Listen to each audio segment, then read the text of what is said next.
Great start. Alright, I'm just gonna hit record and get going. Ladies and gentlemen, let's wrap up this audit run, shall we?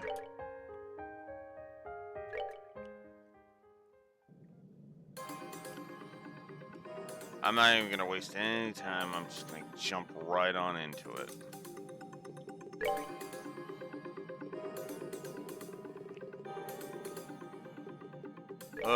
Okay. I have no idea how this final go is gonna go.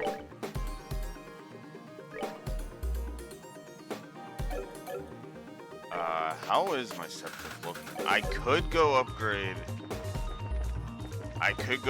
Tita's EP pool right now. In fact, I think I'm gonna go do that. I'm actually gonna go quickly do that before I finish. I don't actually have to go that far because if all I'm doing is upgrading the slots, well, there's a spot I can do that. I still fucking hate how much backtracking this game has.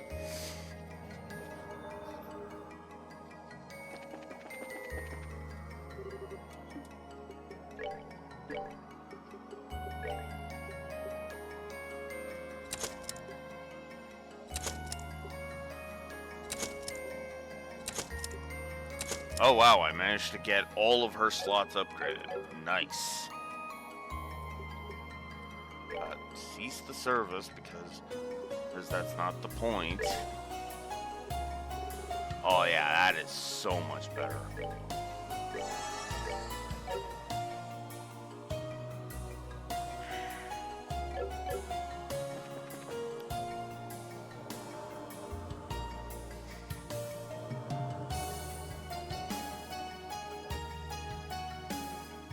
All right.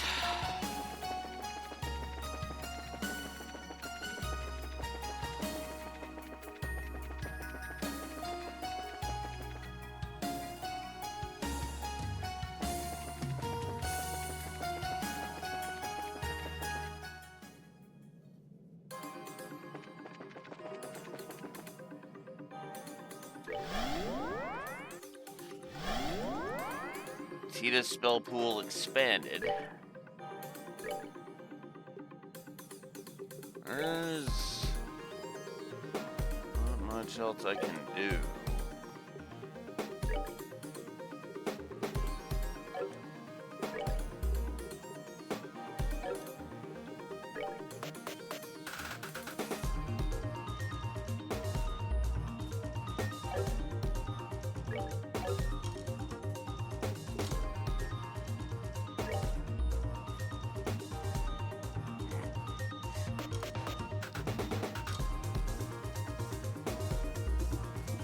Could boost her speed.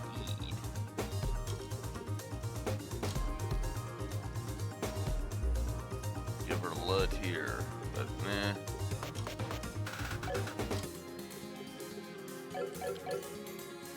Alright. Let's do it. Let's finally bring this shit to an end.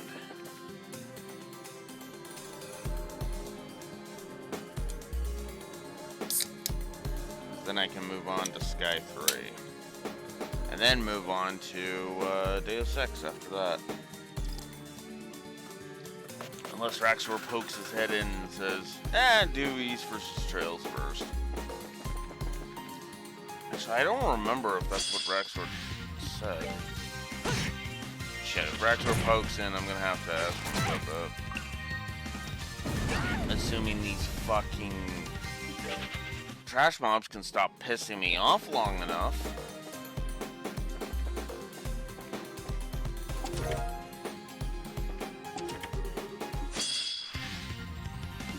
Which of course they can't. Because why would they stop pissing me off? Oh, god damn it.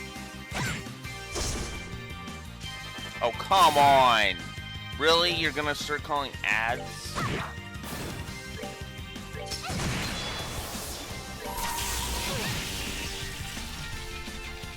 Gotta give it my all!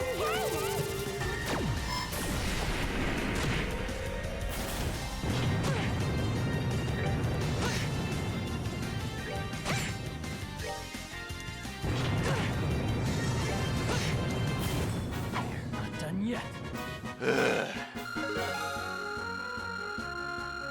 As I continue to level Tita.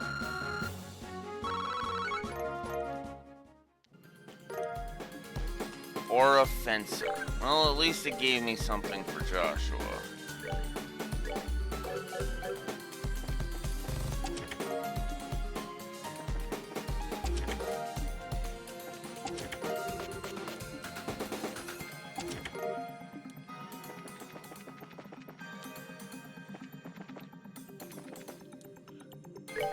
I should probably go ahead and just heal.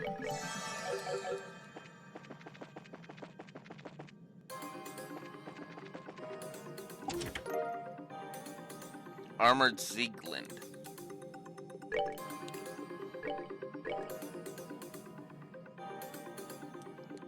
Ooh, that's an arts defense decrease. Oh, it's female only. Oof.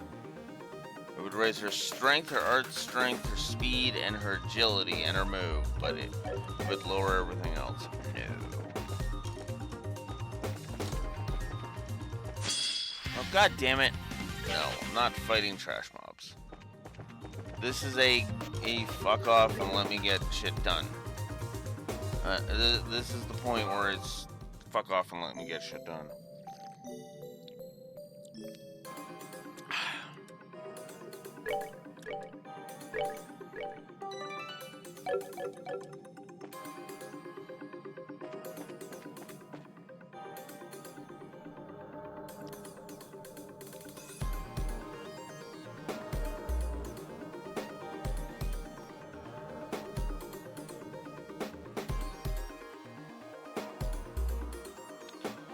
Okay, I remember this fight being pretty bad.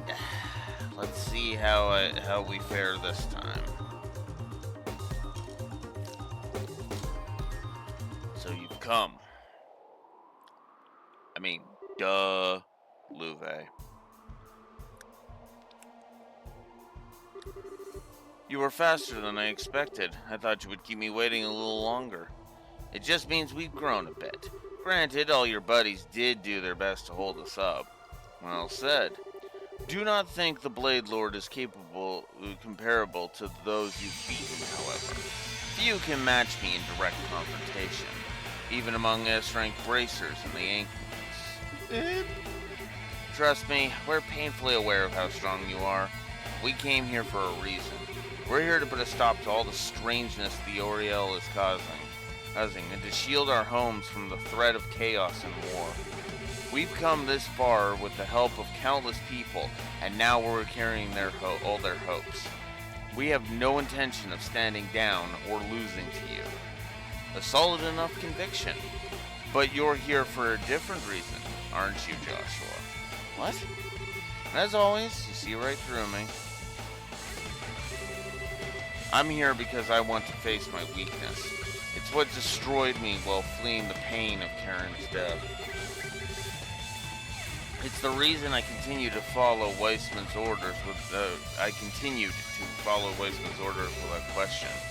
All of that was born of my weakness. That's why I'm ready to face you and Weissman head on, Luve. I feel I owe it to the person who made me face those weaknesses. And I need to fight for what's important to me no matter what. Joshua. Time for you to leave the nest, then. My promise to Karen is fulfilled. Now at last, I don't need to hold anything back. This will be everything I have.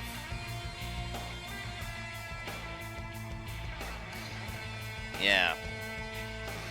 An answer to Estelle's question from back on the Glorious.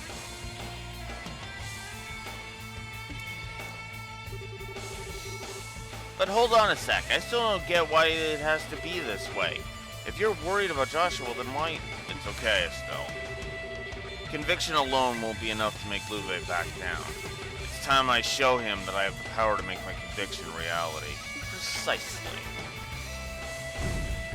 Ugh. You know, that's another thing, too. Ew, why do the enforcers have to use fucking ads? Now, with somebody like, say, Luciola, made sense. It was, you know, it was understandable. It was completely understandable and made perfect sense. Walter, it didn't make any sense personality-wise. The battle wasn't made shit because of it. Blue Blanc... Okay, Blue Blanc's just chaotic, so well, he would do it for the lulz, so never mind. I mean, and admittedly with Ren, it actually also made sense because, well, Potter Mater was the one ad. She didn't bring a whole bunch of other archaisms with her. Why is Louvet fighting us with archaisms? No, seriously, why is he fighting us with archaisms? Why does he need those? This makes no sense to me. And in my blunt opinion, it's like... It's one of those things where it's like, it doesn't gel. It doesn't gel, it doesn't fit. I don't know if it's enough for a story negative, but I'm tempted to give one. And for that, I've made my choice. If you feel the strength of your conviction is stronger than my own, then let it speak for itself. We will. If that's the only way, then bring it on, Louvet. I have nothing against you, Lionheart, but I have to do this for my kingdom and my people. If everyone's gonna give it their all, then I will too.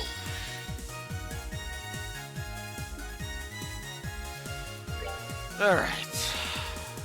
Louvet, 32,000 fucking HP. Starts with an S-Craft, because of course he's gonna be that big. And he got a fucking crit right off the bat. Are you serious? And he just wipes us out immediately. Oh. I hate this. I immediately fucking hate this. Makes me wonder if, oh yeah, and then he has his stupid fucking clones. And then and again, he's got the stupid Ligers. And he uses Silverthorn. This shit is stupid. I'm just gonna go ahead and call it what it fucking is. It is garbage.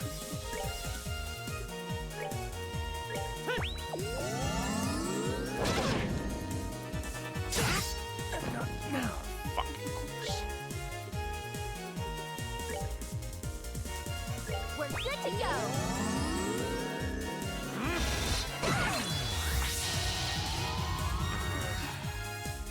I'm gonna have to load a fucking autosave for this. Now, I know what people are gonna point out. Oh, but Blue Wolf, you don't have to win this fight. Yeah, but that's also really fucking stupid. The guy who gave you so much fucking shit for 2 games, and he's this fucking, like, next to impossible to defeat. Why? I'm so sorry. Like, no, seriously, why? Alright, I'm gonna return to the title screen. Because I need to basically reload.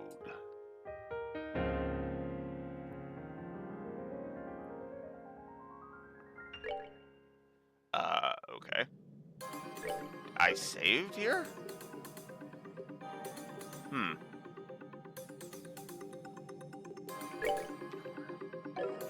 Well, okay then. Alright. Well, that was gloriously fucking bullshit. So let's get a lily necklace on... and you.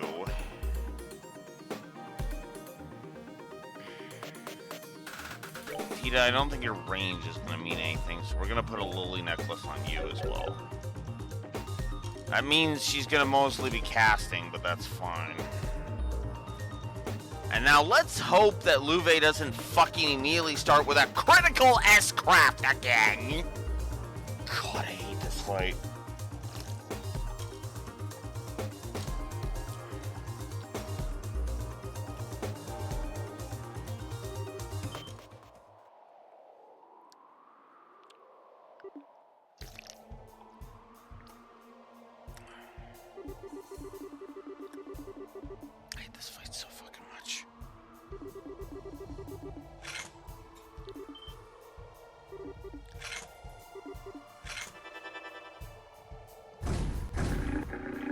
And you know what the sad part is that if he took those stupid...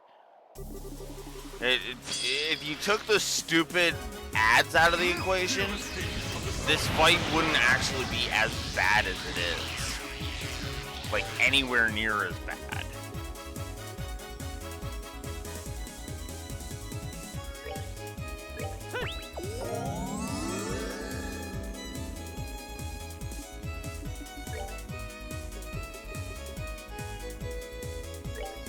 We're good to go.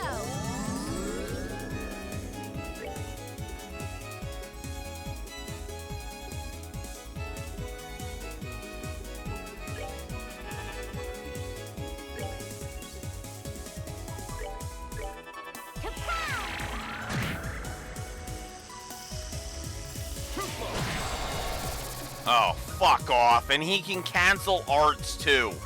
I hate that. I hate that with every fucking fiber of my being. Like, fucking take out at least one of these elements.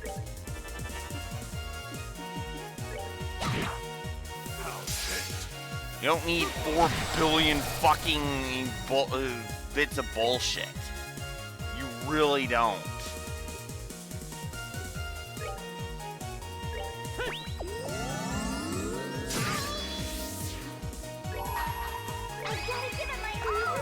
Oh, I should have saved that. Ugh.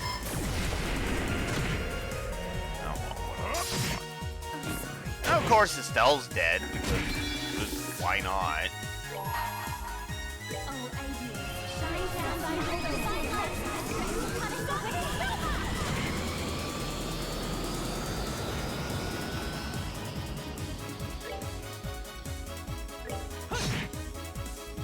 Oh, really? Of course. And of course he puts up fucking barriers. This fight is stupid. This fight is beyond stupid.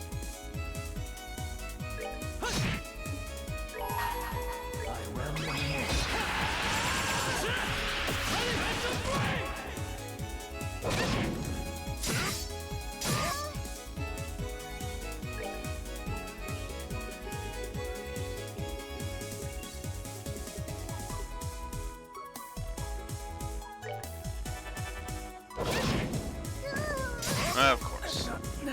Fuck off. Fucking killing both of my people before the spell goes off. That's just... So sorry. You piece of garbage. Fuck this fight. Triple negative, justified. Completely fucking justified. Like, oh my god.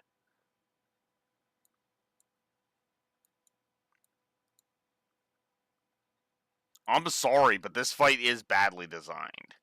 Like, I don't understand how anybody can look at this fight and go, oh yeah, this is totally fucking fair.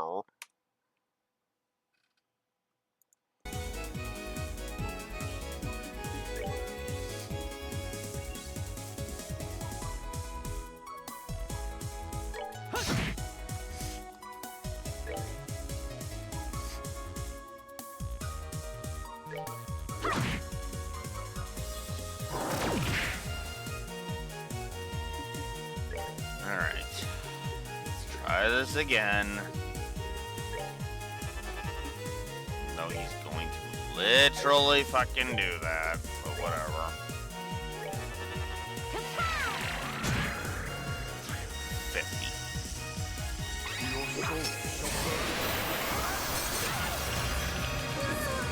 Oh, of course.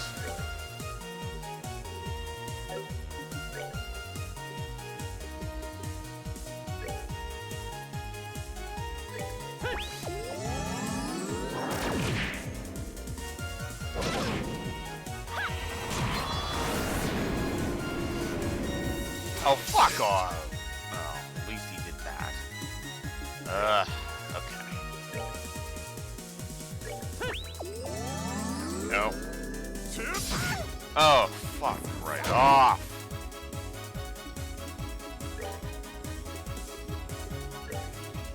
We're good to go.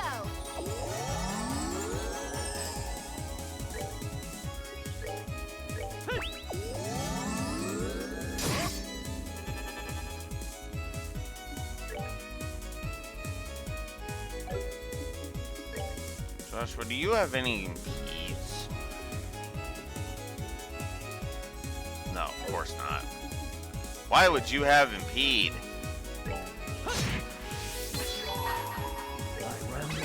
That in there before you fucking pulled that shit.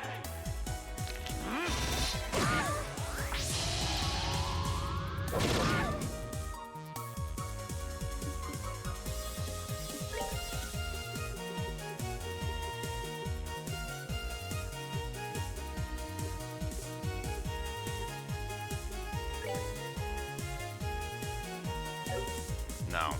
Item. Fuck.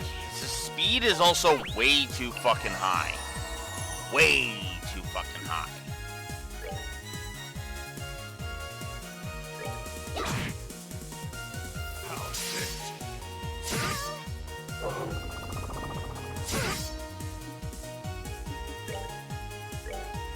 Oh, okay.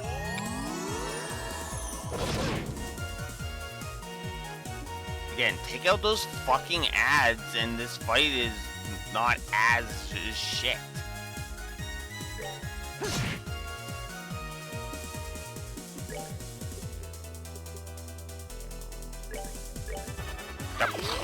Whoops. Whatever.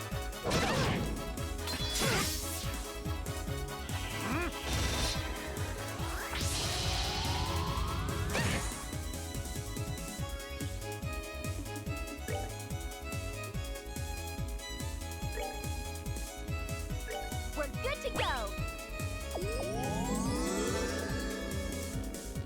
You know what?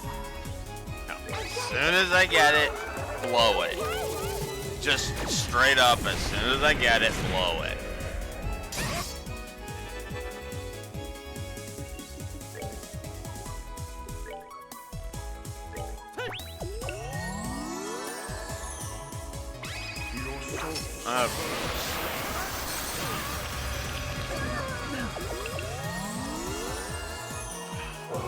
Oh, plus his ads heal him.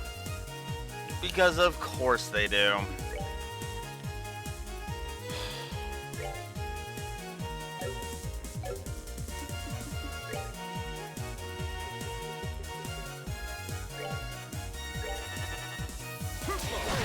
Oh, of course you're gonna fucking just negate my spell.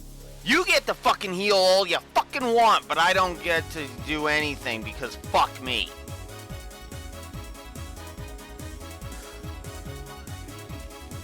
Yeah, everything I said about Walter doesn't apply to this fight at all.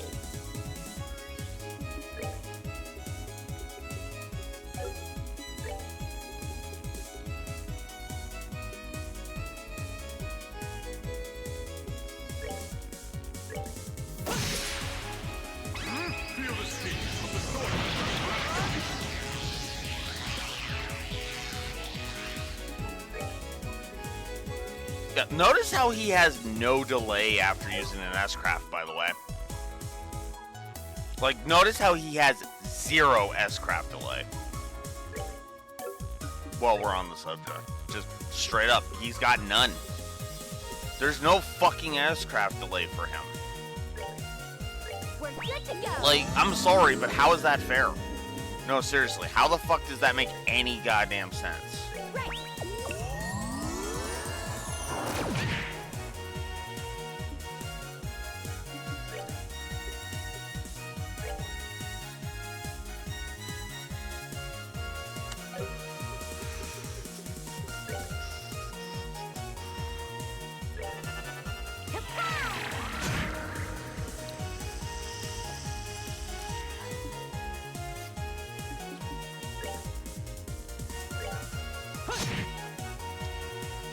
At least I'm actually doing some damage to him now.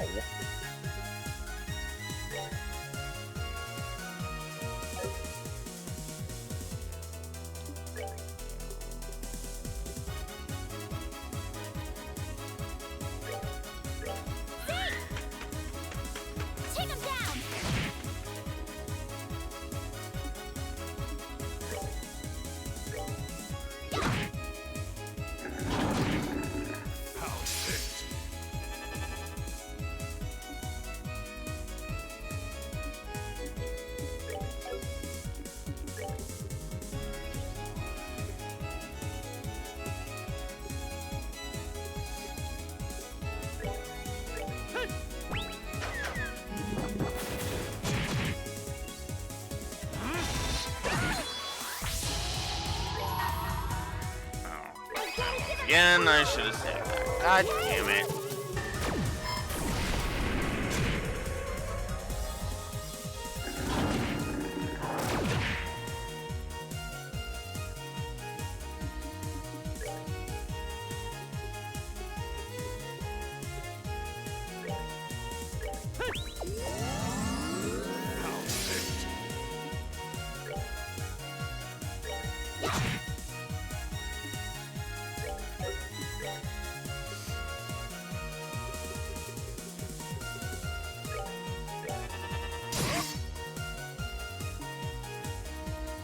Actually letting me fucking cast something. It's a fucking miracle. Oh no. Spoke too fucking soon because of course I did. Fuck this fight in the ass. This with a rusty cheese grater. Grater attached to a fucking jackhammer. Hammer. And then fucking shred his goddamn face as well. Fuck this fight. No.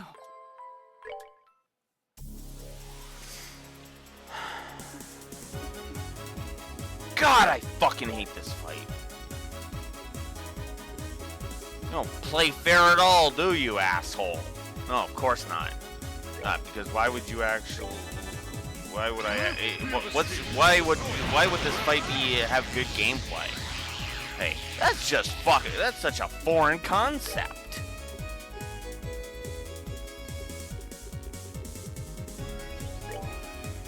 We're good to go.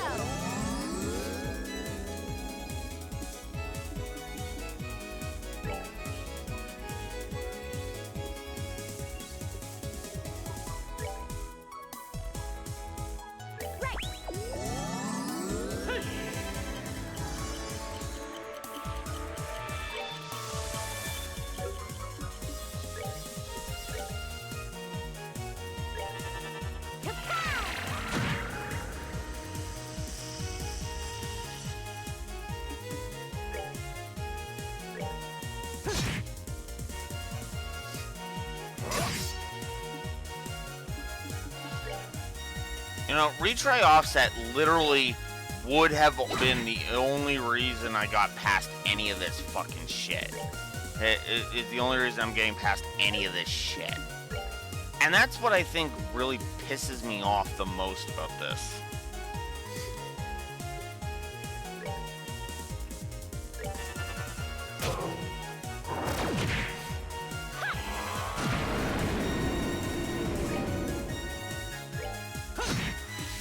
To me, this fight is not fun.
Yeah, that's gonna be a, whatchamacallit.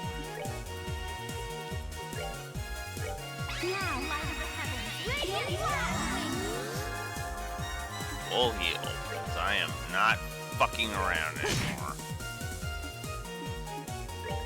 Fuck this fight. Fuck its bullshit. Fuck everything about it.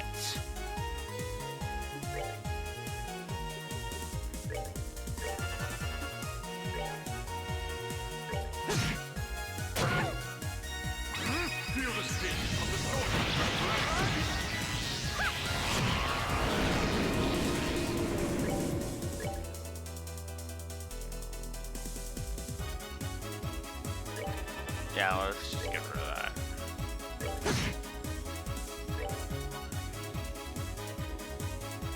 No, fuck you. Just go. Okay, that's one of his stupid ads gone.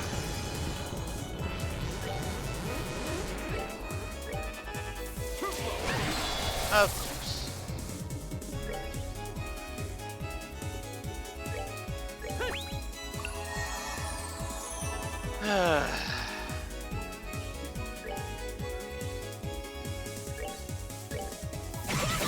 Fuck you.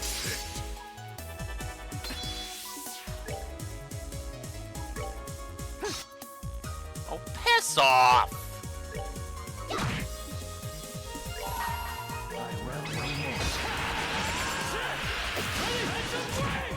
And for extra emphasis, Gotta give it my all.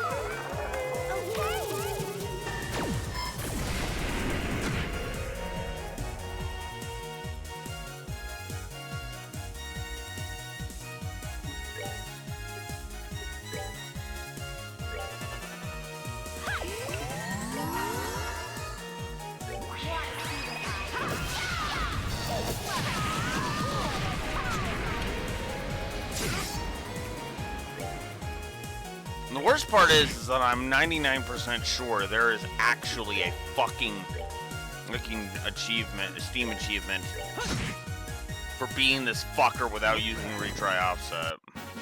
That's that then. Let's move out. In fact, I'm gonna look that up.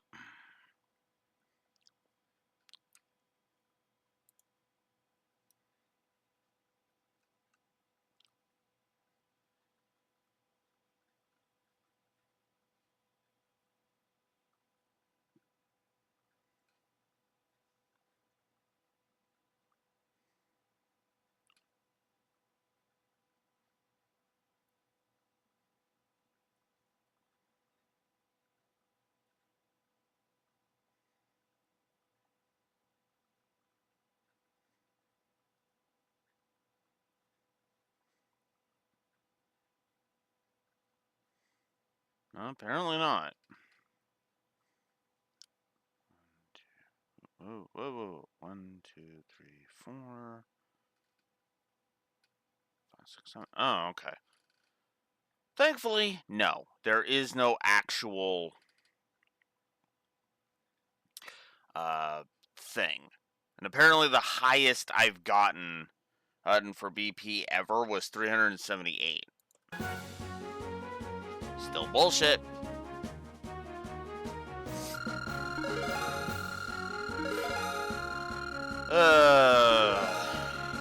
Well, here's a couple of last level ups.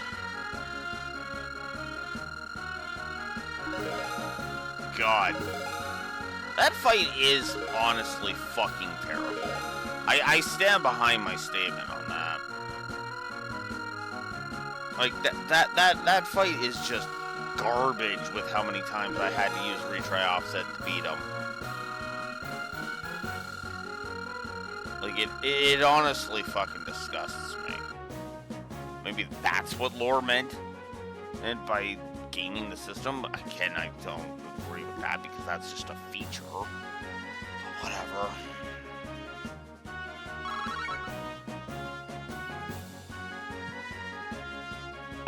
This is why retry offset is a positive, though. If I could, make a different spin on it. Because imagine that fight without retry offset, where you just have to put up with the fucking 32,000 HP. And the fucking stupidly overblown stats. You know?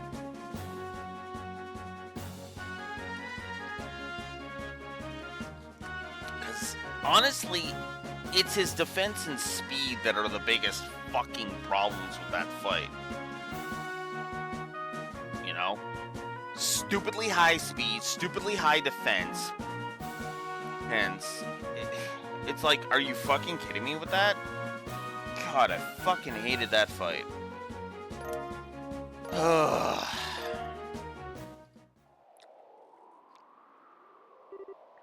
We did it. Phew. So glad. Now, you've done well, but not well enough to match my power. Uh-huh. Yeah, I'm sure if I had actually... I wonder if he would say the same fucking thing if I had actually beat him on the actual regular thing, but whatever.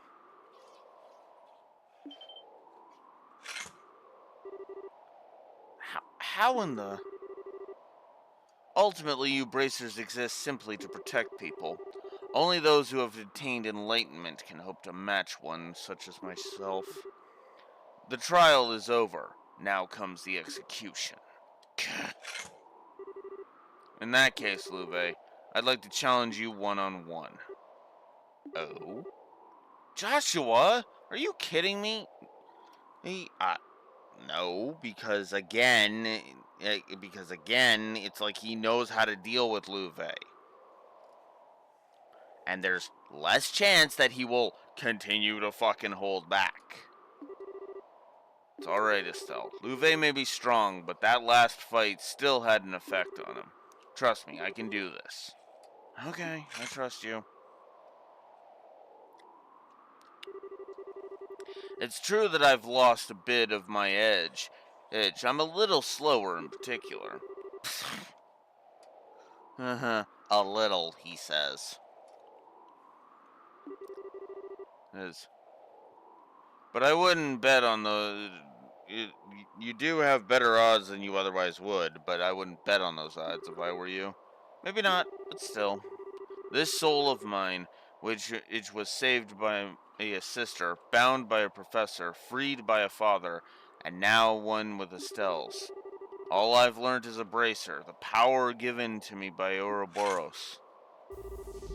With all of it together, I challenge you, Blade Lord. Very well. Come then, Black Fang.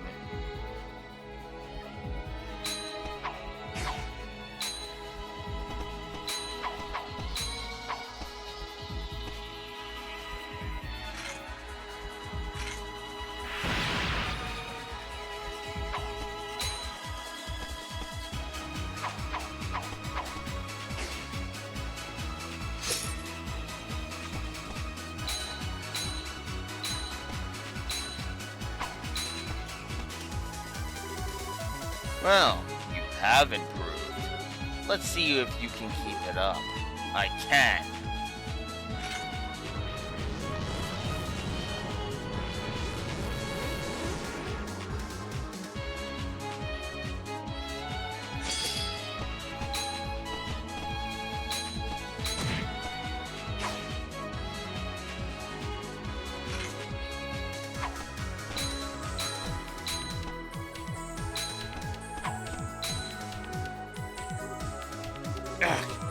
What are you doing, Joshua? You're faster than this. Why not use your speed and try and best me? I have something I want to ask you, Louve. Why? Why do you continue to side with Weissman, even after all this? You said before it wasn't about revenge for Karen, but you wanted to bring the world to trial. What does that even mean? It's nothing you need concern yourself with. I mean, at this point, why fucking hide it? You know? I simply wish to see if humanity could answer for its failings. Answer its failings? I still don't follow. Humanity is the plaything of forces greater than individual men. The passage of time, the changing ideals of nations, gradual shifts in values and ethics. They are helpless before these, and when such storms blow over man, they are knocked into the cracks and are lost, unable to free themselves. Hamel is but one example. Ironically, this great city is exactly the same. It began as a paradise, people living full, fulfilled, satisfied lives in the clouds. However, at the same time as the Great Collapse, or as part of it, people abandoned this paradise and fell to earth. This city was sealed away and people forgot it even existed. Almost as if they sought to forget an inconvenient truth, as they sought to deceive themselves. The truth is ever easily suppressed, and people will happily accept everything they wish to be true in its place. That is mankind's weakness. That is their sin. But the Oriel's overwhelming power will force people to face the unabated truth. How helpless they are without the backing of nations. Yeah, okay. Unless they, I don't know, have a Septarian in their back pocket. Which they do.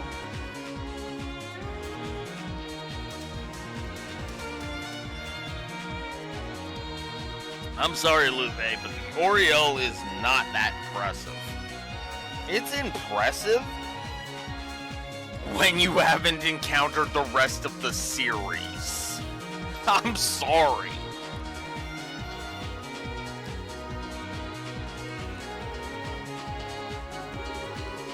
How vulnerable they become once you strip them of all their luxuries.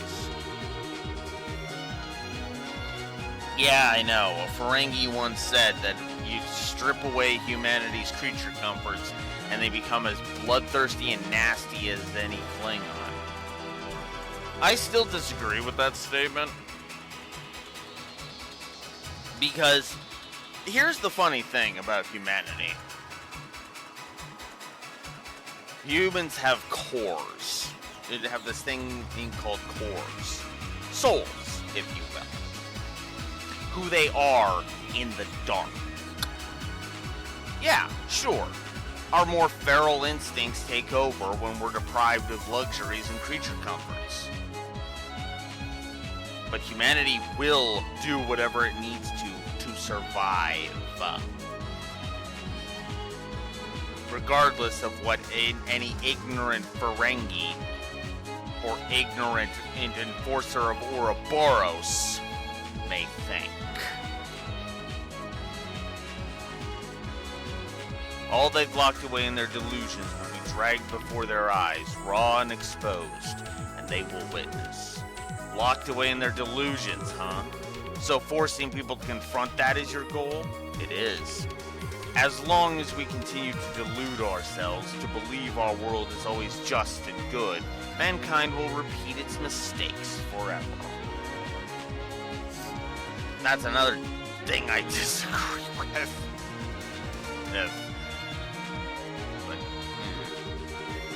More tragedies like Hamel will happen a second time, a third, who knows how many. So many like Karen will bleed their lives out on the arms of those they care for. You want to know why I obey Ouroboros? That's why. And I have no regrets for what I've become in pursuit of my goal. See, I think you're the delusional one, Lupe. What? I'm a weak person myself, so what you've said hits home. There's some truth to it. But we all have the potential to overcome hard times or face our weaknesses. People aren't helpless, not completely. Remember when Karen saved me 10 years ago? She was strong then, and that made all the difference. There's no way you never realized that. Not with how important Karen was to you, with how important you were to her. You're deluding yourself, Lupe, and you know it. Karen was special. She was the only one who could have ever made a difference. Except, no, I'm sorry, Lupe. Even if Karen had lived, she wouldn't have made any difference. Not one iota. Trust me on that. There are way too many forces in this world. I've said it time and again. The underlying theme of this series is that, well, I'll just use the variation I've used in my writings. If a man stands alone, he stands as a corpse.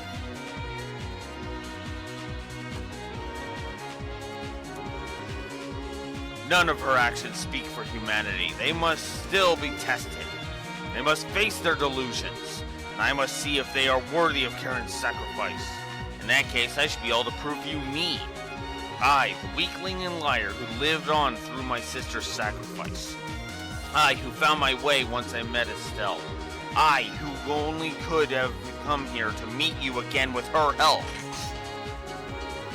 People are never powerless so long as they are together.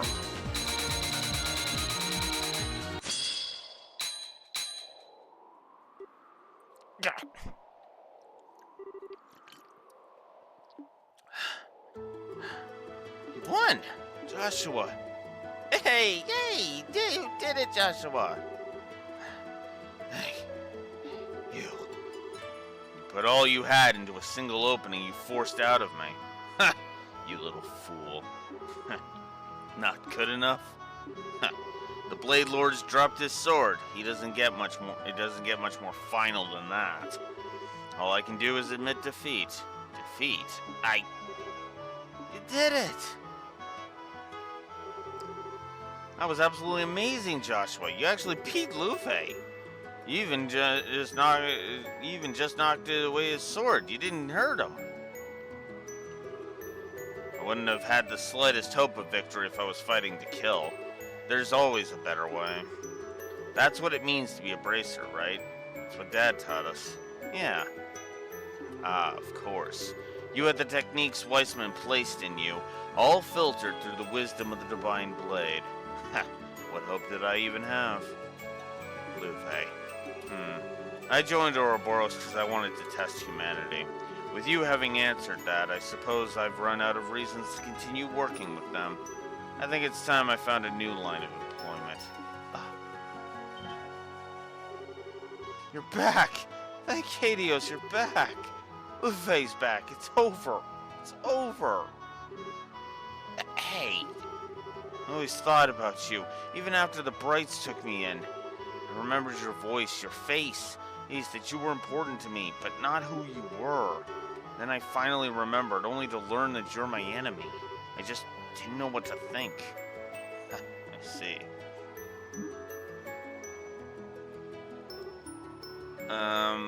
They're basically brothers, Estelle, let it be.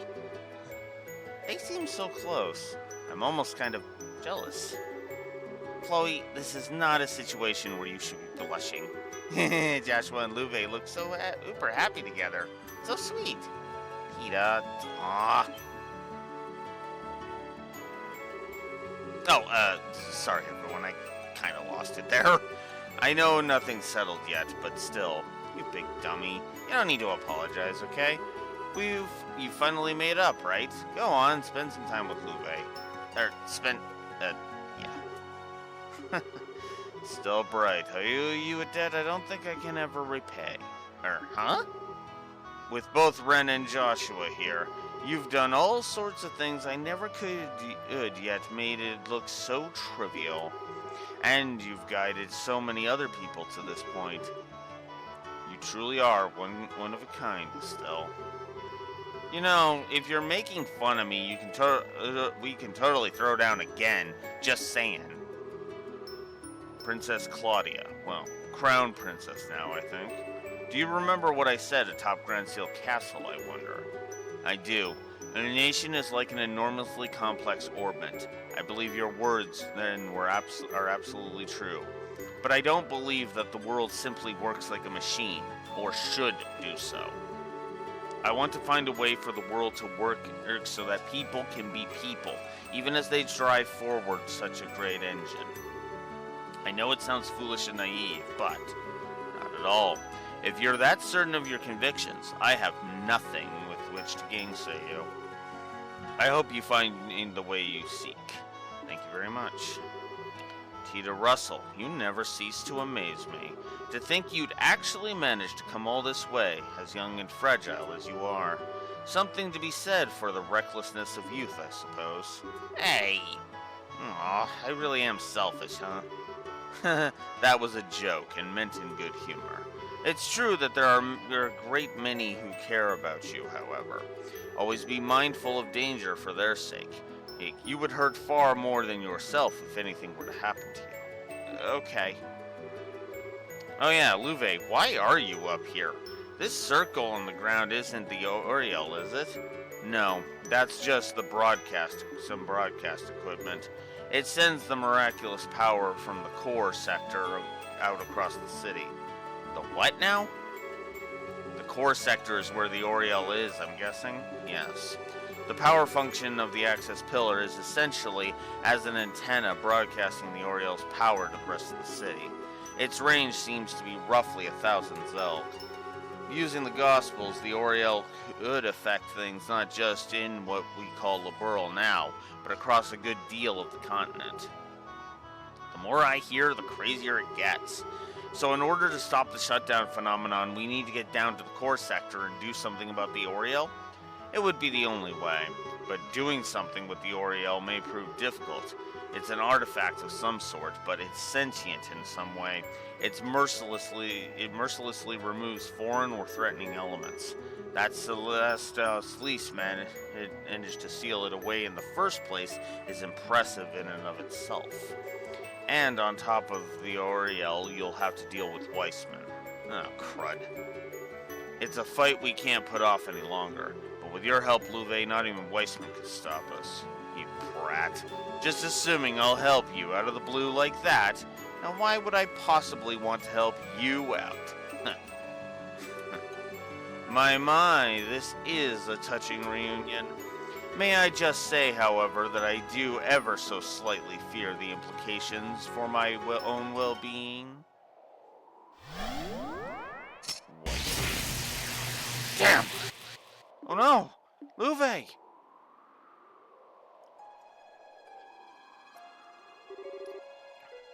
Good evening, everyone. I would say you've done a splendid job overcoming my little trials and reaching the pinnacle, but all these little rule violations, so unsporting. Yeah, well, you know how it is, Weissman. Rule violations? What are you talking about?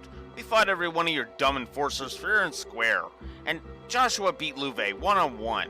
Heck, we've been fairer about this than we should have been. I see that you've yet to grasp the full extent of the plan. All servants of Ouroboros receive power from the Grandmaster in some way or form.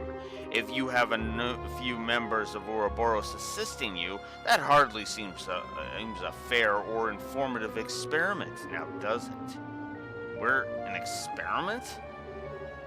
I've been a fool.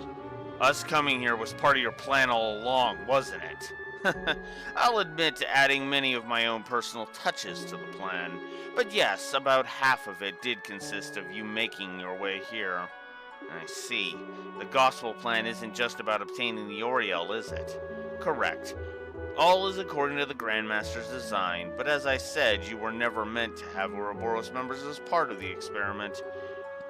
Which means Joshua here is ruining the precision of my results. Forgive me, my boy, but I think it's time you became my puppet once more. What are you... Gah! Joshua! Are you alright?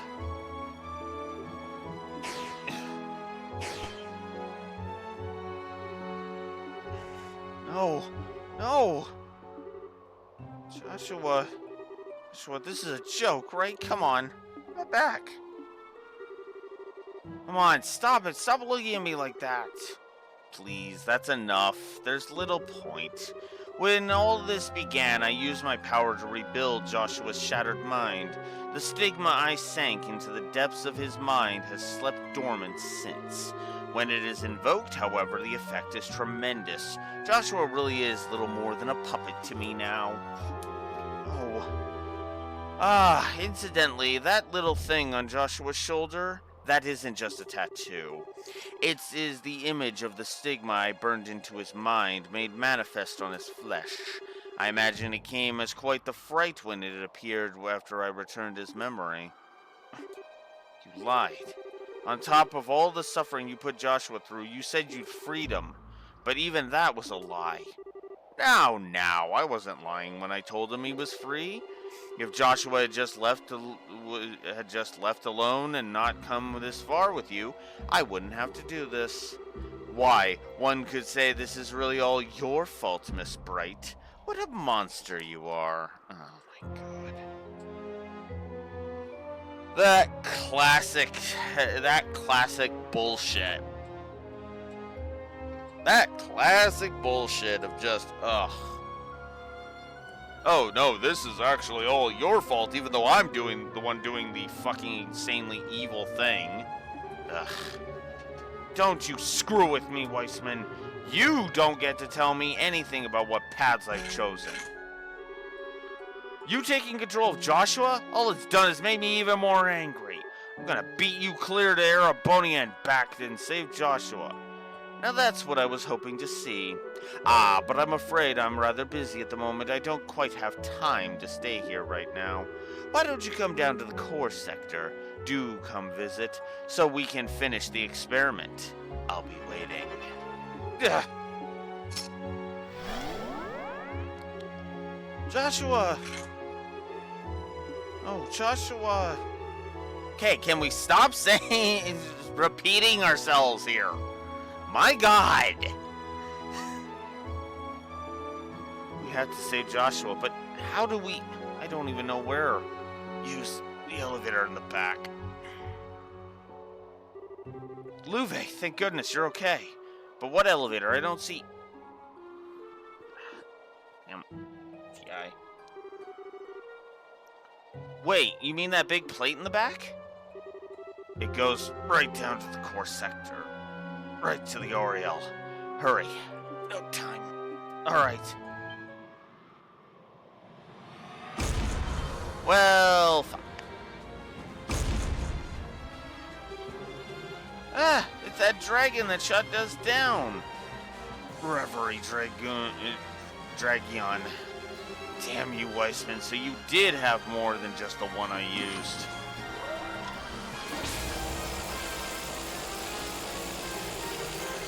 I doubt we will get through without a fight. We'll just have to get past them somehow. And let us handle this.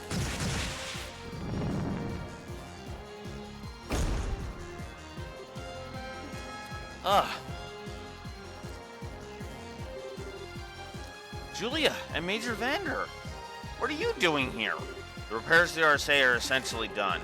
We got everyone who could fight together and came out to assist you. Admittedly, I'm just tagging along, looking at everything in awe. Hey, don't forget about us. Bobcat's about ready to fly, too. We figured we'd pop on over and see how you were getting on. And suddenly totally okay with Josette coming to help you all because I finally got that stupid stick out of my ass.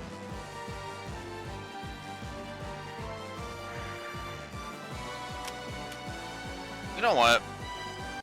I'm not gonna pull my punches on it.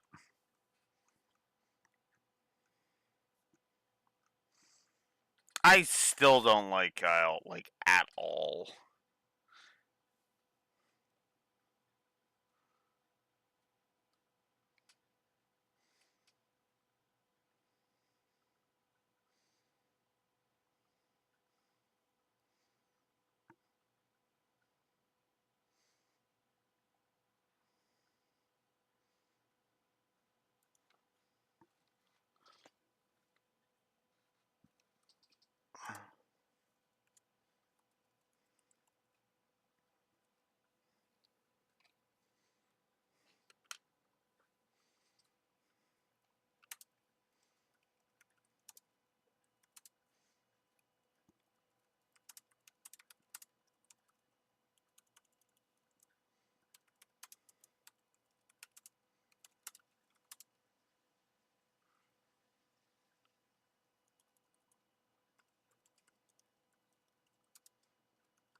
I'm just gonna up Kyle to 3. Fuck it.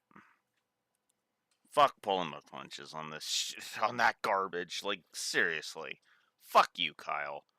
I actually actively hate you more than Josette in this final chapter. And I mean that sincerely. Oh, and by the way, Josette was also invoking a sexist cliche. And you still are pissing me off more than her.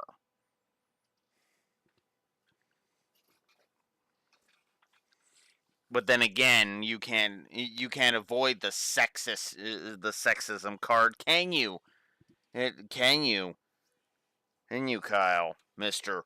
I don't want my little sister in danger because I don't think she can handle shit. Even though she literally swallowed her pride and went to people she fucking hates to go and save my stupid ass. Never letting that go, by the way.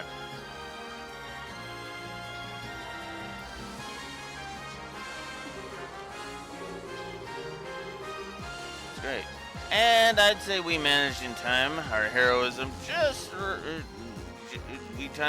we managed to time our heroism just right once again. Please, no applause. We'll talk later. Leave this to us. Estelle, do not tarry. Go. Joshua awaits. Guys, thanks. Estelle, go. Your light is the only thing that can save Joshua now. No, right. Everyone attack! Split into 2 groups. Rip them apart. Yeah.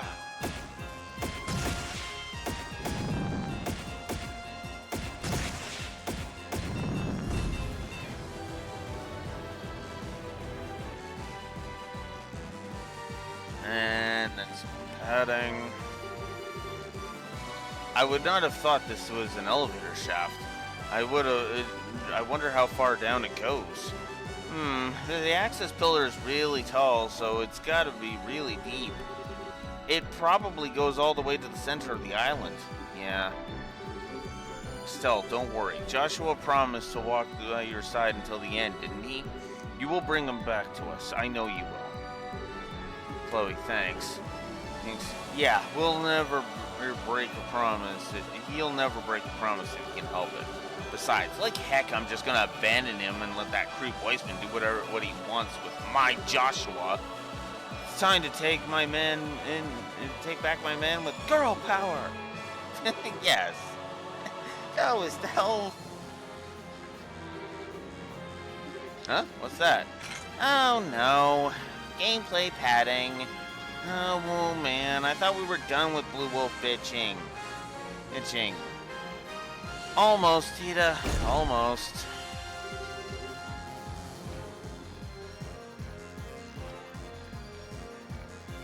There's more of these dragon things? We really do need to be ready for anything. Yes, the true test begins now.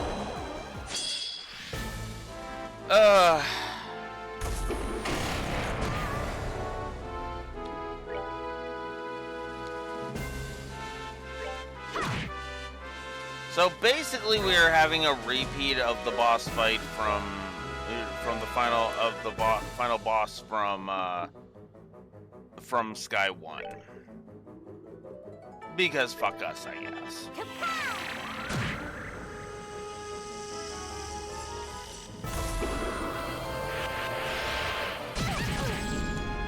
Oh, spell negation, really? Can you not? Oh, and it's just gonna keep fucking doing that. Oh my god. Have we not had enough of this garbage?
he doesn't do it every fucking turn.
I'll wait.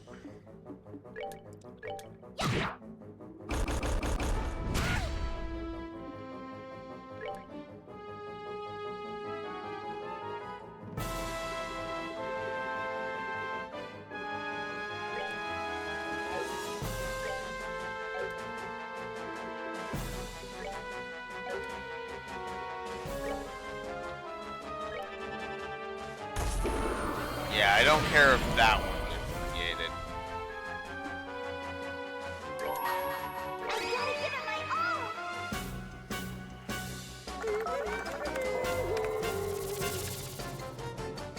all! Okay!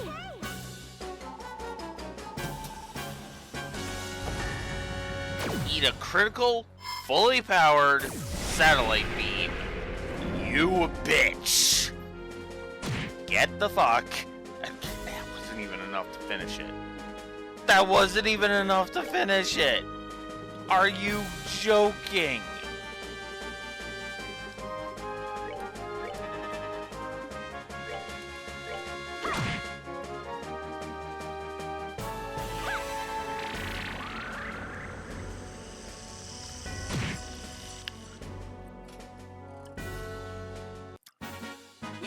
Nicely done.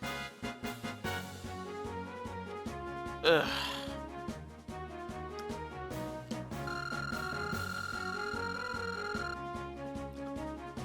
Yeesh.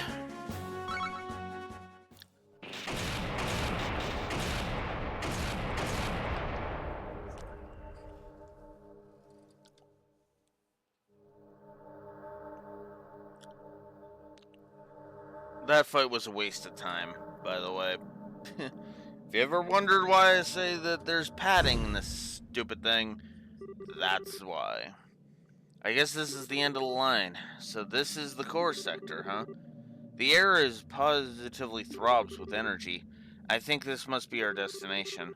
So Joshua and the Oriole are just ahead, right? They have to be, I think. Guys, this will probably be our last fight. This is where we're going to stop Ouroboros and the shutdown phenomenon. And it's going to be where we free Joshua from Weissman once and for all. Guys, please, give me everything you still have.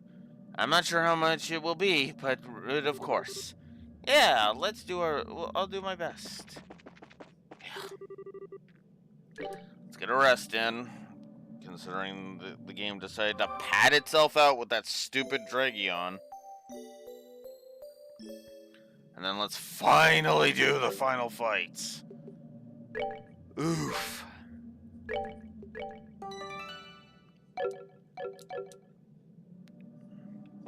Alright. Yeah, pretty much just in time. You basically just missed me bitching about the Louvet fight.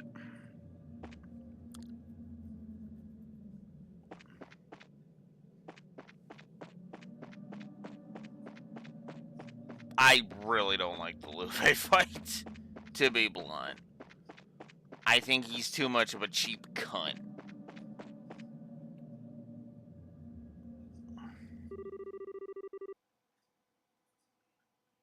Yeah. Fair enough, Fraxor, but it's just like,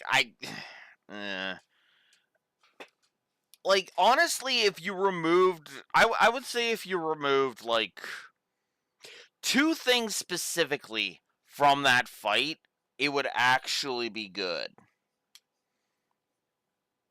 It would actually be really damn good.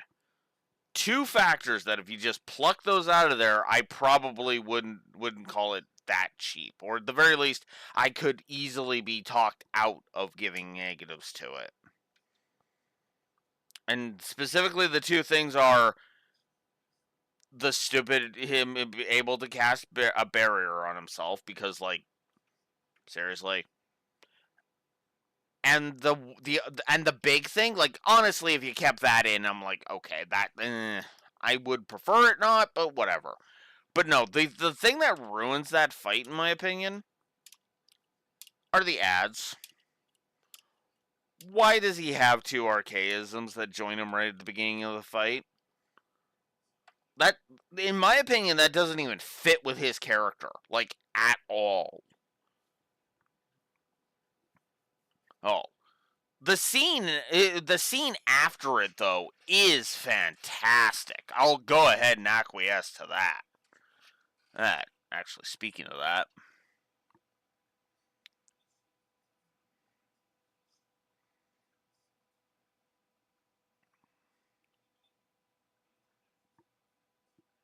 okay, I'm gonna stand behind the double positive for the final confrontation with Ren. I'm actually gonna up that 1v1 between Joshua and Luve. Now that I'm thinking about it. Yeah, and regardless of whether or not it makes sense in lore or Raxor, which has kind of been one of my issues with it, if I'm honest, and I've debated whether or not I want to give that a negative or not.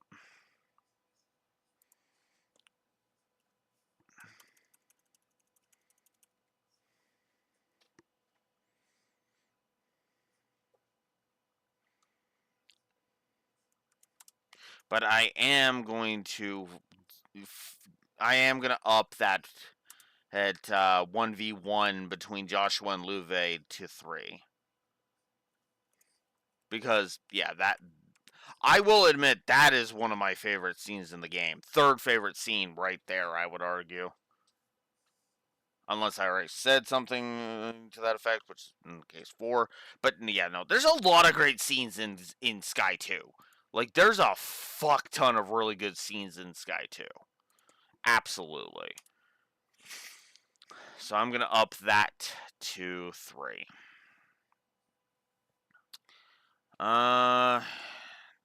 As for the Dragion,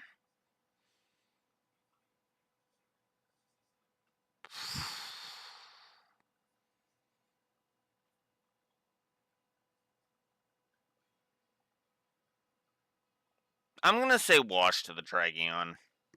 It's only exists for padding, but I will just I will acquiesce to just saying wash on it.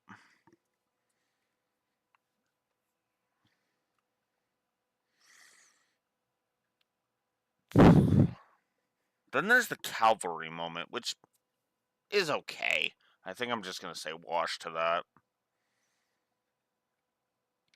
But you know what? Just before we get into the final fights, let's actually. I think I'm actually gonna just do one last little quick sweep of the gameplay for a second here.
think I'm gonna up that one.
Ooh, where's my itemization? Hang on.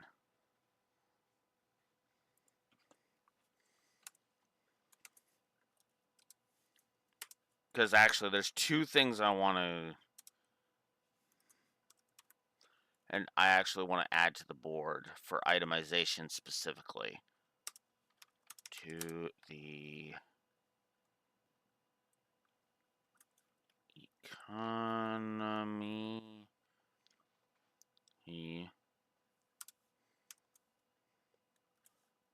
Cost of stuff in shops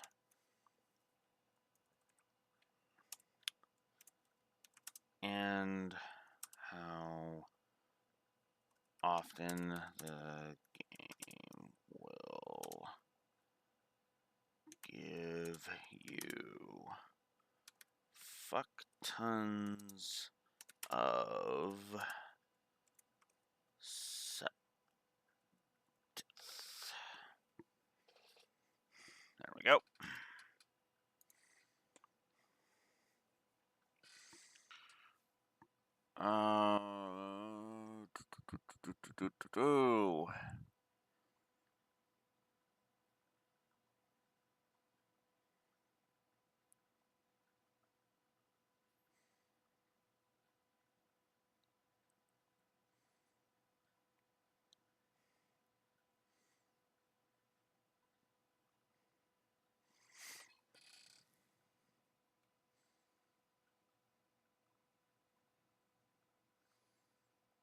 Let's get a. I'll get a second opinion, Raxor, since you're here.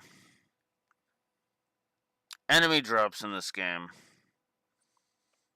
Do you think it's a positive worthy?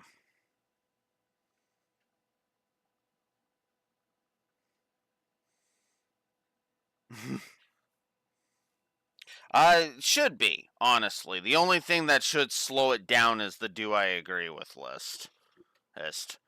At absolute most, that should be all that slows it down.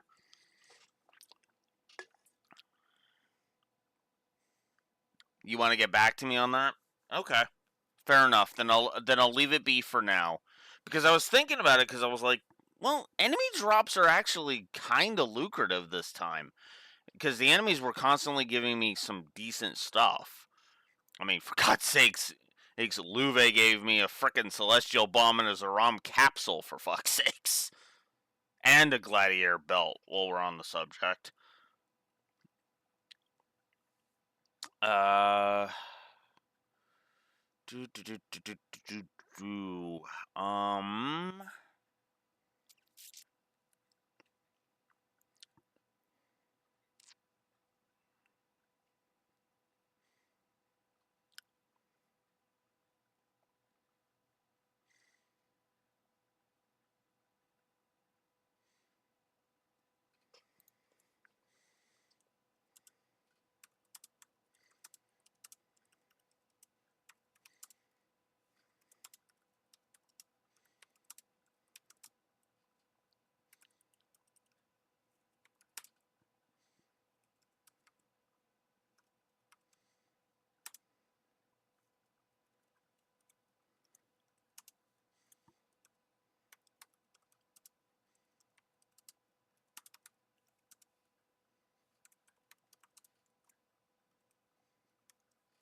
I missed a treasure chest somewhere?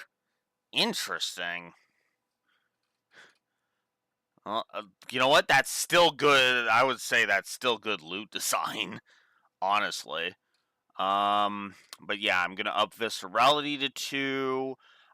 Give the special mention to the 2. Give 2 additional itemization positives for the economy and the septif drops, because the septif drops, I'm just like, yeah, no, that's warranted. What else did I actually do?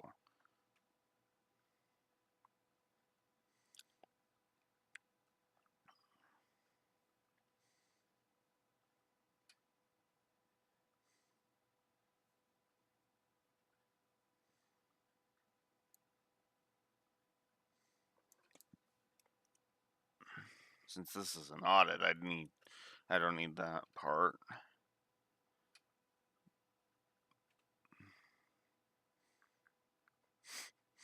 Which ironically I can leave the mention of New Game Plus in the Orgel thingy. Do.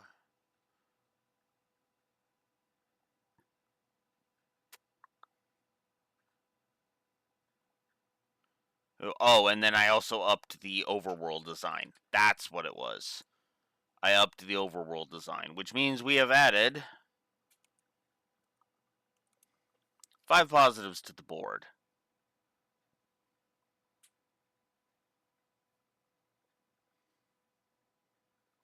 Oh. And no chance to get one otherwise. So in other words, Louve was being nice. In other words. Okay. Well, you know what? Still good. I still appreciate that. That's still good drop design, in my opinion. So, which is funny because I've actually heard like I've actually heard 2 distinct discussions of the loot drops in Sky 3. I'm pretty wait, actually, before I put my foot in my mouth, what's your thoughts on Sky 3's loot drops, Abstraxor? Before I put my foot in my mouth, remind me what your opinion of that was. Triple and third. Okay. Positive. Okay. That was gonna be my next question.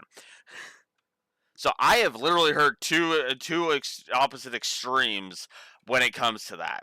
So I'll be paying attention to loot drops very carefully during the Sky 3 run.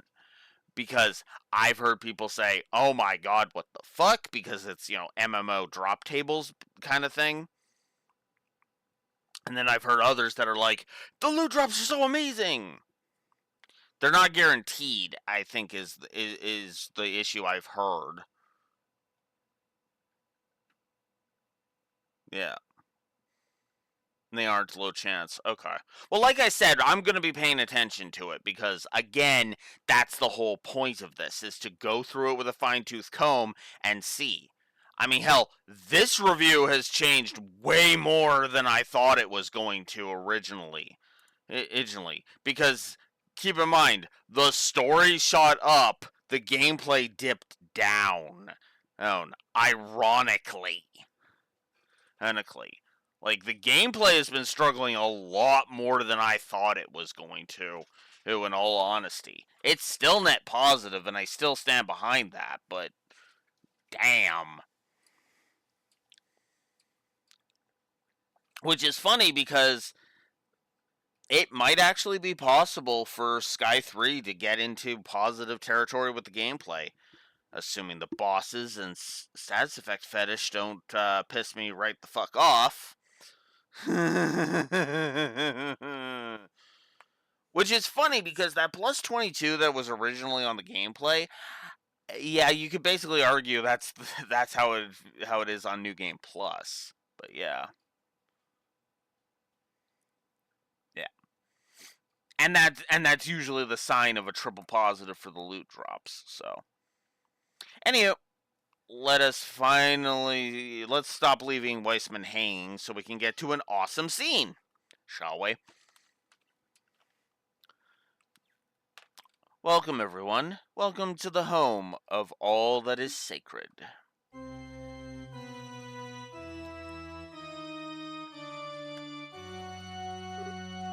Joshua, you you passed the final trial. Excellent. Excellent. Excellent. Oh, and Blue Wolf actually managed to not control himself enough to not give that final Dragion a negative. Oh, I am quite impressed. Yeah, screw you too, Weissman. At least your boss fight's actually fun. Assuming I don't change my mind on that. Be proud. You are worthy to be present for the resurrection of the Shining Ring, the Oriel. Yeah, not interested in all that, thanks.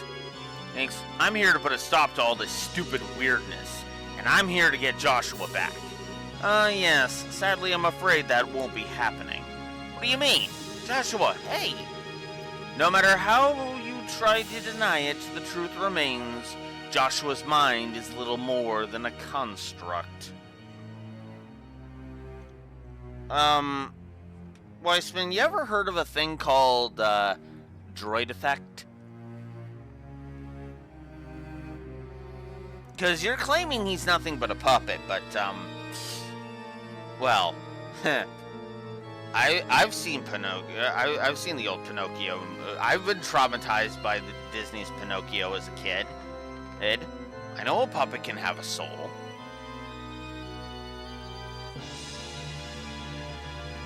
Can develop a soul.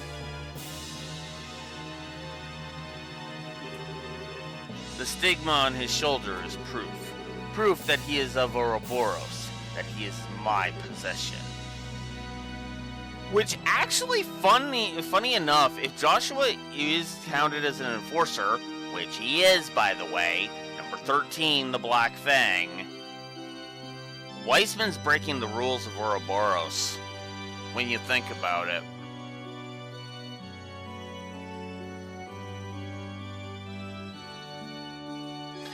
Yeah, that's exactly what I was saying. It's like, I just realized that, like, right now. He's breaking all of the rules. I think that's I think that's one of the reasons why there's literally no repercussions from Ouroboros heroes when Weissman gets salty thanks to Kevin.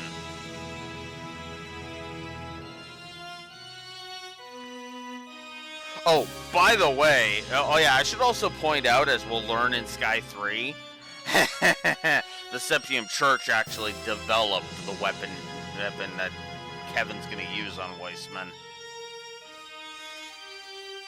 Think about that for a second. When you are so much of a heretic, and an actual heretic, not just what Asslad fucking claims,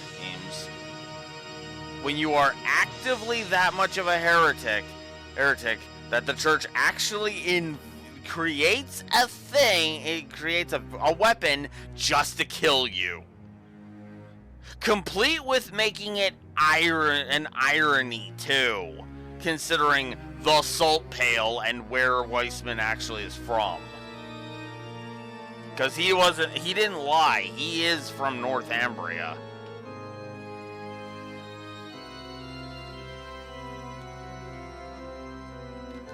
How dare you?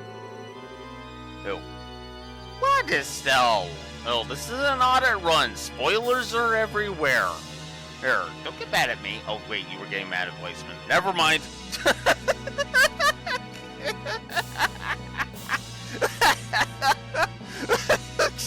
I'm sorry. Perhaps if Joshua had somehow erased the stigma of his own will, he could have found a release. But alas, he never managed to get that far. It would be best if I kept him as a research subject for a bit longer. Such unbelievable evil. Yeah, to be honest with you, I would argue Weissman is probably the most evil character in the entire setting. Like, straight up, he is the most evil in the entire setting. And that's me, and that's not me projecting. Like, even, okay.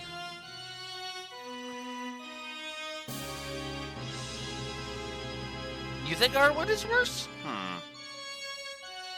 Okay, Harwood is probably the one that rivals him the most for it.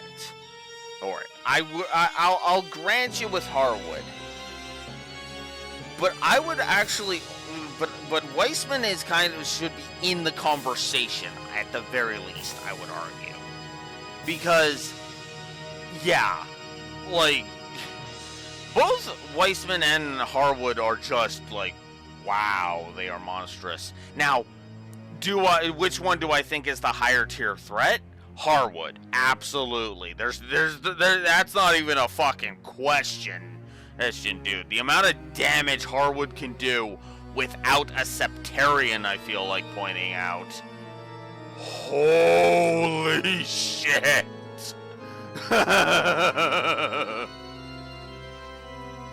Because keep in mind, all of this, because I would say that Weissman's evil is more personal to Joshua than to the overall setting of Zemuria. Harwood, on the other hand, oh god, Harwood is just, yeesh. Like, Dante's is not even that frickin' evil.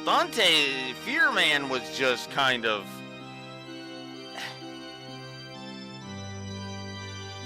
he was evil, but he wasn't like murder puppies, stomp on puppies for fun kind of evil. He's the kind of person who would threaten to stomp a puppy just to see the little girl the puppy belongs to fucking cowering in fear, like, no, don't kill my puppy. Because that's what Dante's would want. Harwood would stomp on the puppy and say, oops. Oops, my bad, didn't see it there. And then just walk away, laughing like a fucking asshole. Like, God, dude, like, ugh. By comparison, Weissman would experiment on the puppy. Oh god, Weissman would go the way of Shell Tucker. Ew. Just all of the ew. Just all of the ew at that thought.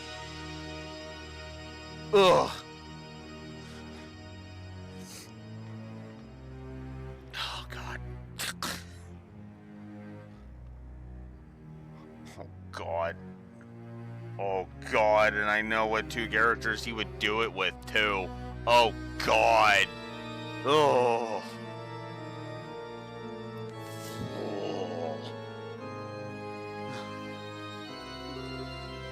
That's awful. Goodness me, such insults. And how impotent they are.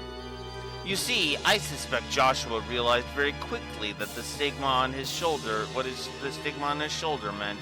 Surely he knew something like this exact situation would occur. Yeah, about that. Yet he never breathed a word of his troubles to any of you, did he? Not even a whisper. And conversely, none of you were sensitive enough to notice his pain. What power these bonds of yours have. What complete, earth-shaking potential. But come now, there's no need for long faces. You have been granted the privilege of being here for this glorious moment. All that remains now is to make the correct choice. Privilege? Choice? What are you going on about? Perhaps I should start from the very beginning. How much do you know, I wonder? About this city and the events that occurred here when the Oriel nearly 1,200 years before our time? So that's the Oriel. It most certainly is. one of the ultimate artifacts capable of producing literally endless power and shaping miracles with it. You know, Weissman basically is looking at this like, I will rule the world with this! Meanwhile, there's 6 others out there. Well, okay, technically 5 others, but you get my point. Like, if we're not counting the Septarian of Zero. Which, I could see an argument, I've heard arguments for, and I've heard arguments against, so, shrug. Although, what's funny is that past Azure, there is no Septarian of Zero, now that I'm thinking about it. Because I wasn't going to say it, that's why I referred to her as the Septarian of Zero Raxor, but shrug. But yeah, no. Kia, by the end of Azure, does not count. Like, at the end of Azure, Kia doesn't count as a Septarian. The most you can argue is during the events of Azure, she is a Septarian. But past that, no. All of her power is gone.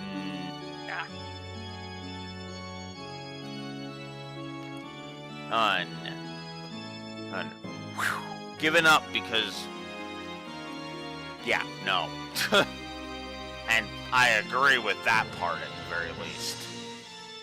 Thank you, Lloyd, for tossing the power, for leaving the power at the door and bringing Kia back.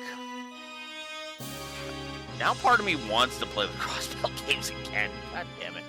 Anyways. But the ancients sealed it away despite its limitless, science-shattering potential. And why do you think they would do such a thing?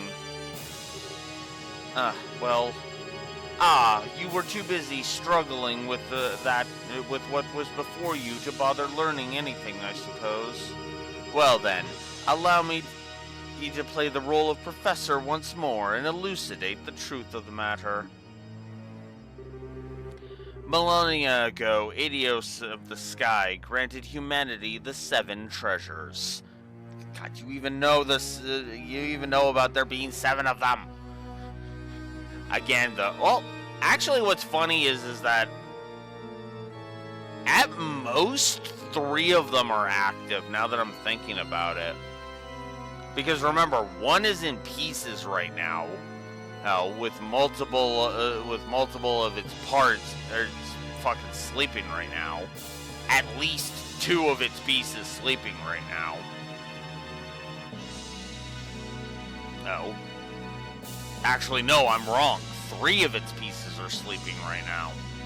Oh, now that I'm thinking about it, because a certain father of Sylphid has not claimed it yet. At this point in the timeline.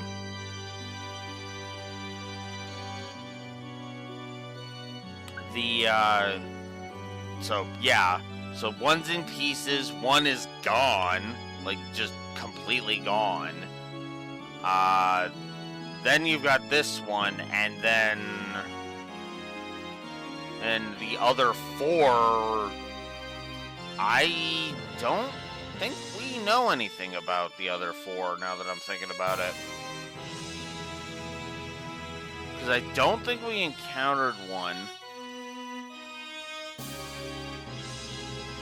And in Daybreak, if I'm remembering correctly.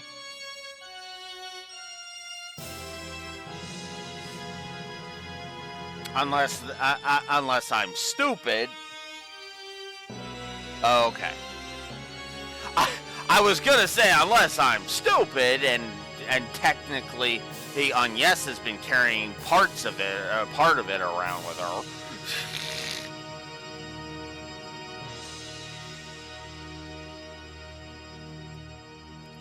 Because that's what made me like cock an eyebrow, like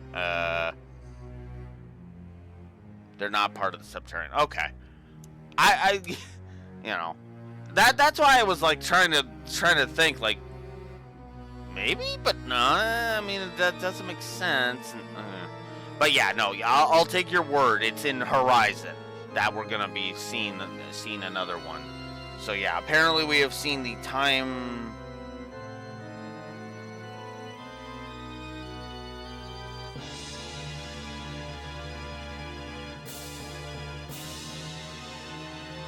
Yeah, technically, it's on the cover of Horizon.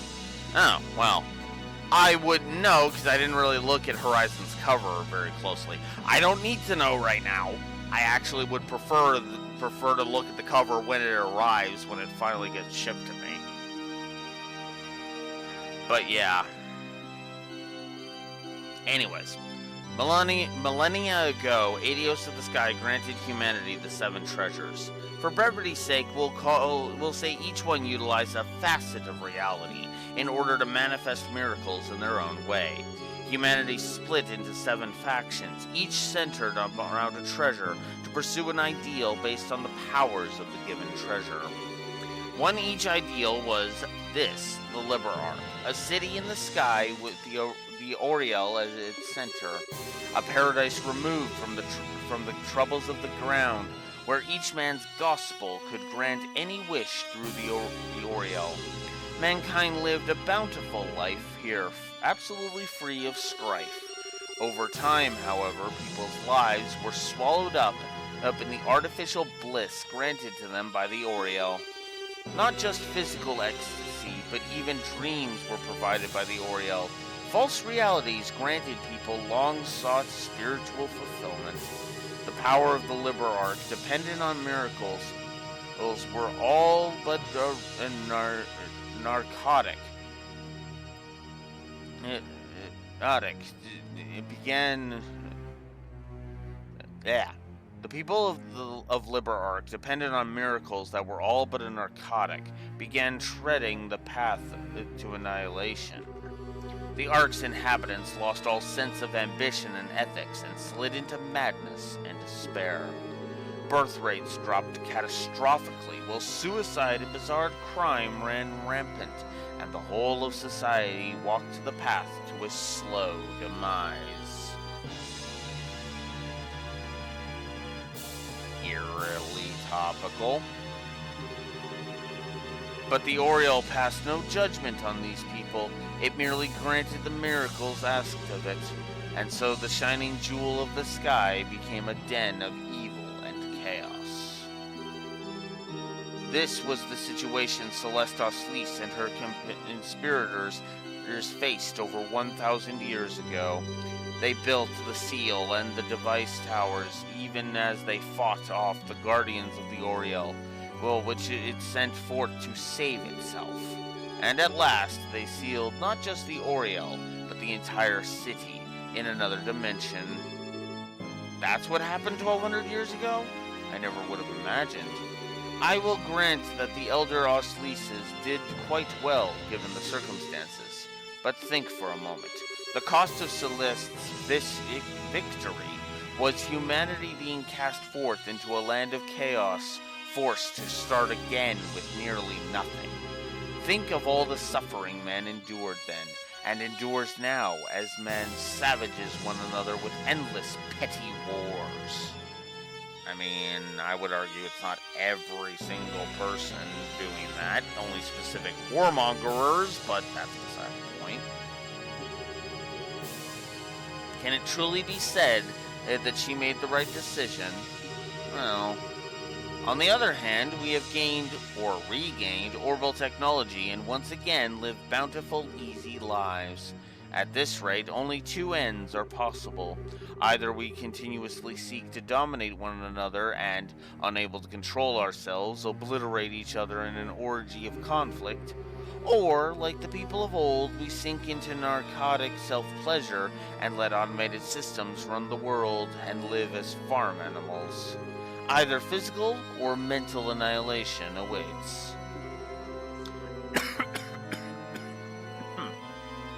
Damn it. There is but one single path for humanity if it wishes to survive. The beasts of mankind must be led to the point where they obtain the two things required for true enlightened sentience: a flawless rationality capable of resisting any temptation and unswayed by even the fiercest circumstances, and peerless intelligence ever capable of finding the correct solution, unmoved by crude emotion. This is the true goal of the gospel plan, to do what even the ancients could not, to advance our minds to what they should be.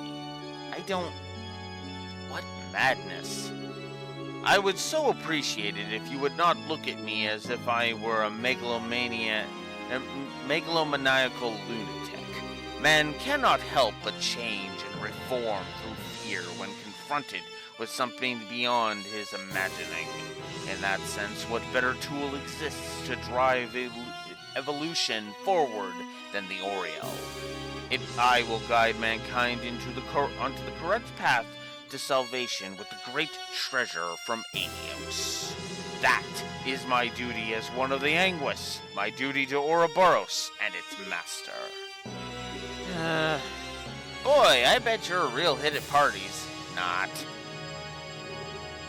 Oh, what's this? A flawless rationality capable of resisting any temptation and unswayed by even the fiercest circumstances? Peerless intelligence ever capable of finding the correct solution, unmoved by crude emotion? What's the point of any of that? And once again, Estelle hits the nail on the head perfectly. It seems someone was sleeping during the lecture. As I said, mankind faces annihilation through either conflict or mental entropy. The only way we can... No, I heard the lecture just fine. That's not what I'm talking about. What I'm trying to say is, isn't there something we can do about the problems you described if we know they exist?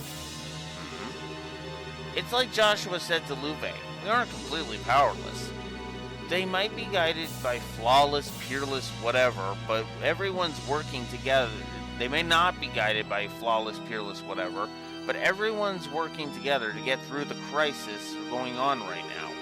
I've gone all across Libertal and seen it with my own eyes. Don't you think we're capable of getting along just fine without some kind of forceful grand transformation? Really now.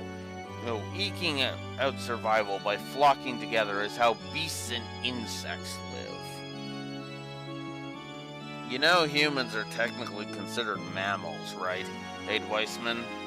As in, we're a part of the animal kingdom, technically?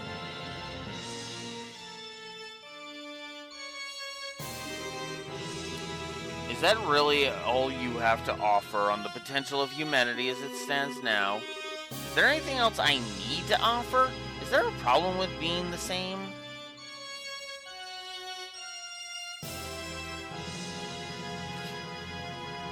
Yeah, it's like, but that's what I mean, right? It's like, we are technically sentient creatures. I mean, like, animals are sentient creatures too. They aren't always intelligent, like a certain cat. But they're still sentient. Like... Oy. Yeah, intelligent cats, and they're not mine.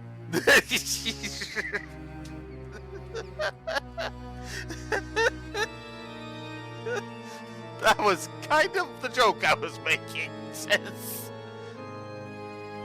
Sorry, my sister just came along and said, yes, there are such thing as intelligent cats. They just aren't mine. She was making fun of... She, like me, was making fun of her cats.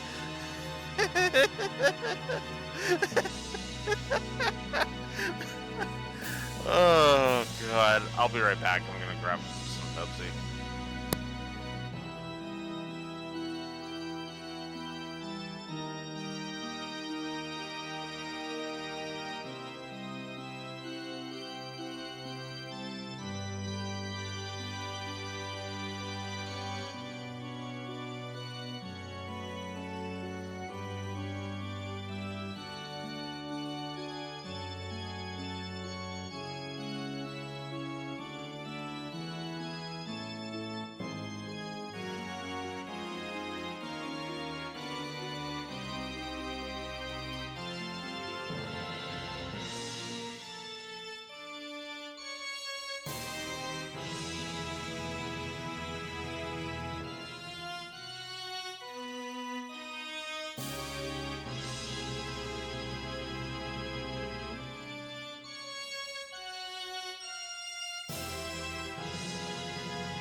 Okay. Ugh.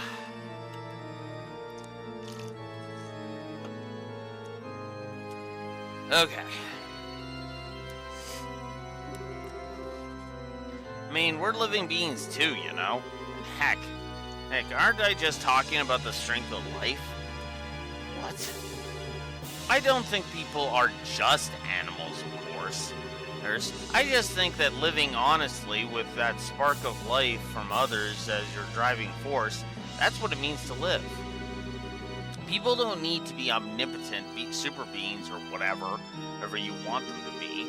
People just need to be aware of one another and help each other out. And you know what? I bet people who sealed the Oriole away in the first place felt the same way. I mean, sure, making miracles mundane and relying on nothing but them is really bad by itself. But the biggest problem there, more than anything, is that it makes it so that there's no point in knowing or helping each other. That's awful. That's true. I couldn't agree more, Estelle. People can accomplish anything as long as they're together. Huh. Still sticking to the mutual assistance argument and invoking the power of human bonds of all things, I would ask you to read a history book before saying such nonsense, Miss Bright. As an example, considering the overpowering nation-crushing machine called war, is man not only capable of being ground beneath its treads?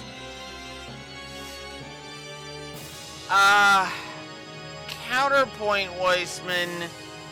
You know humanity has survived multiple wars even in this setting, right?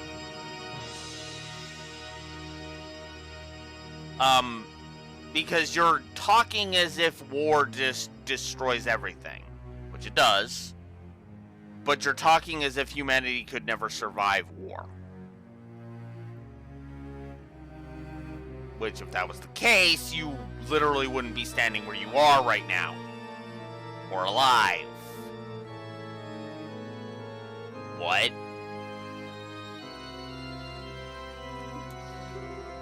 Absolutely not. In the middle of the biggest war in Liberal's history, my mother gave her life to save mine. Because of that, I chose the path of a bracer.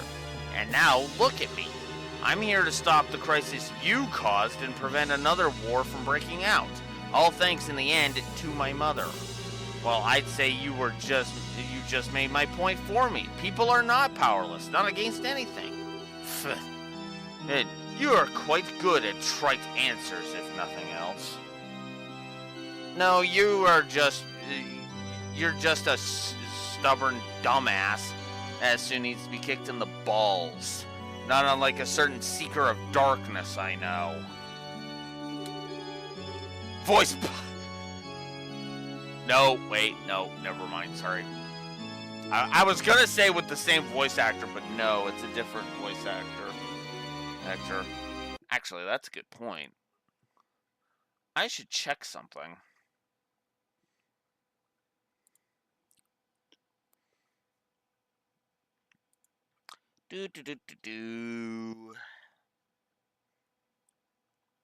Sky 1.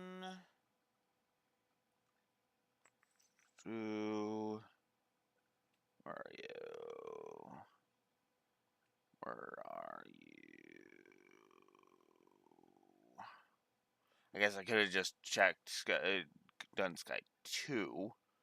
Probably would have been faster, but whatever. Ah, there you are.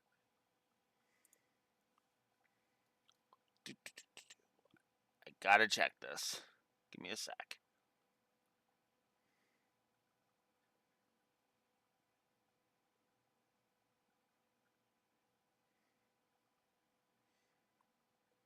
It's gonna take a minute because Japanese voice actors.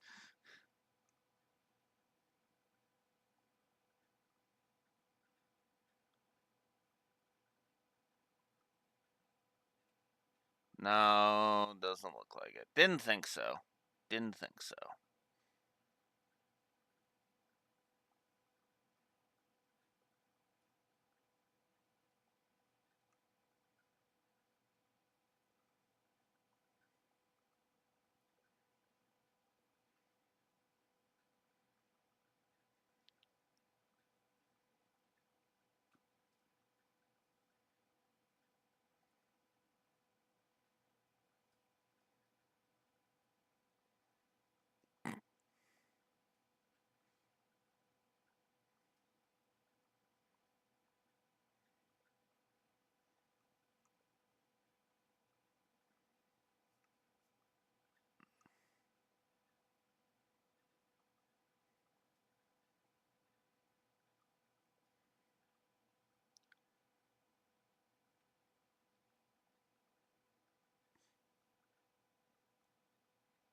Okay.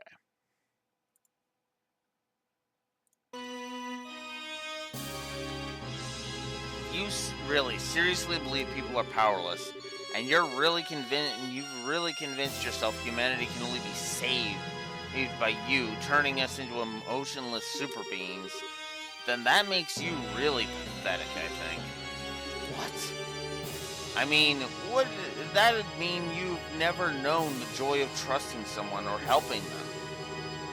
To think that your only smug satisfaction comes from watching people struggle. That's just too sad. But even if I feel sorry for you, I'm a bracer. I can't ignore the fact that you're getting a lot of people involved in your little pity party. Sorry, but I'm afraid I'm gonna have to stop you by force. You ignorant little girl. How dare you talk to me like that? Very well then, the professor would like for you to prove your theory. Ah! His eyes, somehow... What? Do be patient for a moment, everyone. I promise this will be quite a show. What are you planning, Weissman? Joshua, forward. Joshua, no. Come, Miss Bright, do show me. You claim humanity can stand against forces larger than it. Show me proof you can stand against despair. Fine.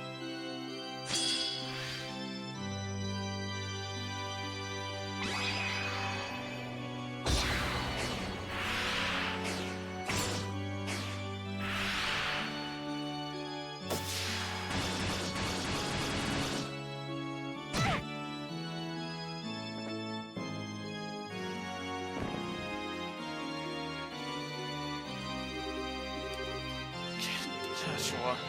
Oh, quite an impressive move.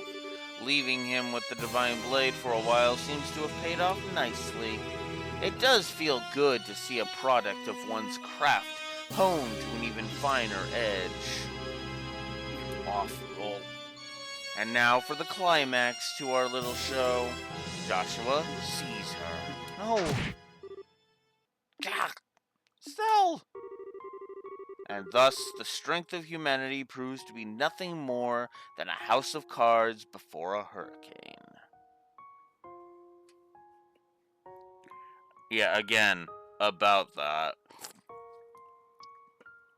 As I spill Pepsi on myself, god damn it.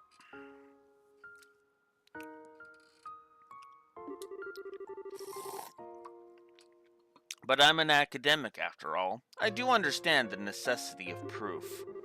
So we'll have Joshua provide the final test. What? What indeed?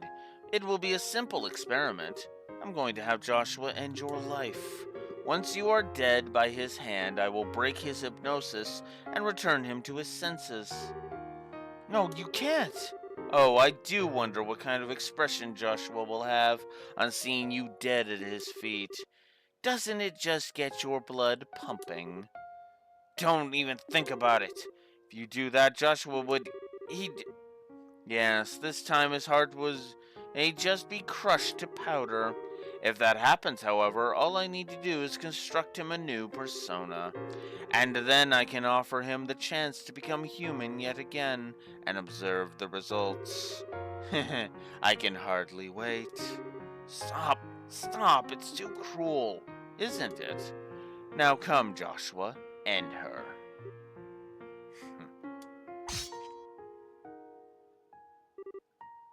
Joshua, I'm sorry. I said I wouldn't die. I promised I'd walk with you. Joshua, please, no! But I believe in you. Joshua, don't give in. Don't run away from reality, even if I die. To be honest, if you did die, I'm not sure I could face reality.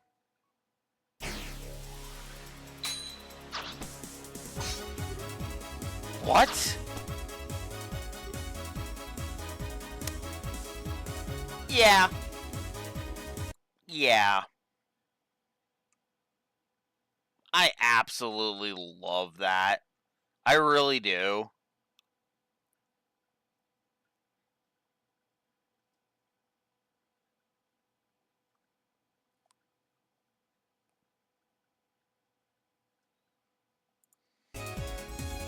Ah, Joshua, are you free at last? Joshua? Sorry, Estelle. I didn't mean to scare you like that. What? What?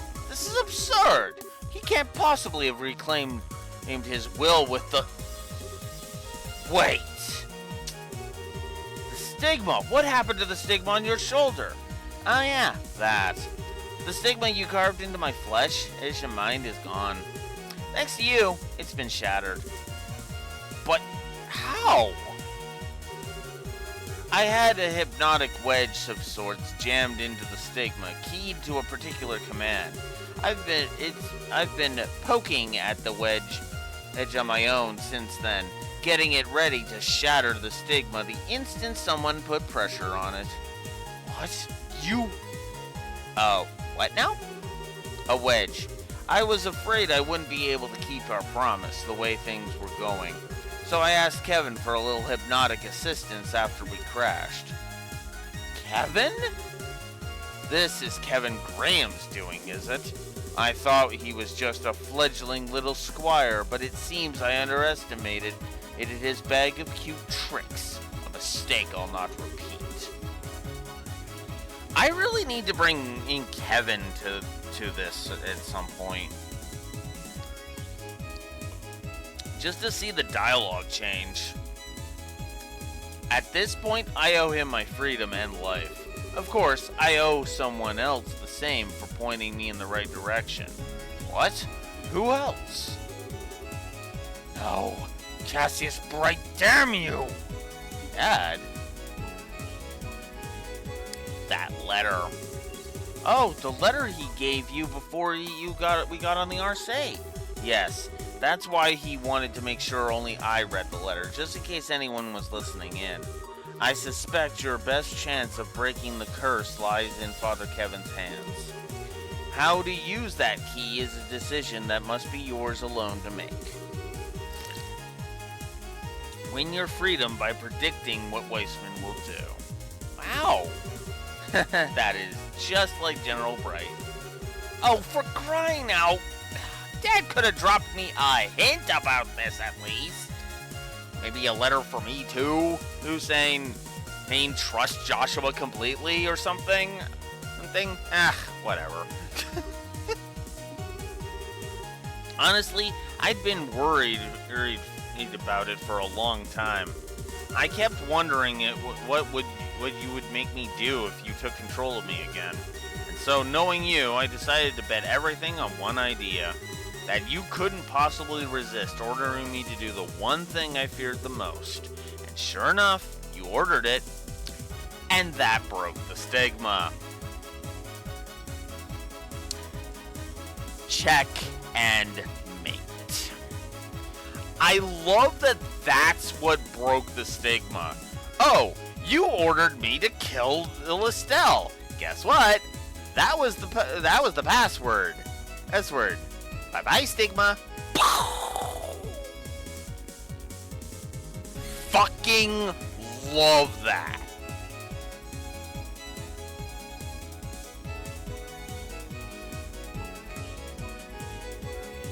Yeah. That's why which was the other reason I said that was completely just retreading ground that was done better here. Except here, it was actual full-on mind control rather than Swin just palling around with Auguste. I stand behind my hatred of that whole plot. God.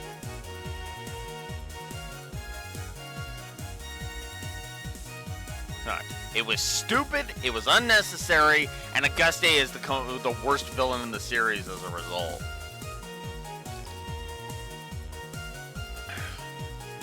Honestly, the more I think about it, the less I think Joachim can frickin' surpass him. Pass him in terms of shit villainy.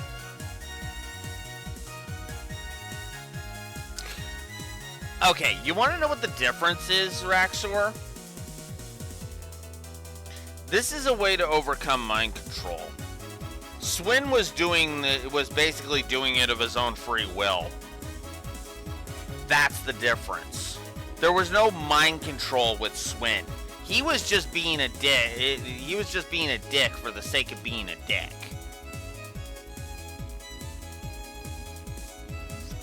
Except there really wasn't when you think about it. Not really.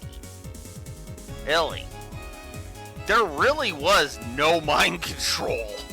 Oh, there. I mean, you can argue the fucking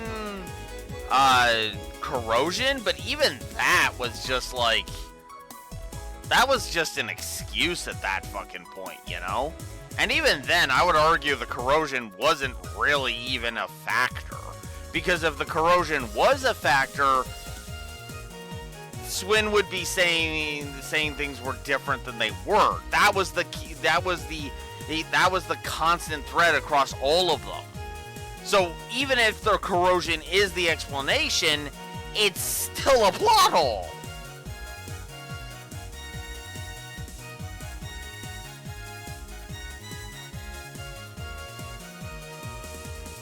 So no, although even if it was as Raxor, the point still stands. They already did it and better because it's fitting with all of it.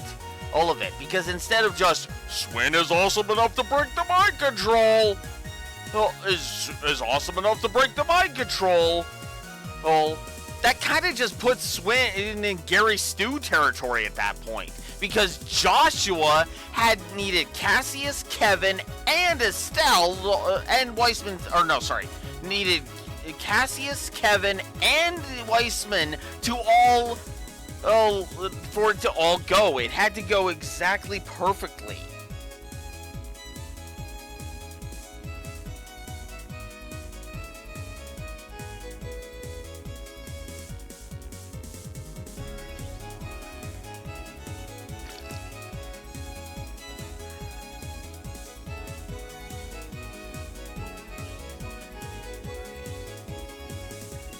Yeah, I still don't buy that. I still don't buy the fact that because the problem was the narrative made it crystal fucking clear that Auguste was not Ace.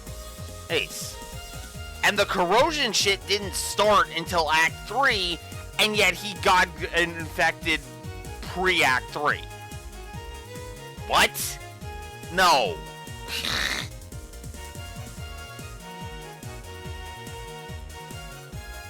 Yeah, it happened on the island. That's why I'm like, what?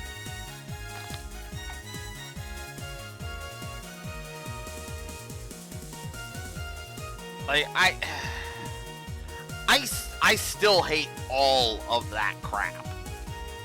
Like, Act 3 of Daybreak 2 is just, oh god. I might actually consider Act 3 of Daybreak 2 to be the worst Trails chapter, in my blunt opinion.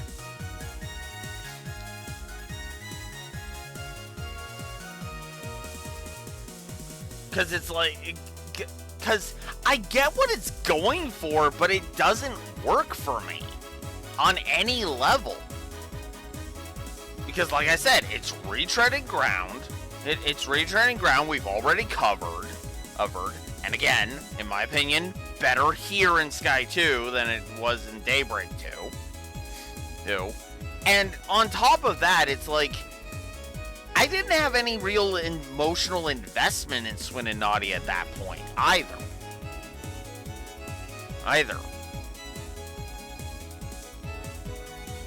Narratively speaking, I think it just would have been better. Again, I stress this point. If Nadia had been in on it from the beginning and was just playing Auguste for a fool, and by extension fooling Arkwright Solutions and everybody else, or hell, even have Arkwright Solutions in on the gag, courtesy of Nadia, that'd be one thing.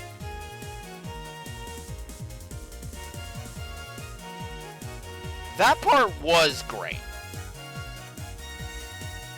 That part was great. Like, honestly, I will go ahead and say there are parts of it that I like.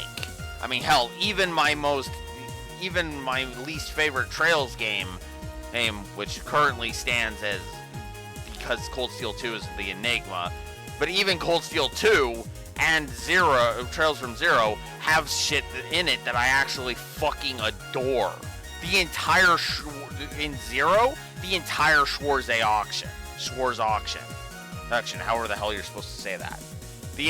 That entire auction section is just perfect.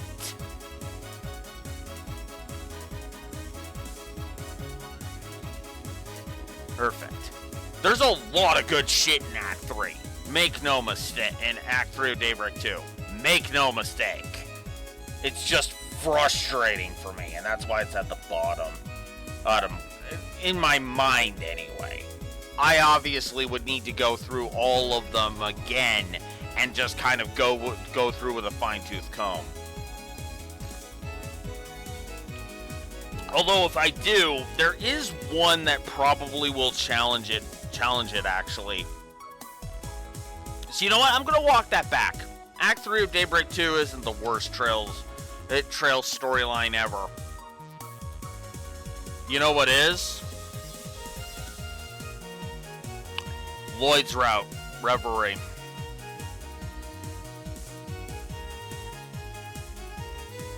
Like, once you get out of the prologue, Lloyd's Route and Reverie is just... And I know that I'm going to get so much pushback for this. Lloyd's Route and Reverie, once you get out of the prologue, is just garbage. In my opinion. Just straight garbage. Act 3 at least has some awesome shit in it to kind of offset its awfulness. Lloyd's Route and Reverie kinda can't, because it just keeps piling on stupid crap after stupid crap after stupid crap after stupid crap. There's like 3 exceptions to that. And even then it's dumb, because it's like... because it involves an Ellie hater looking at Ellie and wanting to smack her upside the head and say, "No, you're not that awful, quit it!" Ah! Anyways.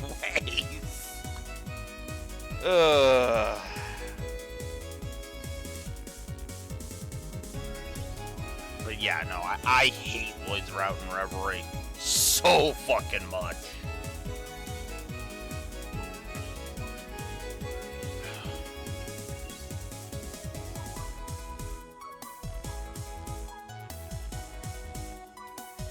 Well, actually, I guess I should say from the end of Act 1 on was just hot garbage. Like, wow. Anyways, I'm finally completely free of you, Joshua. You foolish little child. If you had just obeyed me, you could have aspired to such heights. I could have advanced you in ways you cannot even dream of. Much like how Estelle turned you down once, I really have no interest in any of that. Besides, if I've learned anything in this whole journey, it's that one's path in life isn't given by someone else. It's something you find with others as you search for it, no matter how dark your surroundings. Absurd. The history of man is stained with the blood of fools who tried finding your path. Without a guiding light to shine on that road, they shall remain lost. You're wrong. We use the light we use the light we each give off to find our way together. That is how we found our way here, through all your cynical traps. That's right. You do like your speeches, don't you? You shambling wreck of an enforcer. Show me then. Show me this light you claim will guide you through the darkness.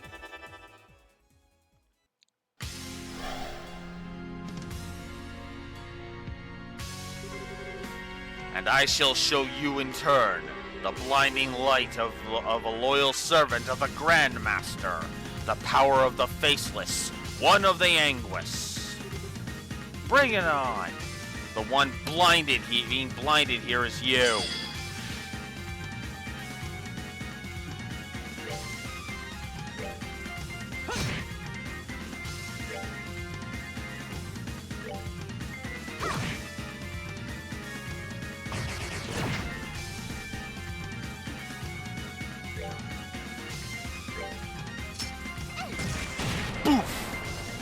He'd have got the first hit on Weitzman.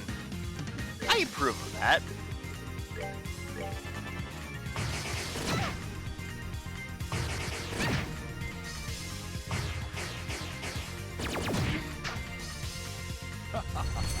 Not enough yet. Well, shit.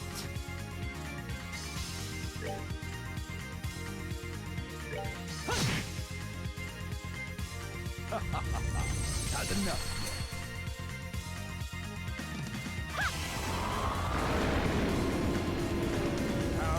Wait, that didn't remove it? Or did he add another one? Okay, I'll have to test that.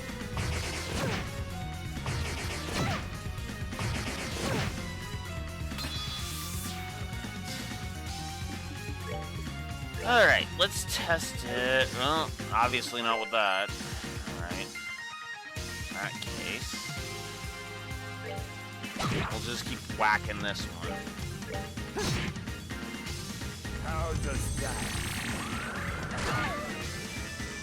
Ow. Alright, well, let's...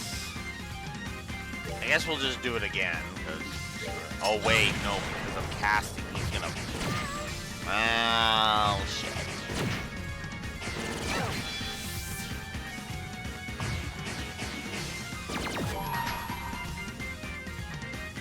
I gotta give it my all! And before she goes down, I'm just gonna... do that. Let's see.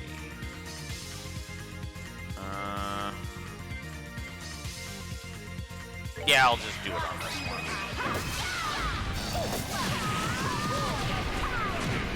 There we go. There are one combat shell.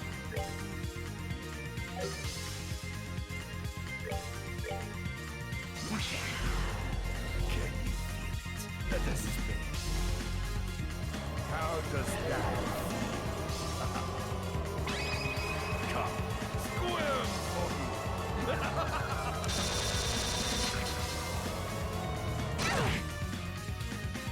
Well, shit. No. Oops. I do think this fight is actually decent, though. I will say that much.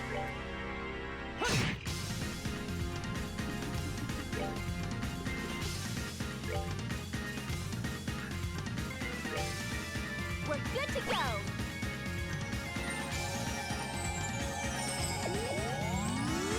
We're just gonna yoink that. Oh, wow. Oh, crap. I forgot to yoink that. Oops.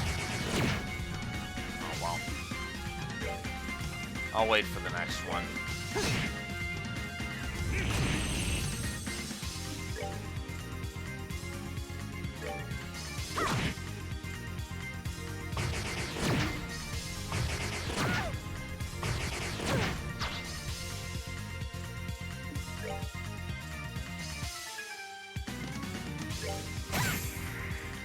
Nice. Oh, crap. How does that come?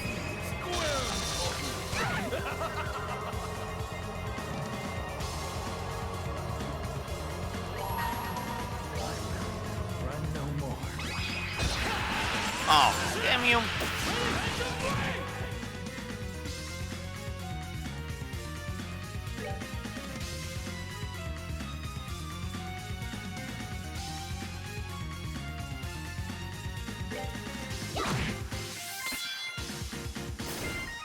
Alright,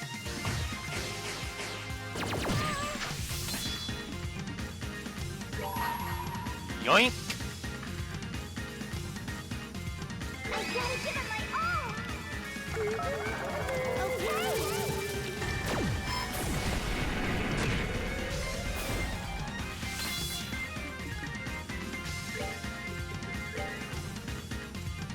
Oh!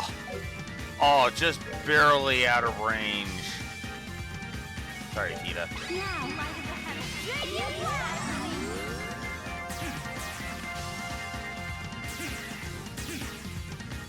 What are you even doing with that? Yeah, buddy.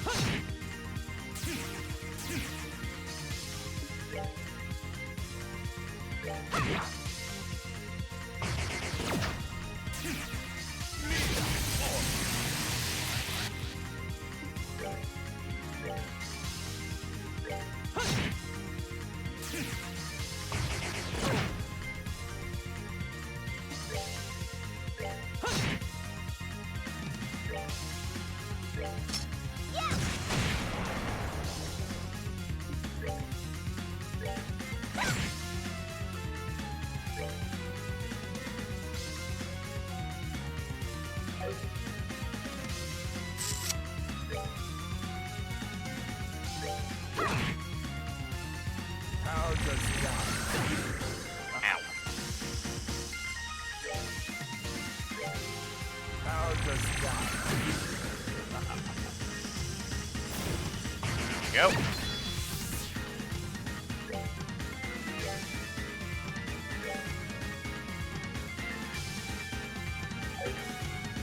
No, I'm not ready for that yet.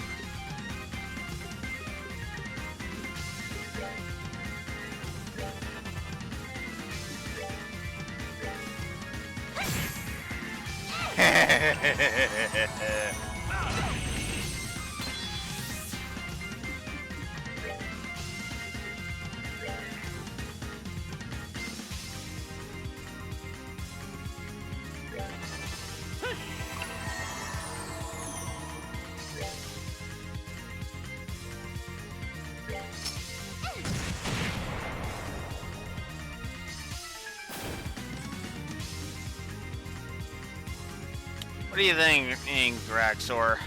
Phantom Raid or Wheel of Time for the finish? Or Satellite Cannon? And one of those Phantom Raid? Alright. In that case, I will run no more.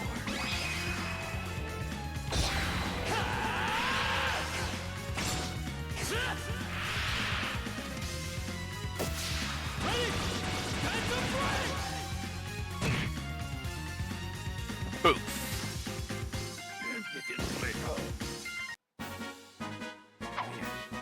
Not done yet.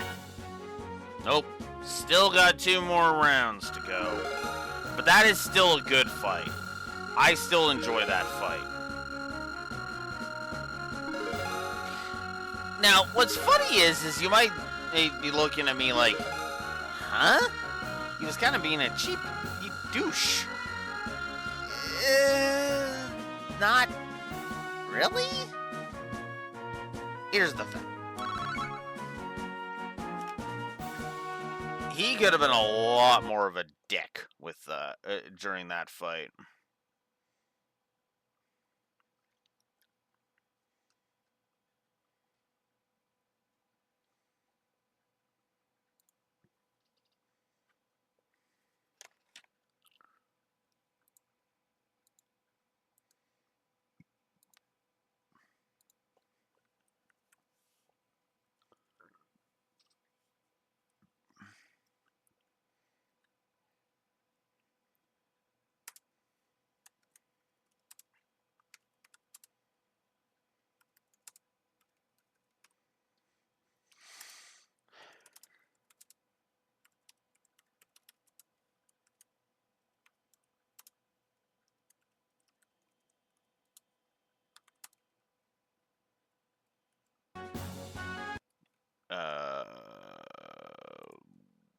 Okay. Apparently the Twitch app is screwing up again. Because of course it is.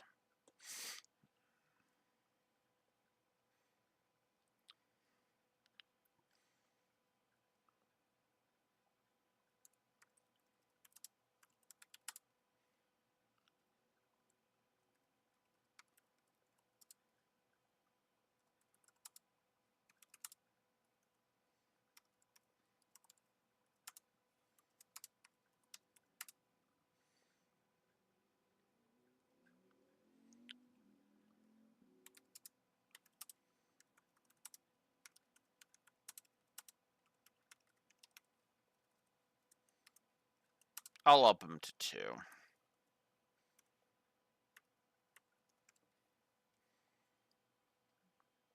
I'm gonna up that fight to 2 positives because I think that fight really is fun. A nice cathartic and not stupidly overly harsh fight.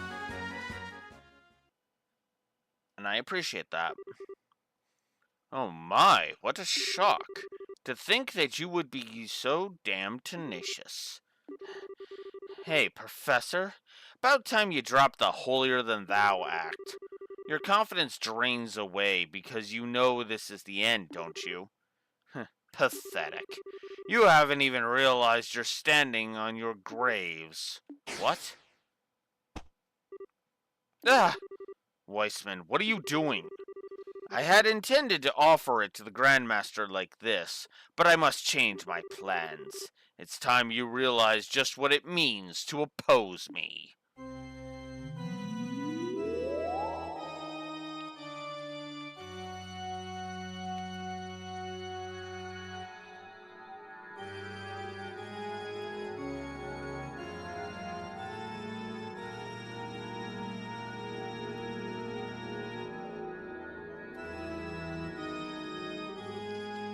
What in the... He wouldn't. He's fusing with the Oriole.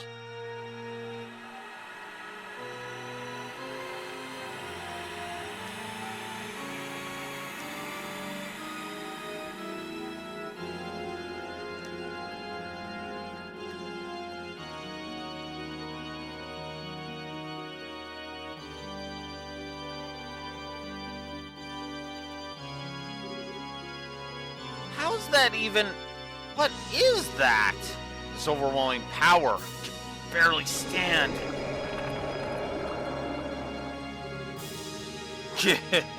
Oh, this sensation. Even better than I had imagined. Shall we experiment, then? The power of hypothesis. Its unflinching reason, indomitable intellect, guiding humanity to the future.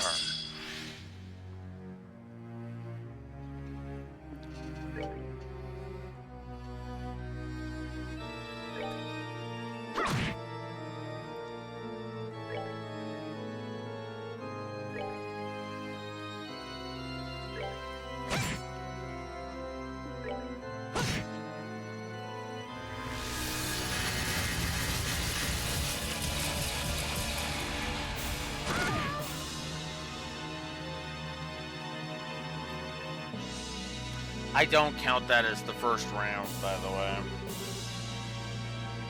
There, a lesson learned, I think.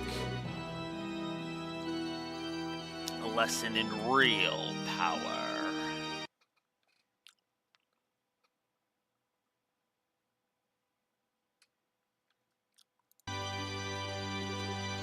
This is nuts. Our attacks aren't hitting him at all.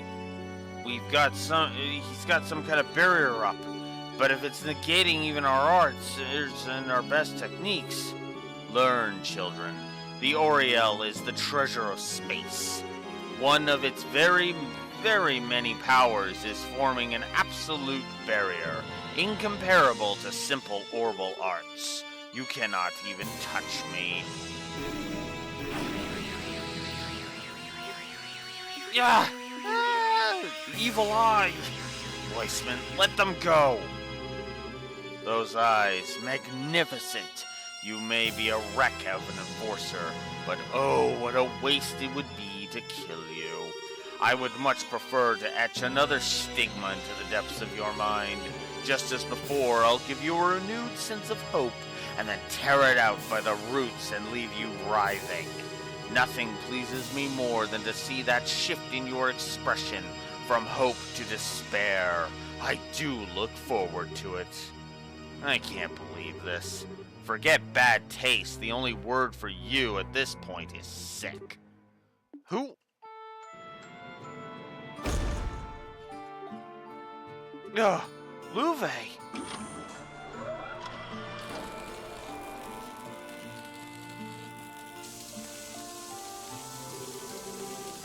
I suppose I should have finished you off. Though really, Luve, what are you planning on doing?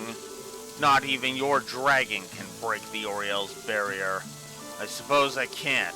I did have a question for you, though, Weissman. Just how involved were you in Hamel? Wait, what? Now what a thing to accuse me of. That was purely the fault of the Empire's hawks. No. Why would you ever think I would be involved? Because you're a snake. You appear before people in their moments of weakness and whisper plans into their ears that lead to their destruction. And in doing so, you achieve your goals without ever dirtying your belly. Hey, that's just our way of doing things. No, would he? The ringleaders of the Hawks were nothing more than political losers who had nowhere else to go. There were a few questions I couldn't answer at first, but if even the war 10 years ago was part of your plan, then it occurred to me. Everything made sense. I see. It is largely as you surmise. What? Of course, really, all I did was introduce them to a band of Jaeger dropouts I knew, but the name Hamel, and put the name Hamel in their ears. Just doing that was enough to push things to war in the blink of an eye. Simply one more testament to the sinful nature of men. Awful. That's so awful.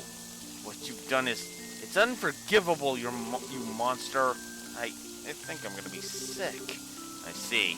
Essentially as I thought, then. You're taking this rather well. Personally, I was hoping you'd be a bit more resentful. Ha! Have you forgotten? I've long since learned to stay my anger. However, you knocked me out from behind back there, and that is an insult the Blade Lord cannot abide. That alone I shall be paying back in full. What? Yeah! Absurd! Absurd! The Oriel's barrier is absolute. It cannot be harmed by... Wait, that sword, of course! Yes, the sword granted to me by the Grandmaster.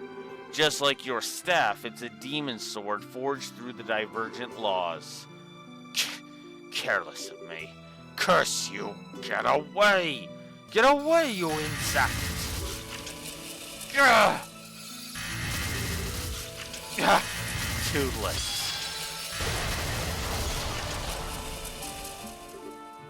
Oh no! Luve! Forget about me! Your path is clear. Strike him down! Luve. You dare strike me, one such as I? No matter. The absolute barrier is but a trifle of the Oriel's power. I shall bring forth its full force and let you savor the despair. Never. Our hope will never die. Okay, you as a bracer, as a citizen liberal, and more than anything as a human being, I'm taking you down. Weissman, this is the end.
Gotta give it my all!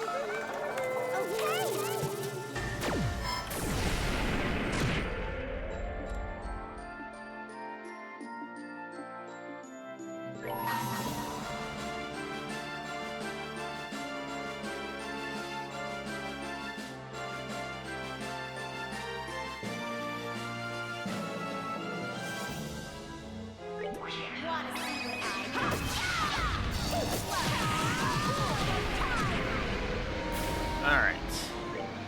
one.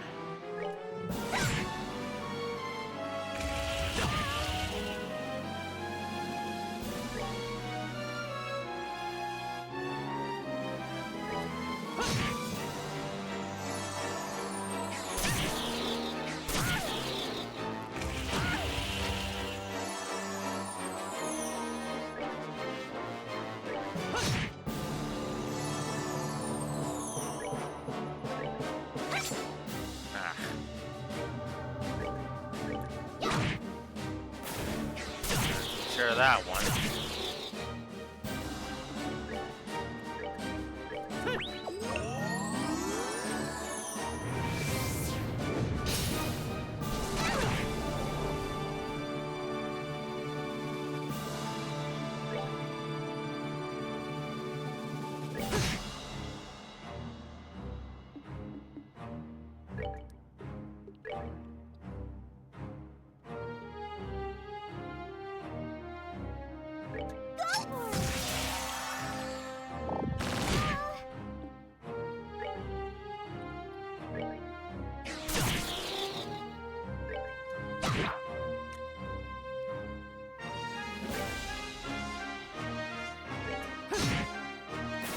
Alright, that's a share of another one. Oh, that hurts.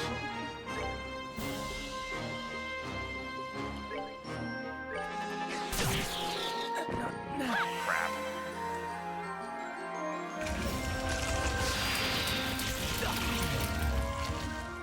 Hey, he revived him and confused him. Oh, that's great. I don't know how that's possible, but whatever.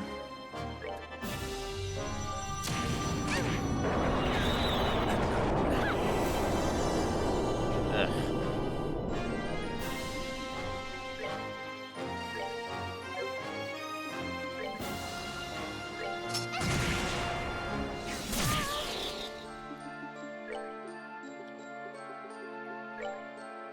We're good to go. There we go.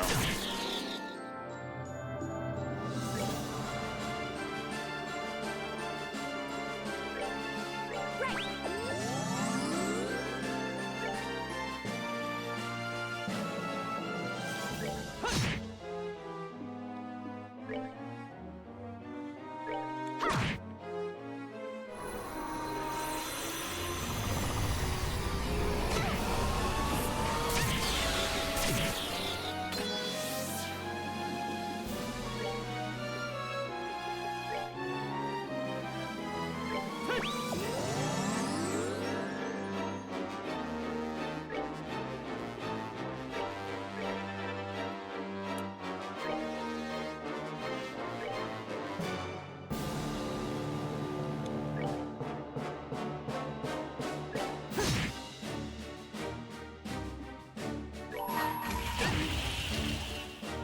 I gotta give it my all.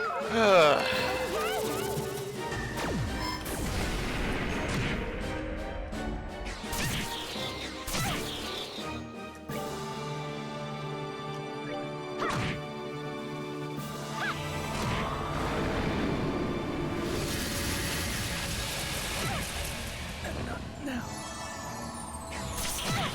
Oh, come on.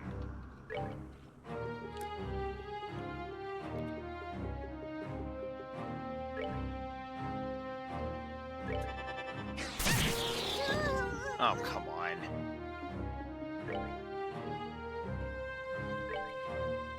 We're good to go.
I gotta give it my all!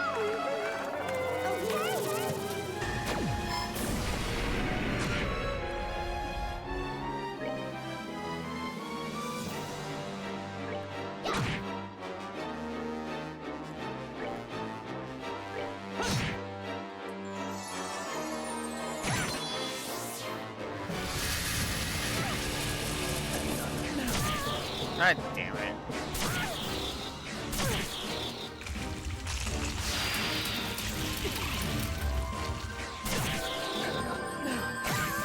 God damn it. Oh, fuck right off.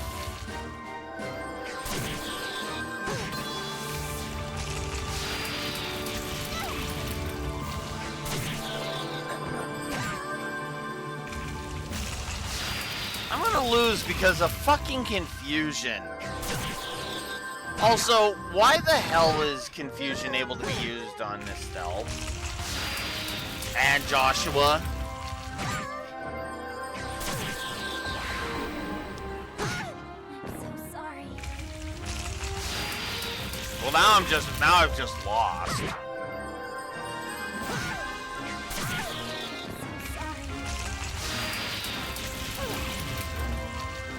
Okay, this is just fucking insulting at this point. There we go.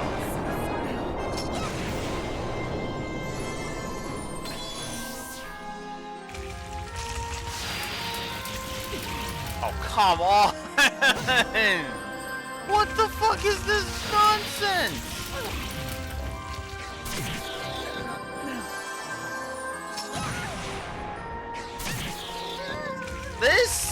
This is a bullshit fight. I have to take back what I said about the whole challenging but fair thing.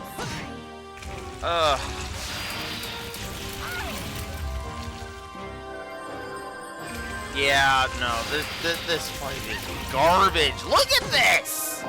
Look at this fucking nonsense! Oh my god! I am just in a perpetual loop of pain! What the fuck? This is stupid! Just fucking end it!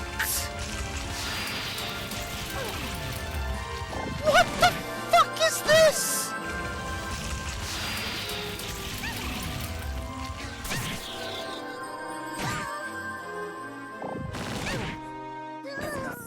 Oh, fucking finally! Ugh. Positive removed, negative gained. God, what the fuck? Heck is that garbage?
god. What the fuck is even this fight?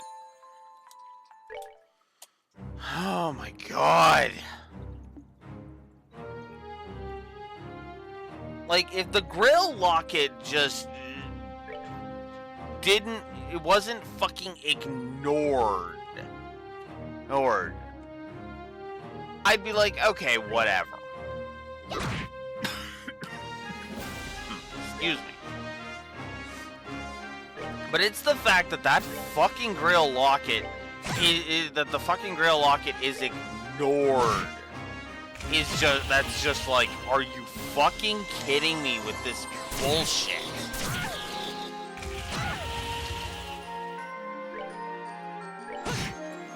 Never mind the fact that we have the infinite ads problem again.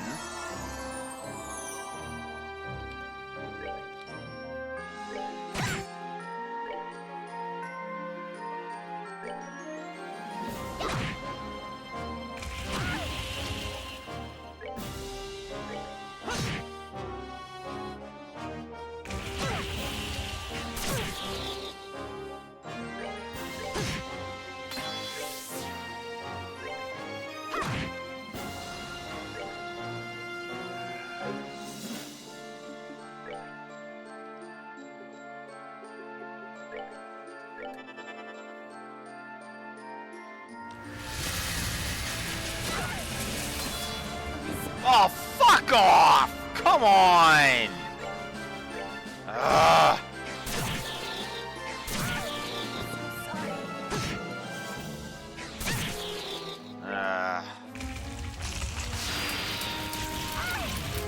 We go again with the stupidity.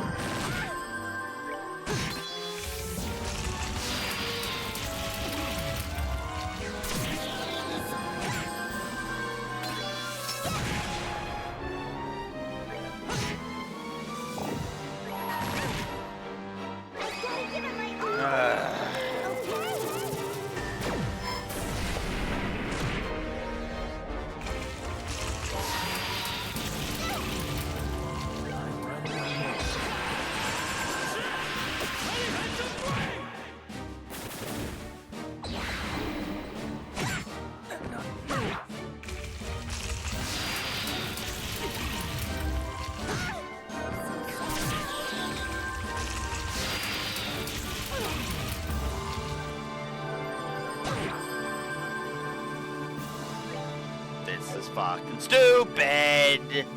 Fuck this fucking fight. Oh, okay. No, seriously, fuck this fight. This fight is just hot garbage.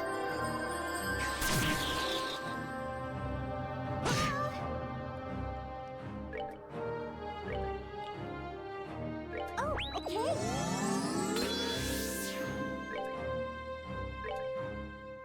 We're good to go. No, they're all wrong. Ugh.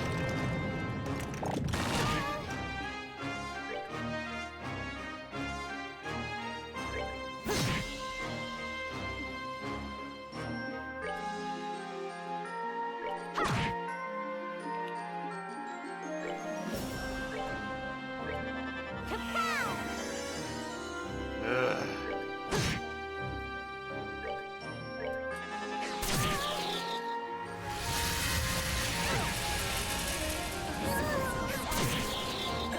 Now.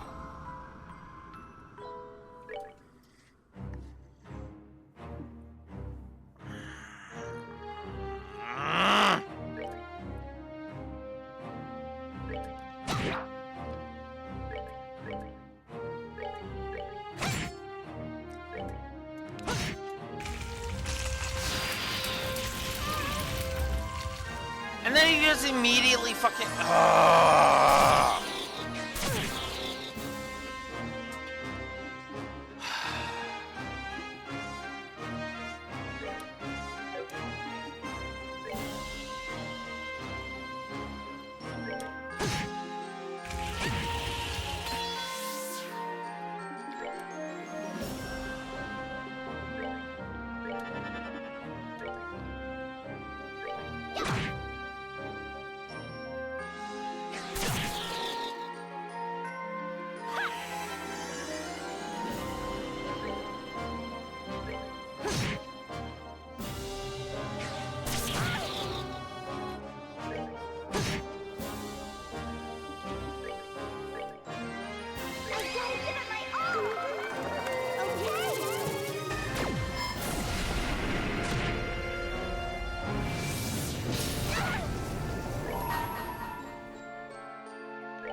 to go.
Ugh. And I hated the second round before. Let's see how the second round goes. Your tenacity is both impressive and frustrating. Frustrating, you see, for it is pointless. Behold now the infinite power of the aura. What is the Oriole? It's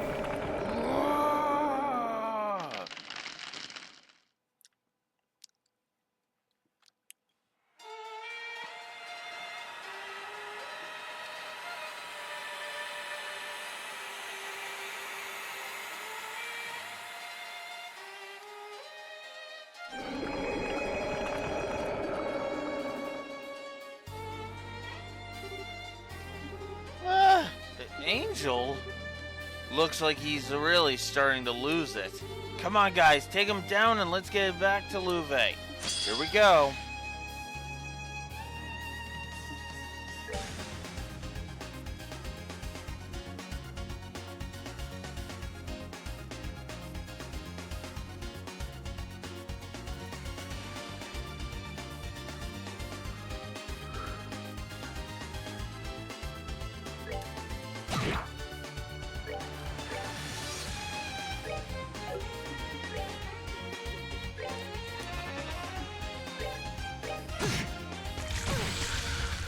Oh, of course.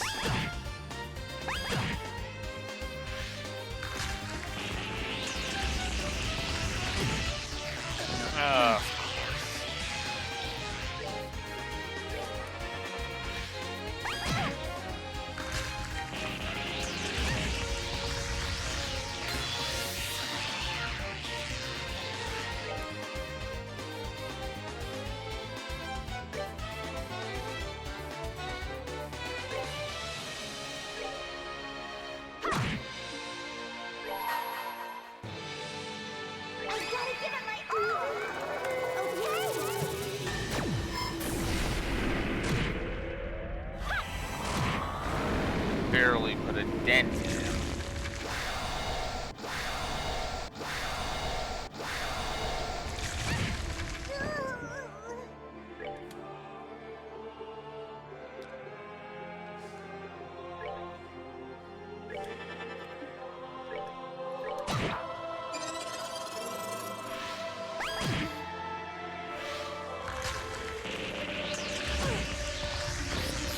Of course.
Yeah, I'll do this side. Fuck it.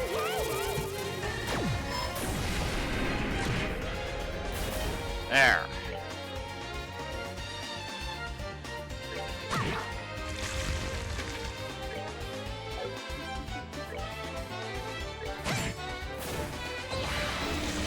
Of course you can make more. Why wouldn't you?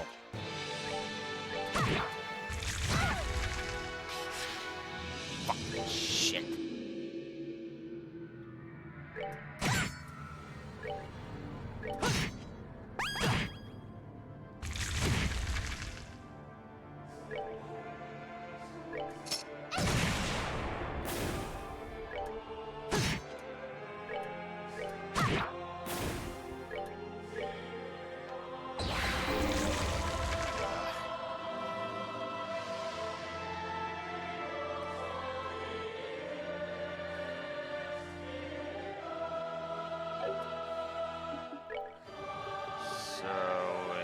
Wind right now.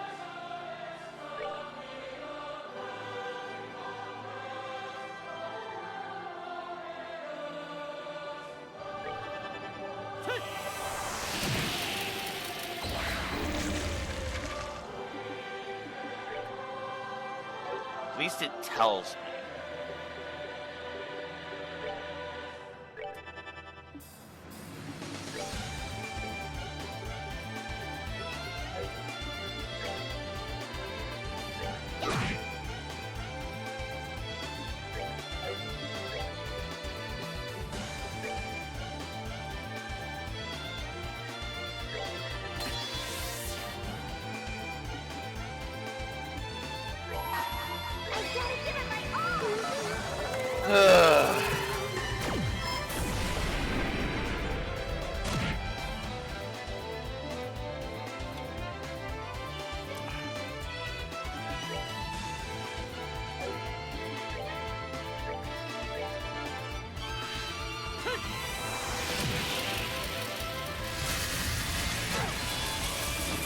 Oh, he can still do that bullshit, because of course he can.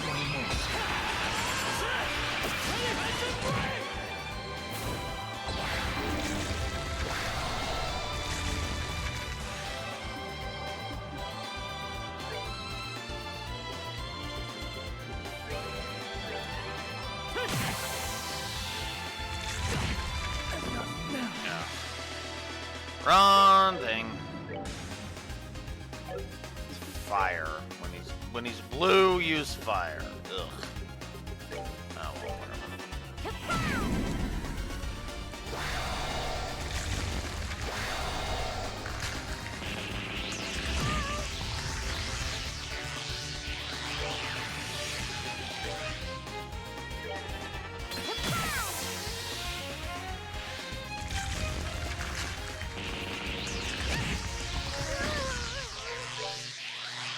Ugh.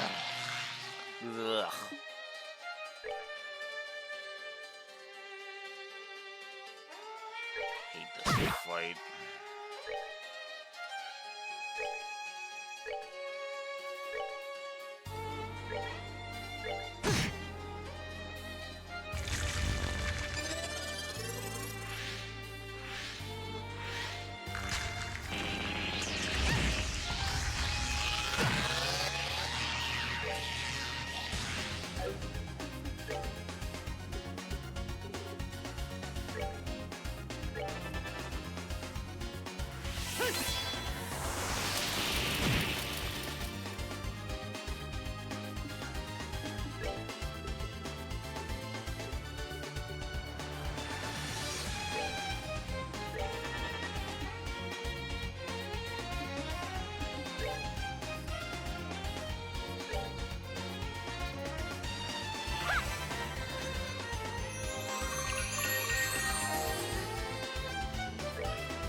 No.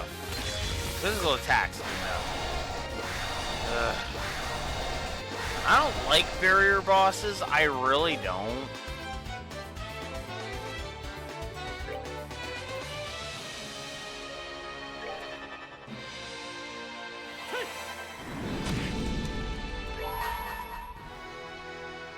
I gotta give it my all. Okay. At least with this one, there's an indication of what to use on him.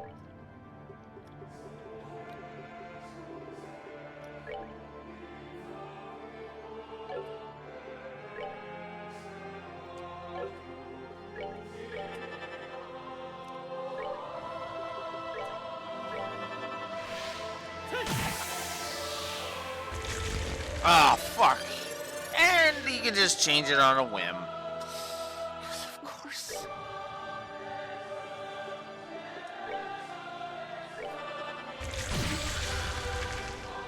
Of course you fucking cancel her art. Or piece of garbage.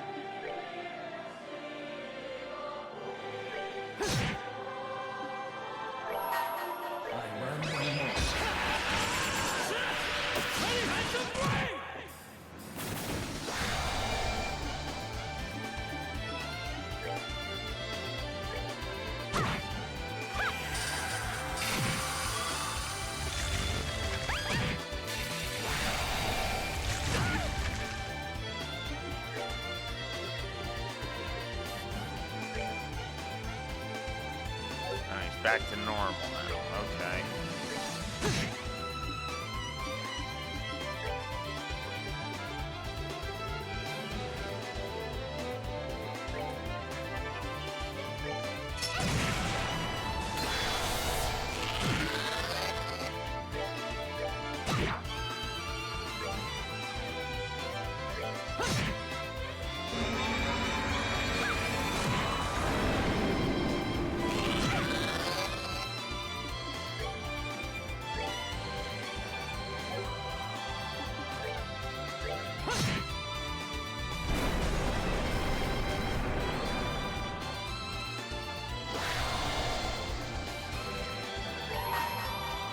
I gotta give it my all.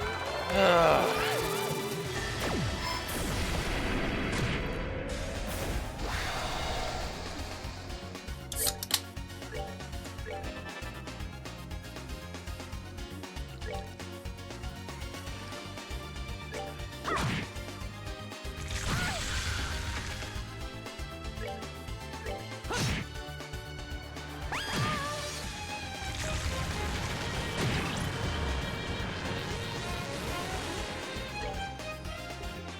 Ugh, here we go again with that bullshit.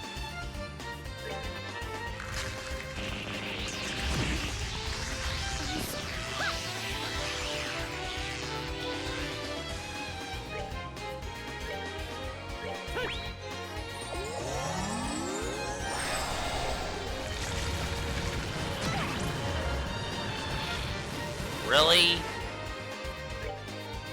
ever not going to fucking pull bullshit? No, of course not. Gotta keep pulling that bullshit because why not?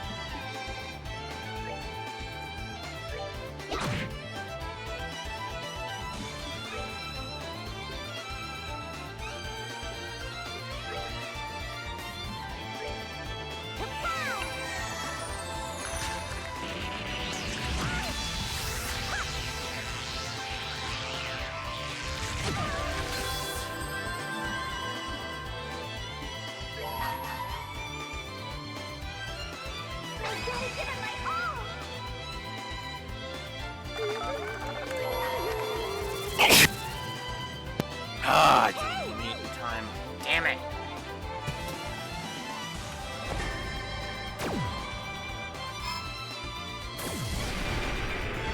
Yeah. The problem with this fight, honestly, is that he's a barrier boss. Honestly.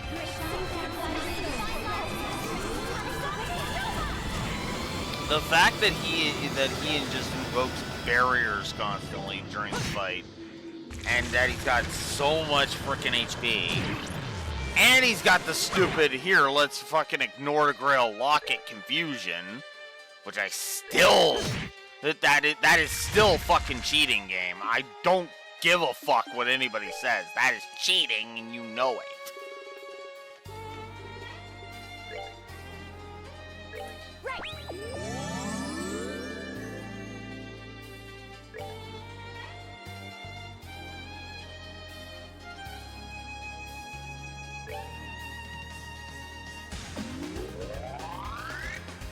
Raxor, the Grail Locket is supposed to just prevent all status effects.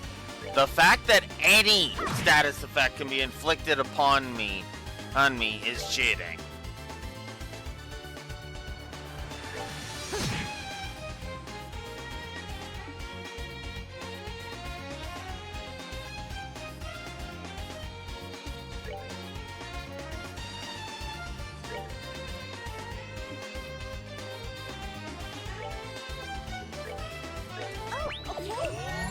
I mean, if McBurns was like the only exception, I could probably accept that. But, I'd be a lot more angry at that. I'd honestly be a lot more angry at that if... What?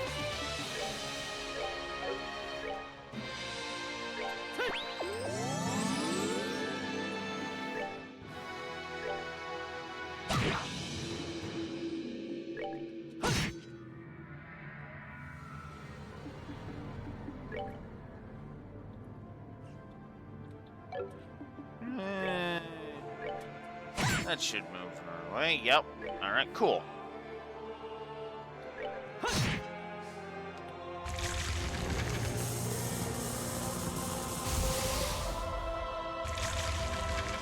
Oh, I see what he was doing.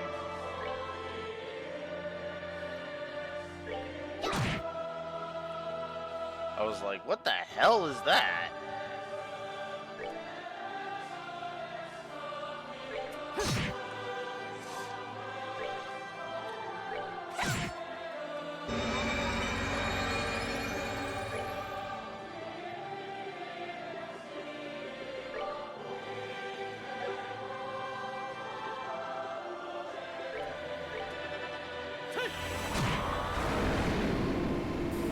What?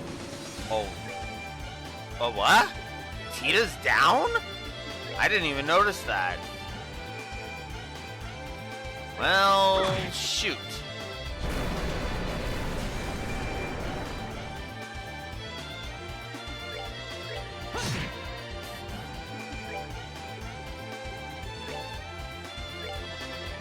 Oh, right, 'cause she got nuked earlier. That's right.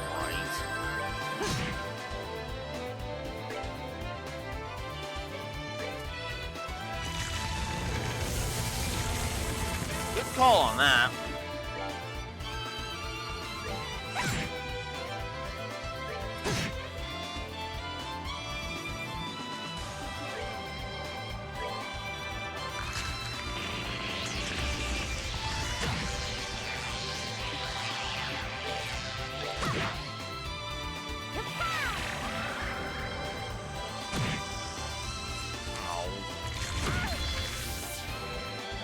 Okay, fuck this.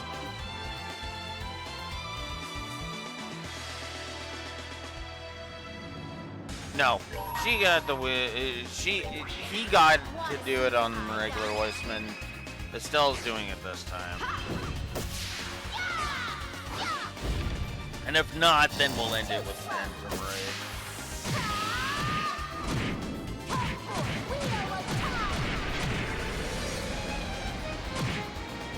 Nope, we're done. Oh, that fight sucked. I'm gonna stick with one negative per round, though, if I may be so bold. But yeah.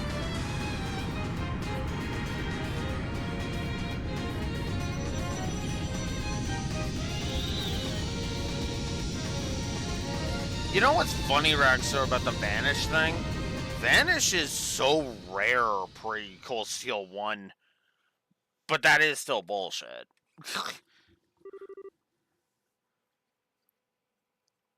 Although Vanish isn't really counted as a status effect until Cold Steel 1, now that I'm thinking about it.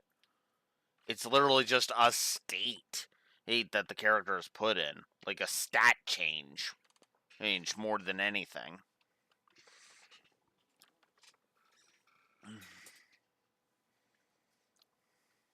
What? No. Absurd. Bihoriel is gone? This is impossible.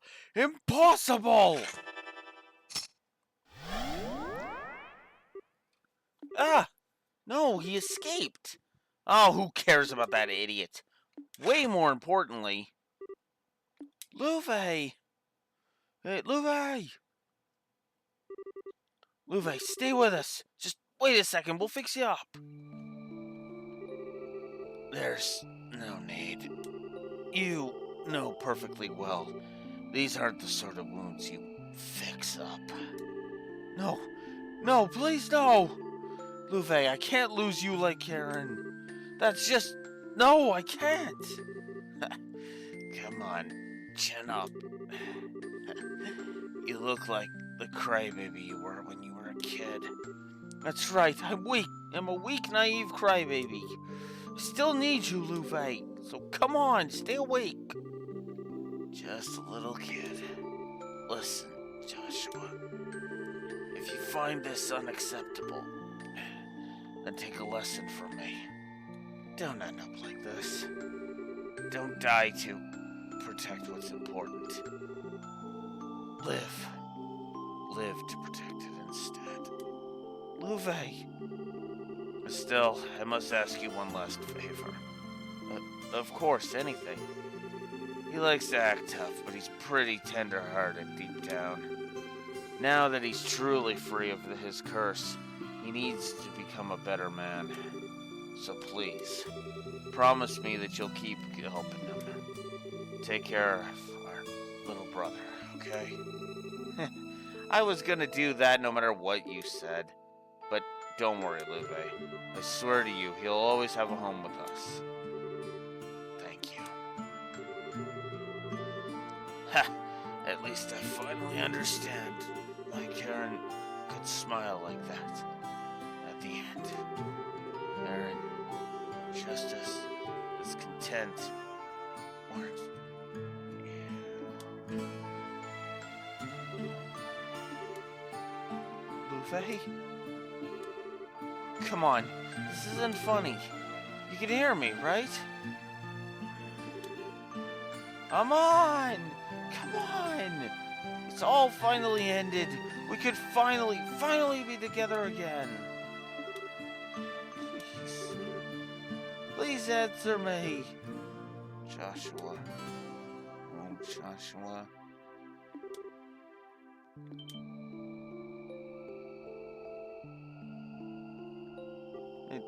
Ah! Julia. Goddess be praised, you're all safe. Wait, that's Luve? Is he... Ah, I see. After you descended, we were swarmed by those archaism beasts. It was only Luve intervening on that dragon of his which saved us. I see. Yeah, that sounds like him, alright. If I may, what happened to Weissman and the Oriole? Oh, right. Yeah, the Oriole disappeared somewhere. Weissman's also gone, but he really lost it when the Oriole disappeared. It disappeared? Well, that could be bad. Define bad. Please tell me this shaking isn't involved in the bad. The Oriole was the main source of power for the city. You've removed the city's power source. There's nothing keeping it afloat any longer. Yes, that seems rather bad. We should return to the Arcee at once. Good idea. I don't think everything will shut down all at once, but it would be best if we hurry. Kyle, Dawn, is the Bobcat airworthy? Should be airworthy enough to save our skins at least. We'll lift off as soon as we get back. Alright, let's move everyone. There was a transfer gate near the elevator. That seems to be the best exit. We should stay in lines to avoid losing anyone.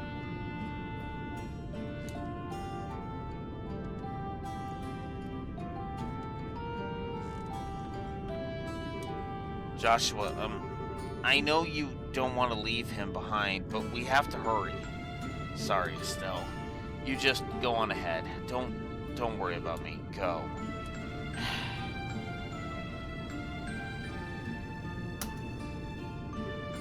Yeah.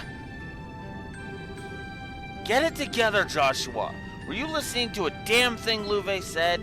Didn't he tell you to live, to protect what's important to you? I don't know about you, but I sure was listening. And I promised him I'd stay with you and help you. And I promised you the same once, too. If you think I'm just gonna turn my back on that, you got another thing coming. No. Sorry, I really am a weakling.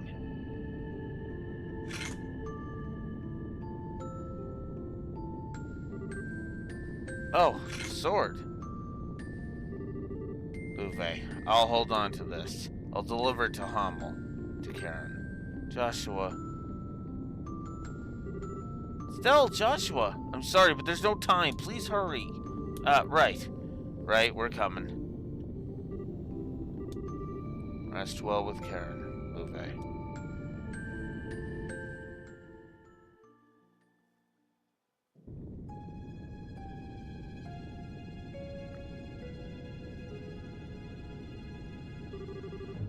Absurd. This is a farce. This wasn't in the Grandmaster's prophecy at all. Unless... Does this mean I, too, was being tested? Ugh. I shall have to have words with my master once I return. Sorry, but I think your question's gonna be deferred indefinitely. Kevin Graham, what are you doing here? Out of my way, insect. I have no time to deal with gnats like you.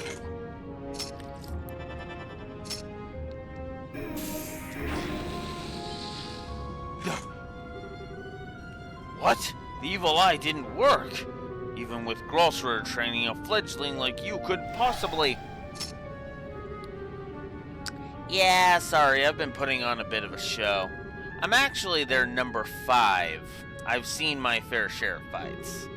Granted, when you were at your best and power tripping on the Oriole, well, I would have struggled. But now, you don't have a prayer. Not that you do that anymore, you filthy heathen. What? Ugh. Locating the Oriole's been kind of a sideshow, as you might have figured out.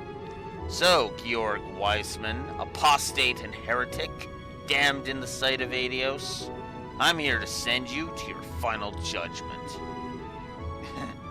I see. However, Grossritter, I think you will find it a little hard to fight the Faceless on your own with all...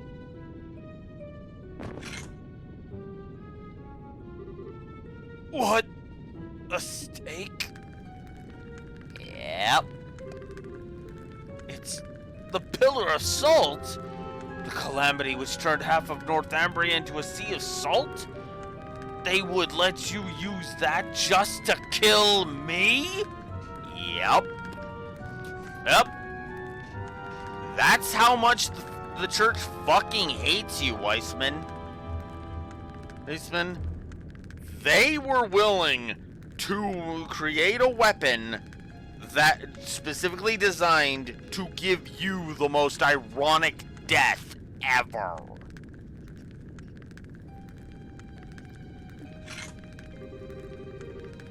It's what you've earned, you faithless pile of filth. The church does try to stay neutral in all things, but we can't overlook what you've done. Now kindly stand still and die quietly. This is the first time we have ever seen the Heretic Hunter on screen, by the way. As far as Kevin is concerned, as we'll get into in Sky 3, this is what Kevin thinks of himself. This is what he believes he is at his core. I call bullshit, as do others, but it's understandable why he would think that. You damn dog! Dog? You aren't wrong, I guess. You know, Joshua, you're lucky. You, at least, can get out of this sort of life. Is that jealousy I hear? Kevin Graham, the Heretic Hunter and Grossrader's fifth Dominion. I must say, you're just as cold as the rumors said. Ah, you were the fool, right? Sorry, but it's a bit late for him. You may have heard, but I am here purely as an observer. Purely. To observe and oversee every single facet of the gospel plan and report the results, without exception, to the Grandmaster. Weissman's self-destruction is simply another result to report, and wasn't anything I needed to stop. I see. You Ouroboros types sure do love being mysterious, don't you? And you accuse me of being cold. Are the Grossritter really so different? I wonder. Now then, I'd say I've observed everything. I found that what I was looking for, so it's time I went on home. What?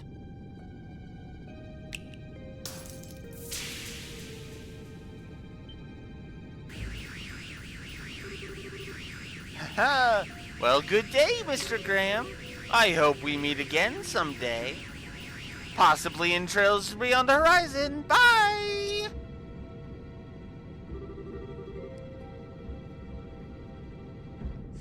Found what he was looking for. Could he mean... Well, whatever. That's outside my jurisdiction. I should hurry back and rejoin the others.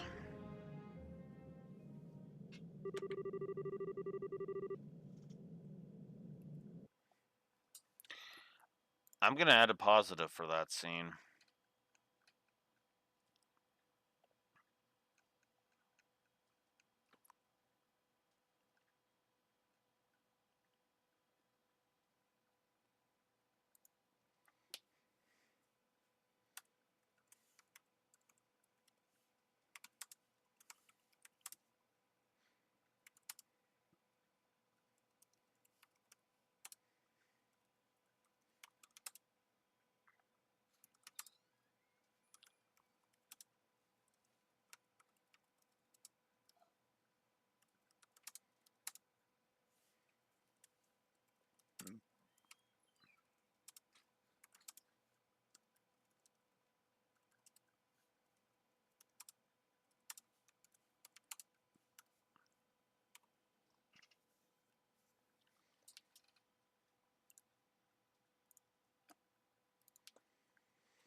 Alright. Alright, let's finish this finally.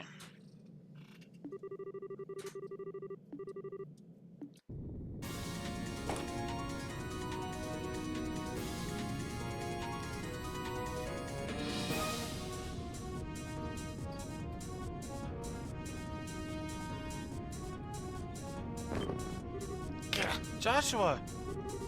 Are you okay? You weren't hurt, are you? No, I'm fine. I think. Just had a strange moment of vertigo. Like you were dizzy? Why would you... Possibly a side effect of the stigma's removal. Kevin, what do you mean? Weissman burned that thing in deep to the very core of his subconscious mind. Rip it out like we did, and there's gonna be side effects. Vertigo, headaches, nausea. You're gonna be suffering for a while, Joshua.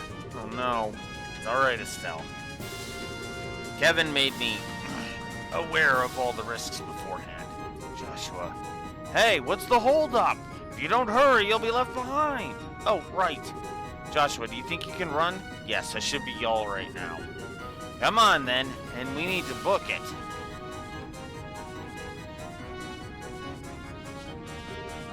Still, what? Go!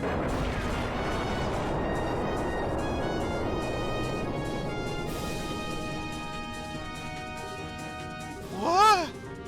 That last tremor collapsed some of the more fragile sections. Hey, you two okay? Yeah, mostly. Oh no, Estelle! Joshua! Estelle, Joshua! Oh, for crying out loud! Oh, ain't there any another way across? This is the only way in or out of the pillar that we saw. Damn it, there must be another way. Guys, don't worry about us. You go on ahead. We'll find our own exit. Don't be absurd! How am I supposed to look Cassius in the eyes and say I left you behind? We'll find another way across. Shara, thanks. Sorry. No matter what we say, though, a gap like this can't be jumped. We'd have no time to get rope, so they are going to need another route. But this is the only path out. Actually, I don't think this was the only way. This island seems riddled with underground passages. There must be another one near the pillar. That's right, I saw another gate just in front of the pillar. I think the sign said it was an emergency evacuation route connecting to the Kalmar district. Really? Yes, I remember that. Kalmar is where your ship is, right? That's right. Well then, if they use that... yes. Given the damage to the city's computer should have opened the lock on it. Estelle, Joshua, you heard all that, right? Looks like that's your best bet. Hey, use that to get back to the Arce. Will do. We'll go as fast as we can. Estelle, Joshua, please be careful. We'll wait as long as we possibly can. You guys be careful too, and save us some seats. Come on, we should hurry. I doubt we have much longer before the arc collapses completely. Yeah, let's go. Kyle said the entrance was just in front of the pillar.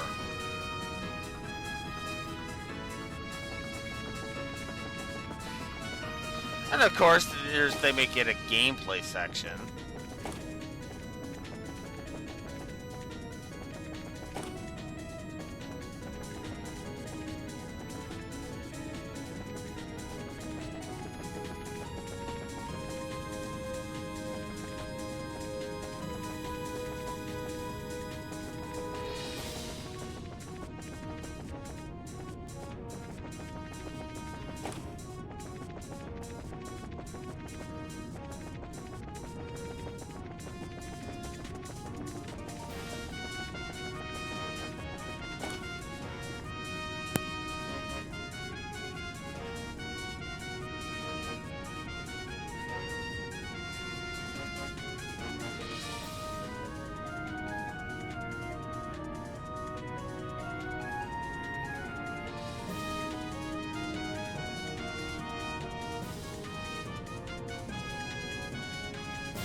Ugh.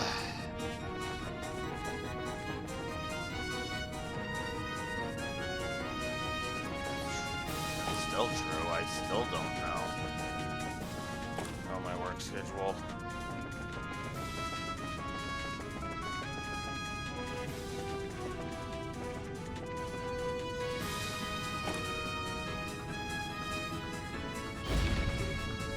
Ah!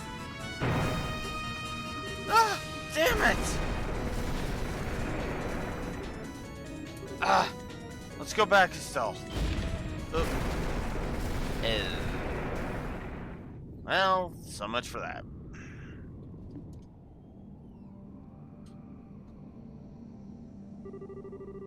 Well, so much for going back, I guess. Yeah. This column won't support us for long. Which means we're... Estelle, I'm so sorry. If I hadn't tripped back there... No, you don't need to say it. You bailed me out when I was about to be buried under the rubble anyway. We're both screw-ups. But, you know, it's really funny.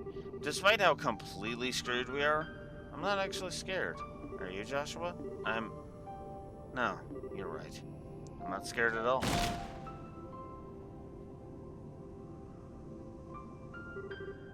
Hey, Joshua, can I ask 2 favors here at the end? Always. So, first, could you hold me, like, tightly? Of course I will.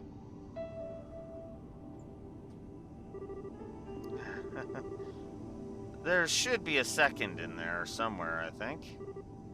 Oh, even at, you know, the end of, things here, I don't want to be too pushy. I don't want to have any regrets, and crap, how do I put this? Don't worry, I can say the rest. Stell, may I kiss you? Ah, yes.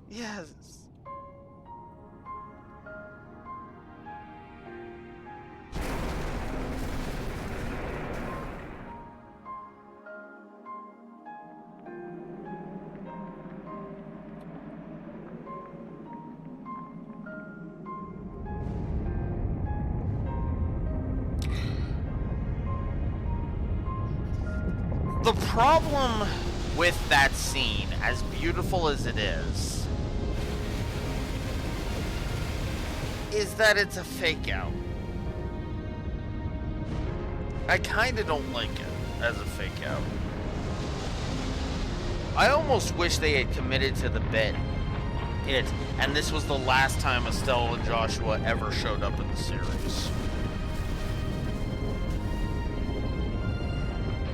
But as we've established a billion times by this point, nobody dies in this series, and it's one of the flaws of it. I mean, you know what I mean. You don't get, like, main character deaths. And hell, death in general is so bloody rare. You know? That's why Blood in Daybreak 1 was so freaking... had the impact that it did.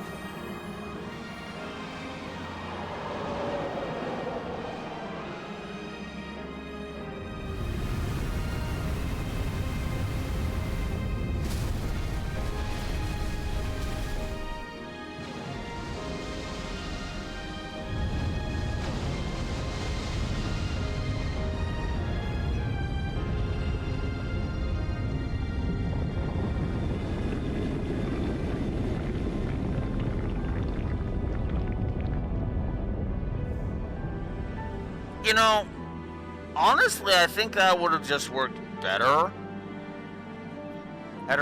if the Bobcat had actually saved them. Because that would have been set up, too. Kyle, please, if we just leave them, Joshua will... No, just that. We wouldn't make it in time either way.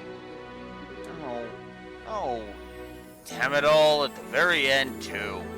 What is the goddess doing at a time like this? Well, it can't. We didn't make it in time.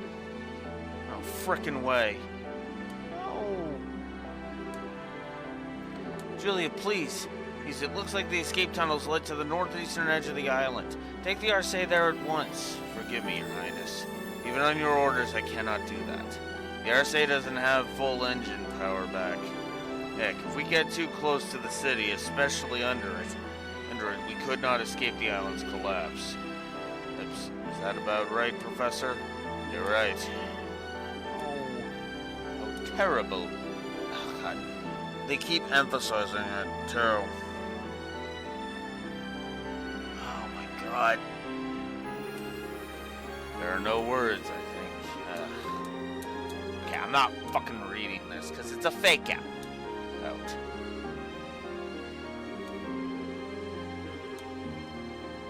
Trying to show a little decorum, Dorothy, at a time like this, but I just noticed that Zeke is flying around looking awfully happy. I don't like fake out deaths at Thraxor. Because at this point, because they're overplaying it. Every character is chiming in to say that they're dead, basically, and it kind of bugs me.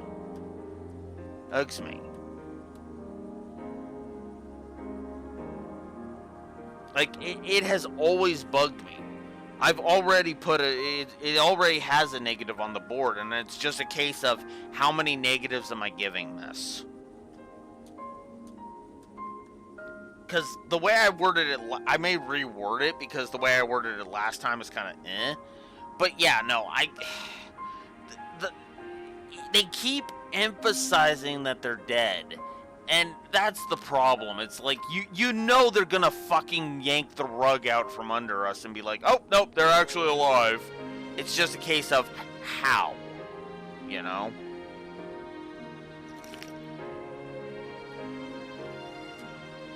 If you're gonna commit to the bit, you know.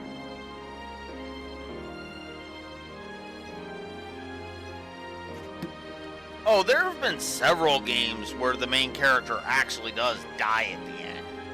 And those are impactful.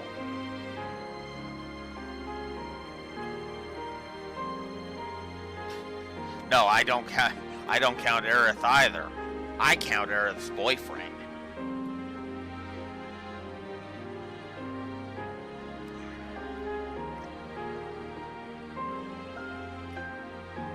I wasn't even thinking of Rebirth. I was thinking of Crisis Core.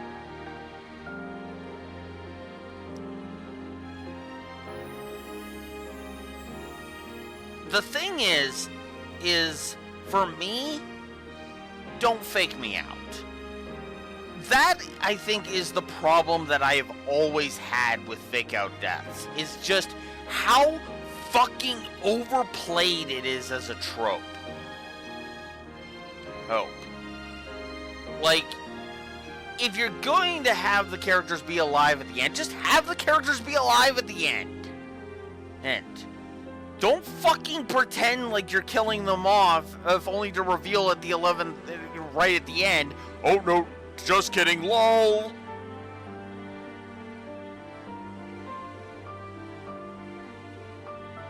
Yeah, it's a tool in the arsenal that has been overused, in my opinion. Because writers keep doing it! Oh no, they're dead! Oh wait, they're alive.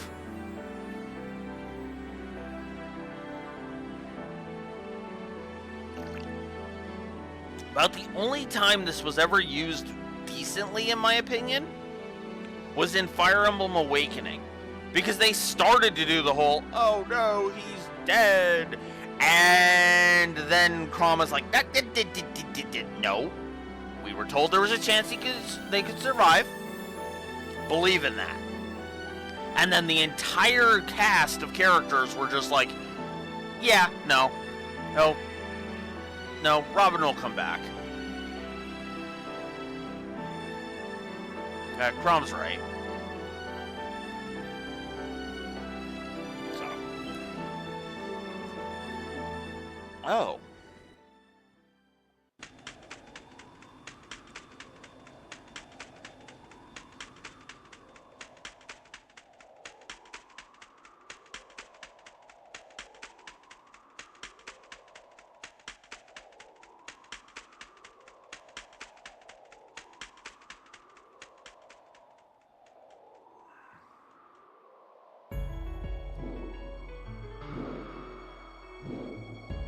And of course, saved by Cassius and Ragnar.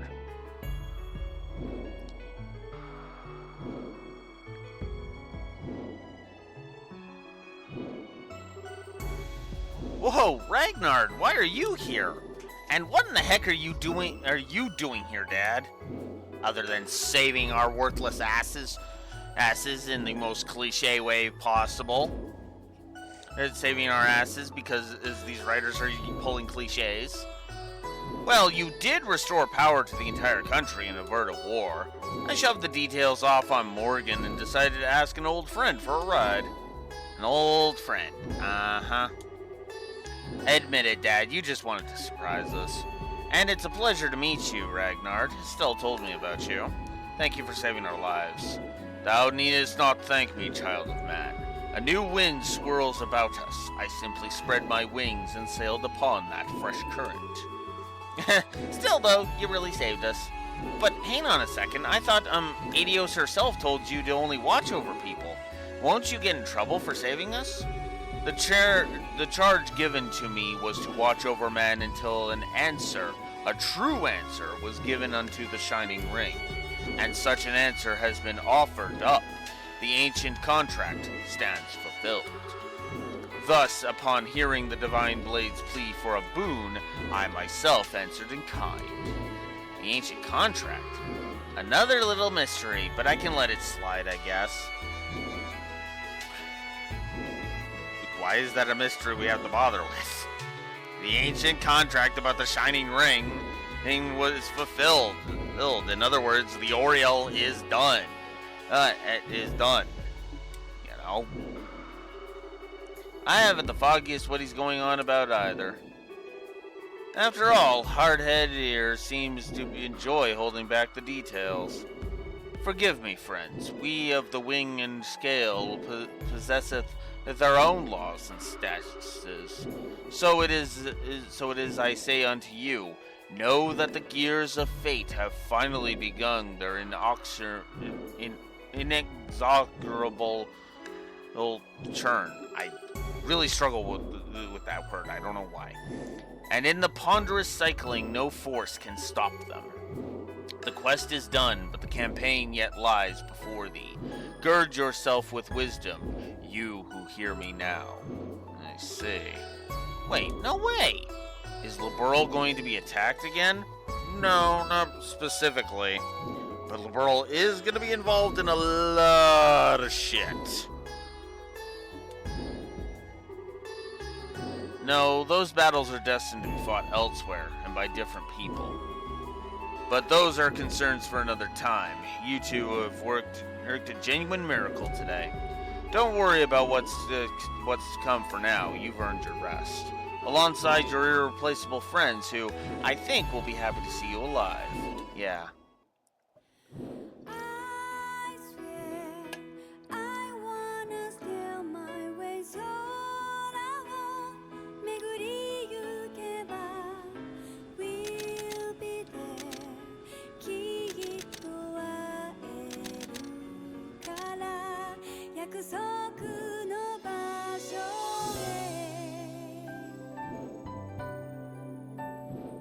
Okay, admittedly, them all waving at each other is kind of nice. Alright, so we only have one scene left, but I might as well do as I always do.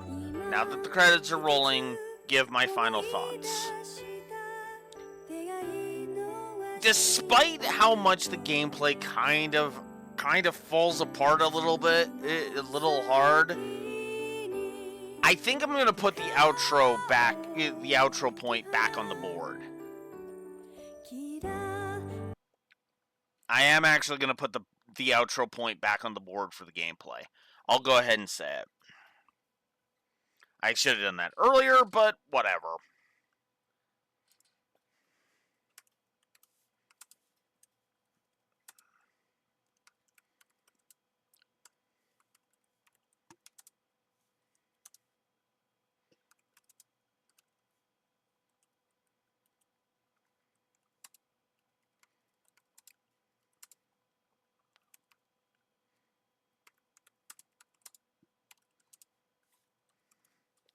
Actually, let me actually look at it properly. Let me look at this again. Let's see. So Ren and Pottermonder was a full 3, and then so 5.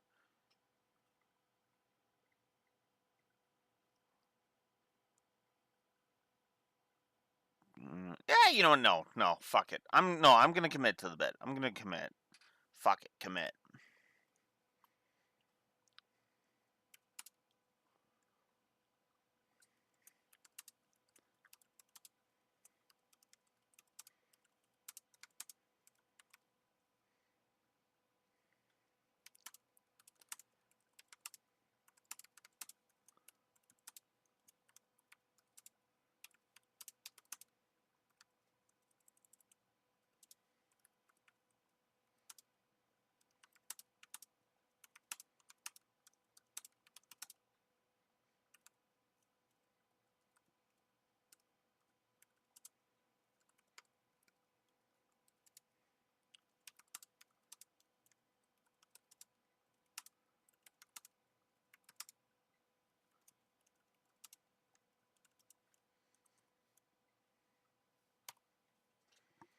So yeah, outro positive. I am just gonna go ahead and put right back on the board or on the gameplay. I stand behind taking away the one for the first round with Angel Weissman, but yeah. But yeah, overall, yeah. No, I stand behind the positivity for this one. Sky 2 may not have my favorite gameplay of the series, not by a long shot. But this is still a damn fine game. And is easily the best, I would argue, the best of the Sky trilogy. Now, whether or not Sky 3 is going to challenge that, we will see. But the funny thing about Sky 2 is that it keeps this story keeps surprising me with how damn good it is, because make no mistake, for me, this story is fantastic. Every story beat, well, 99% of the story beats all work beautifully, and is actually vastly improved over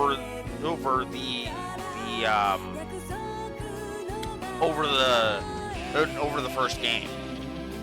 Hey, you know, the characterization is better, the humor is better.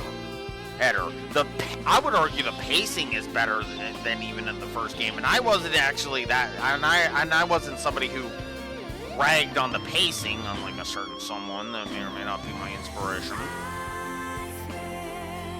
The Kapuas are the weak link in this story, but at the same time, I actually don't mind them all that much. You know, the introduction and the expansions upon the lore also help brilliantly, because the Septarians were mentioned in Sky 1. This is where we really start to flesh out those concepts, right? We actually encounter a Septarian for the first time in this thing, which is awesome.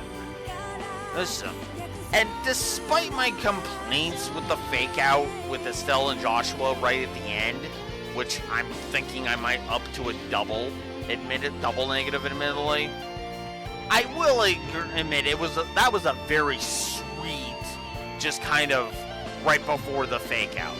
So I might actually add a positive to that. I might actually agree with Laura and give that a positive too. But yeah, Sky 2 continues to be one of my favorites. Favorite games. I do stand behind this thing being in the art category based solely on the story alone. And speaking of the story, we have one more cutscene to get through before we audit this sucker and go.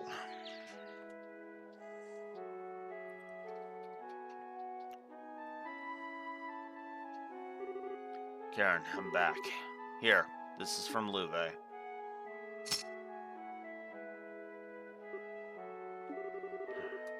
It's so good to see that smile, Joshua. I bet Louve likes it too. Yeah. Louve and Karen were as close as I've ever known two people to be. They were to be together forever, I think. Now they are. They wanted to be together forever, I think. And now they are. Yeah. Hey, can I say hi to Karen too? Of course. Hi, Karen. Nice to meet you. I'm Estelle Bright. For a little while, I was sort of trying to be the replacement sister without knowing it. But I couldn't really replace you. And I guess now I'm, his girlfriend. You guess? That's terrible. Sorry, still not really used to it. Which is completely understandable, by the way, to be blunt. It's kind of, embarrassing. Oh, for the... it's still very you, Estelle. So very what? Do I detect an entendre, Buster? When nobody else is around, you can sure be... Oh, sorry. I was in the middle of saying hello, wasn't I? So I wanted to say hello and come with Joshua to see his original home. I'm looking forward to what's to come for the two of us. Thank you, Estelle. I'm sure Karen is very happy. I hope so. I know I'm sort of still a dunce and not the most reliable person ever. I have to admit I'm a bit worried about what I'd do if she ever thought, you're not good enough to be Joshua's girlfriend, Estelle Bright. Shoot! I think you're overthinking it a bit. If anything, I think Karen would have loved you. You two would have been a nice contrast in terms of personality. You think so? And there goes my entendre radar again, mister. So, you're saying I'm not as strong deep down or as calm and quiet as your sister, right? No, I really do think you're strong deep down, actually. Calm and quiet? Well, not exactly like Karen, no. But I'm not complaining. Always bright, optimistic, and shining like the sun. That's the girl I fell in love with. What was that? You know how to go for the jugular with the embarrassment, you know? Sorry, did you not like it? Sorry, did you not like that? Of course I liked it. That is so not the issue here. I don't quite get the problem, I guess. Yeah. That at least it makes a degree of sense. Hence, treating Joshua like he's the enemy because as he's trying to de-escalate when you're just wanting to have a stupid cat fight. Ate with a whore, well, that's a different story. Okay, we've said our hellos, so let's be off. I can see Karen rolling her eyes at us from the cloud tops. Oh, yeah, I guess. What is it? Are you really sure about this? You really want to leave Liberl and follow me? Oh. My journey to atone for the sins I've committed in the society's name is my problem. So is my desire to strengthen myself and live up to Louve. I'm still not sure if I want to wrap you up in all this. Oh, for the love of... You always miss the important parts. Ragnar said it, didn't he? This whole mess was just the beginning. Besides, I'm seriously doubt the society's plans are all played out. They're still not played out as of 13 games in, my dear. You are more correct about that than even you know. And when those snakes strike from the grass again, I want to be even stronger than Dad. You're not the only one with someone to live up to. Stronger than Cassius. That's a tall order. Well, go big or go home, right? Plus, I made that promise to Louve, and I really want to see more places beyond Liberl. That part I like. If Estelle and Joshua were going to be like the main characters of the whole series, kind of like Adel is in Ys, I actually kind of like that. I mean, yes, it would be treading on Ys territory, but I mean, fuck it. At that point, it's like it's just Falcom's thing, right? You would literally just claim it's Falcom's thing.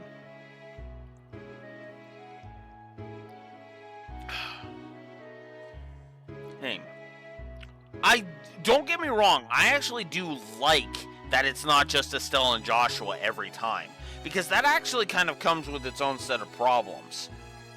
How do you do character development across 13 games and keep it a contiguous going through everything, going through the whole series and have them grow and develop the whole way through? That's one of the benefits, I think, to swapping out the main characters every so often. You can start with a clean slate and then develop your character, the new characters, right? You don't forget about the old, but what you do is you introduce the new, and if you want to bring back the old characters, show us the growth of the old characters and kind of help them balance out the new. That's actually one thing the Trails series has been doing consistently, and I love it.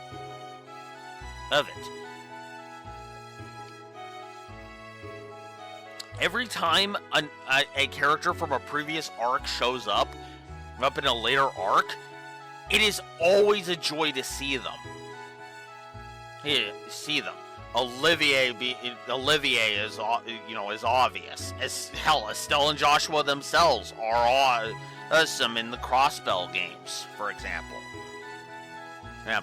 And I would argue in Cold Steel 4 as well. Hell, the SSS in Cold Steel 4. Or 3 and 4 specifically. That's not even counting, Reverie being one big, gigantic celebration of the franchise. He's V and Jin in Elverd, in the Daybreaks. It's Ren in the Daybreaks, even. Which is actually kind of... It's funny because you actually look at it and the two characters we get, the two versions of Ren, the Sky Trilogy Ren is totally different from the Calvard Ren. Which is funny because you can actually say that about each era that she shows up in, Sky Ren is different from Crossbell Ren, who's different from Cold Steel Ren, who's different from Reverie Ren, who's different from Calvard Ren.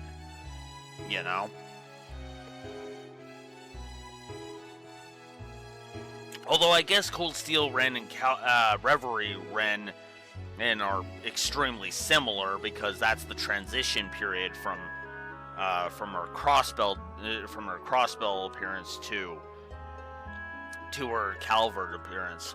And I do agree. I like the mischievous frickin' student council president, isn't it? Absolutely. That is best Ren right there. And the fact that we actually managed to get, that scene in Daybreak 2 happens is just, oh my god. That was perfect, That caught me, that scene.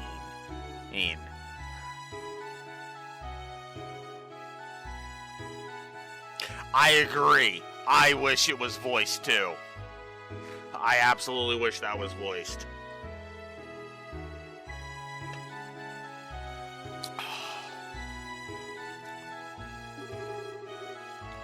I'd also like to try and find Ren if we can. Speaking of, I forgot that was her next line.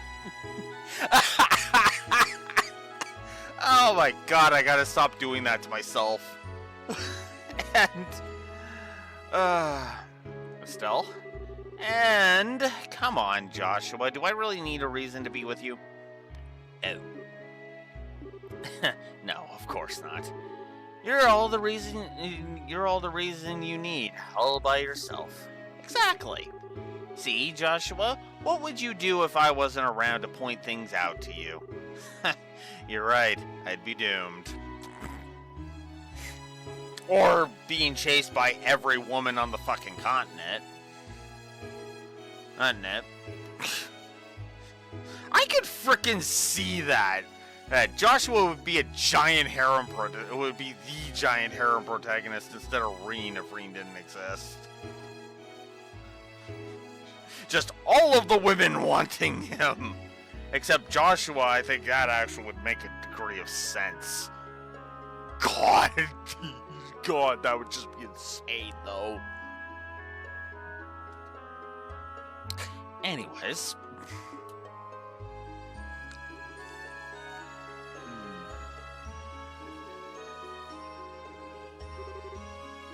Let's go, Estelle. I have no idea where this path will lead us, but I'm sure something awaits us at the end. Yeah, one step at a time, we'll walk it together to the end.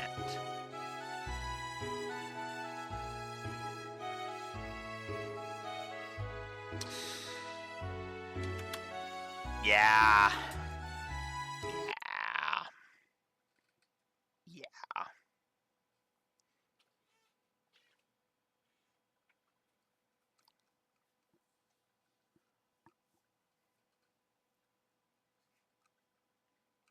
Okay, let's put some final thoughts down on the board, and then get to the audit.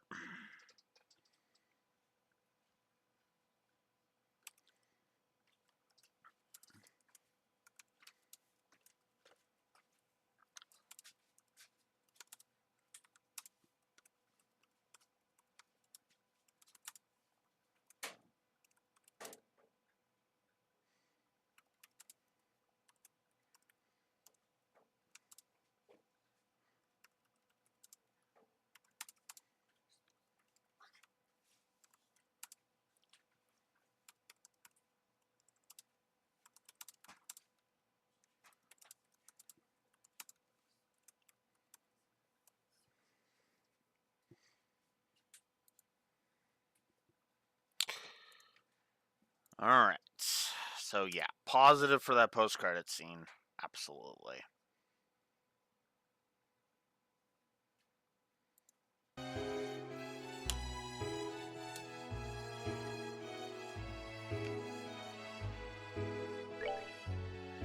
Yeah, let's save some clear data.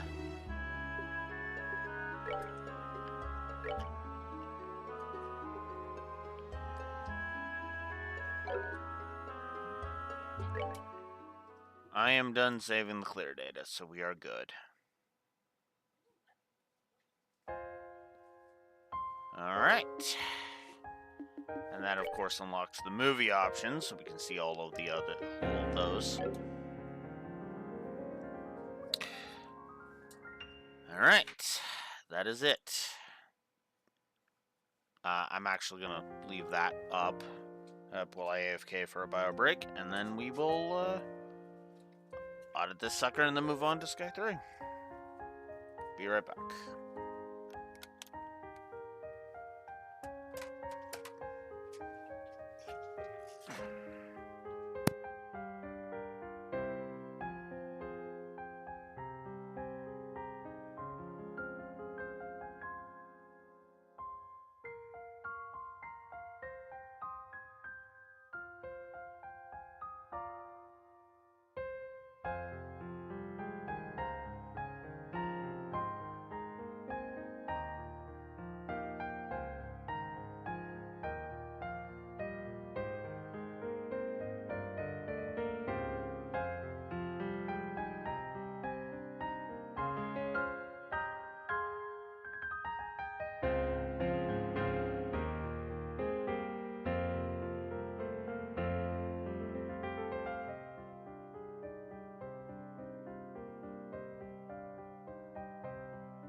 All right. Let's launch Spotify and get this going.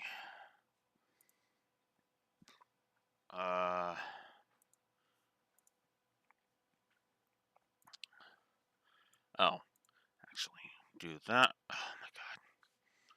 Then get rid of that.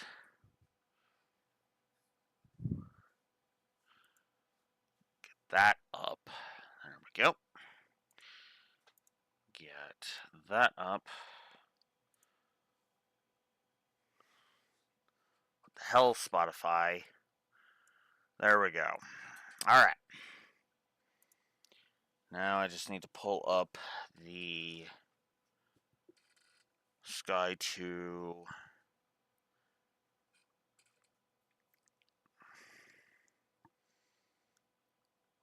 OST, if it'll ever load.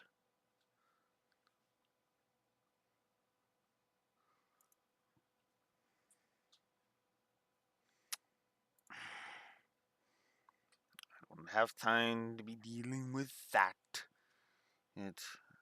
There we go. All right.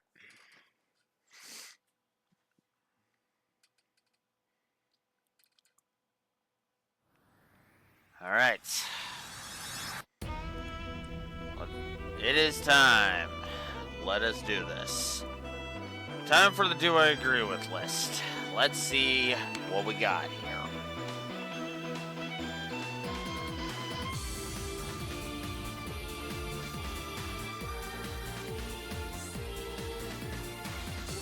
So, first thing right off the bat, with it being a direct sequel, external continuity. I don't get this one part of this where it's like, mostly because he's like, oh, the first game, because you can ignore the first, he feels you can ignore the first game. The portraits, I've given her positives for sprite work. Background lore, once again for the books and stuff. Okay, background lore, did I give? That's a good question, actually. Hell, I gave a triple bar to external continuity. That's fine.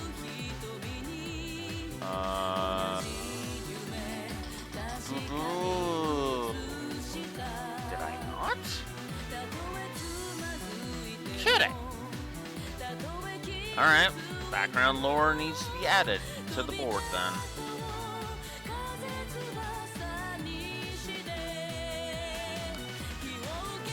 Let's go. Oh, we'll put it here. Good use of background lore. Because, yeah, I mean, hell, I read out the, whatchamacallit. So, yeah, I think a positive background lore is warranted. So, specifically, the brickwork and doodads for Roland and Bose, and Grand Cell for brickwork. He likes the chess messages, I don't. I gave a whole bunch of other things humor positives, so there you go. Dialogue.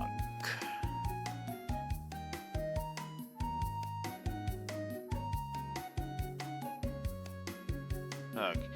So if you know this game, you know that it had an absolutely insane multi-year absolutely insane multi-year project to be localized, including many tribulations, lots of crunch, and 2 companies working on it simultaneously.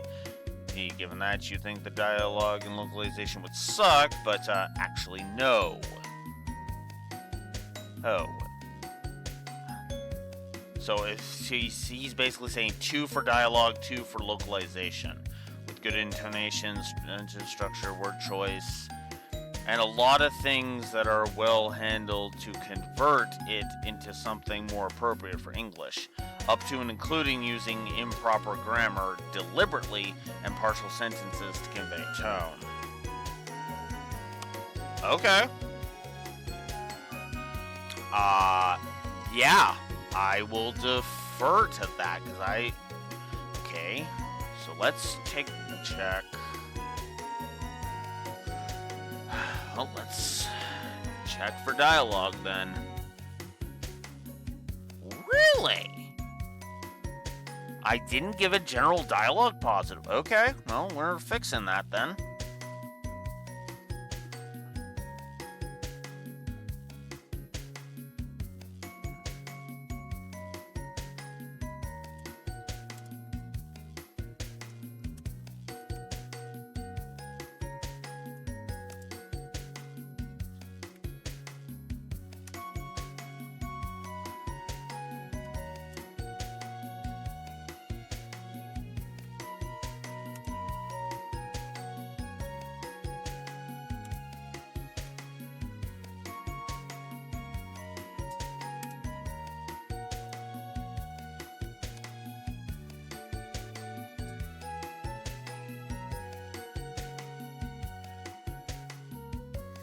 Well, it doesn't change that it's an amazing localization.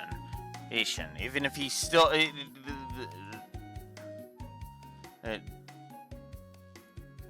know, like, even if he was still with us, this localization is still frickin' excellent. So, yeah, I agree with Laura on that one.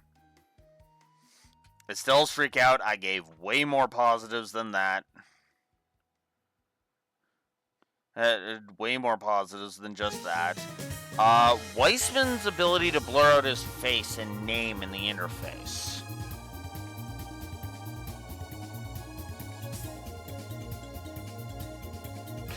You know, I would agree with that if it wasn't the one flashback with Estelle that it did that in. So, I'm gonna say to that. Teresa and Estelle with the kiddos, yeah. Yeah, that's that whole visiting the orphanage in chapter 1. The branching for Agate and Shara, the Agate and Shara choice, which I'm pretty sure I gave. Hang on, I gotta scroll past all of the characters that I gave positives to, because, yeah.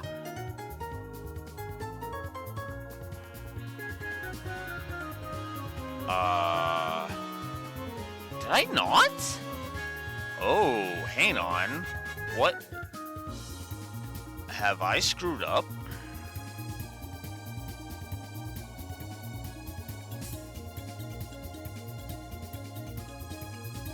Okay, hang on. Need to find this. Oh, here we go. Oh, I put it under mechanic. Okay. You know what, actually?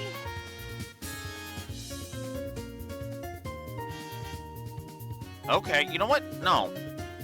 I actually think that's worthy of a positive gameplay-wise, too. Let me just double-check that, because now that I'm thinking about it...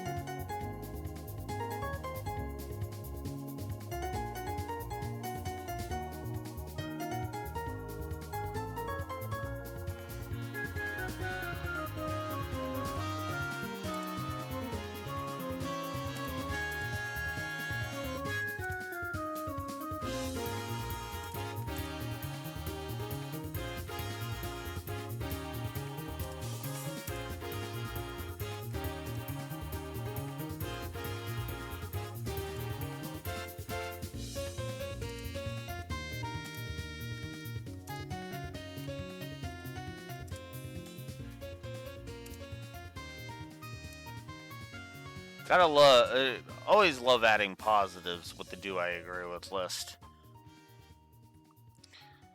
Okay, internal continuity. He gave 3. The extent to which the game keeps track of itself is exceptionally well done, to the point that you're legitimately rewarded for keeping track of all the little details, as well as character arcs, history, and plot elements. Yeah. So even he agrees that the internal continuity is a triple. Cool. Awesome. Consequence storytelling. Yeah. Yeah. The Ruan segment is legit by itself. It's a local story that's directly connected to the main plot. So, he basically is saying Chapter 1 is positive worthy. Is basically what he's saying there. Huh.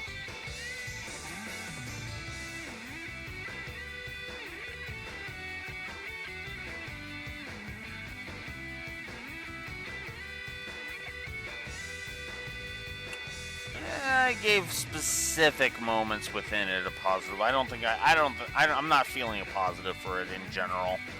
Because I've given him multiple positives of other stuff. Ooh. Banter? Enter as a double. Actually, yeah, I'm pretty sure I screwed up and didn't give banter. And I didn't. So let's fix that.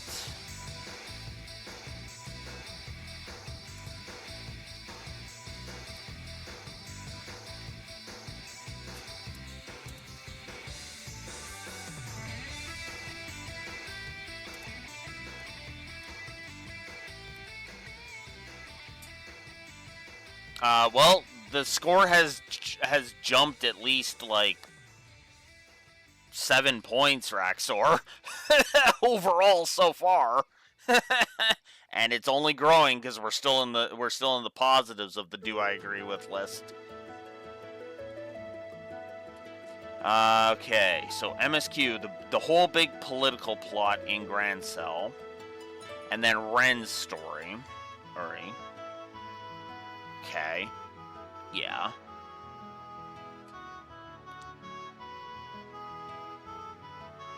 Writing. Okay. A positive to writing for Amalthea's plan being portrayed as stupid as it is. No, I actually did check. I actually have been checking. I did actually make sure I checked to make sure that I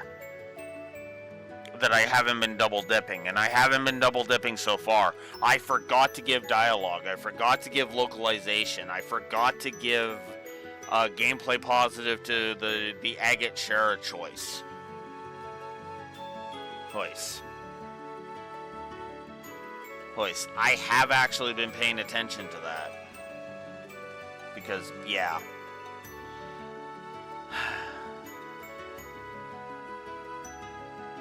Because I'm an idiot, Raxor. That's the only explanation I have. I'm an idiot. We discussed it, but I didn't think to jot it down. Which has been the problem. Most of these are... Oh, Past Alex didn't give a positive for that. And therefore, I didn't think to add it because I thought, oh, yeah, no, I'm pretty sure I already added it. Nope. Which, I mean, the giant red flag should have been the 11 character positives, or the 10 character positives that ended up going on the board pretty much right off the bat.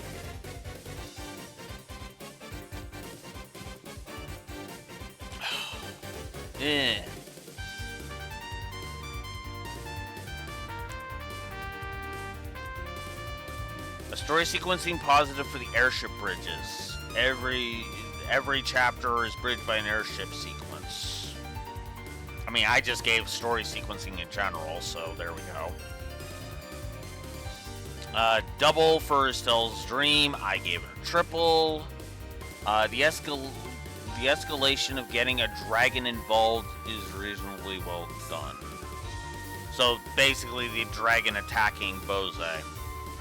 Ragnar attacking Bose. Agate and Louvet's confrontation. Yeah. Triple for me.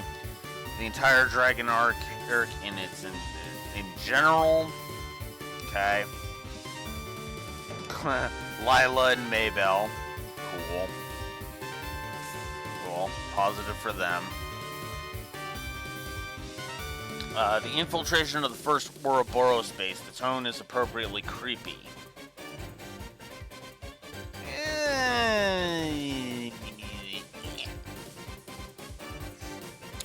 join the dark side, we have cookies.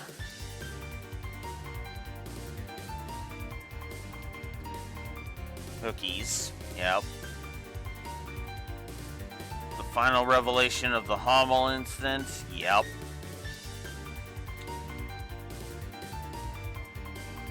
World building, yep. Another external continuity point, so he actually gave more than one, so that's good. Good, cool. In regards specifically to all the Hummel stuff. The pacing of Chapter 6. Huh. I disagree with that. The first time in the entire chapter. Yeah, that's not even the final. That's not even the final reveal. It's like, what? That comes right at the end. God damn. What the hell, Lore? But yeah, Chapter 6. He says Chapter 6 is well paced. I say the whole game is well paced. I think he's drunk saying that the game is badly paced.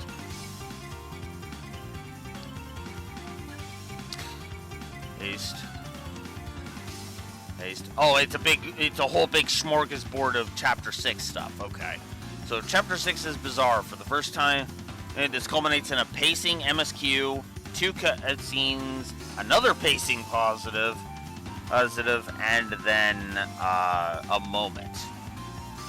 Chapter 6 is bizarre. For the first time, we actually have good pacing. We learn a tremendously greater amount about the society, the characters, the Hummel incidents, personal connections, all culminating in Estelle finally confronting Joshua. Let's ignore the first game for just a second, because it's just this game has spent the entire runtime building up to this confrontation, and holy hell, it does not disappoint. From the dialogue popping, to the subversion in expectations, to the smartness of how it's structured.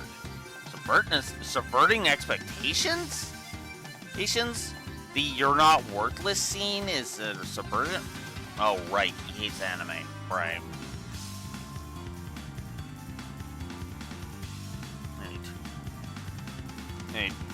To the emotional impact, even the scenes themselves are well paced. Think about it. When they first unite, she's in trouble, so there's no time to have a moment. Immediately thereafter is their big escape, so they're coordinating and working well, but still no resolution. Then, when we finally get a second, Joshua tries to pull the same trick, but for real this time, on her, and she rightly throws it right back into his face. And all this culminates in Estelle holding Joshua and him being brought to tears for the first time in years.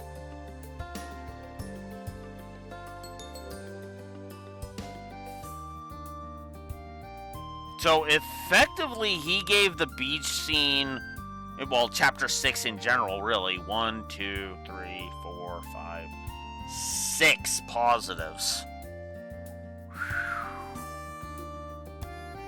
Yowza. I mean, I gave it multiple positives myself. So, yeah. The spatial interiors, so basically the altered space of the towers. I don't like that from a brickwork perspective. I think that looks like, I think it's just kind of eyebrow raising, honestly. I don't hate it, I just don't like it. Theme. Actually showcasing the synergy between the army and the bracers is, it's one thing to say we should work together, it's an even better thing to actually show why this works out so well.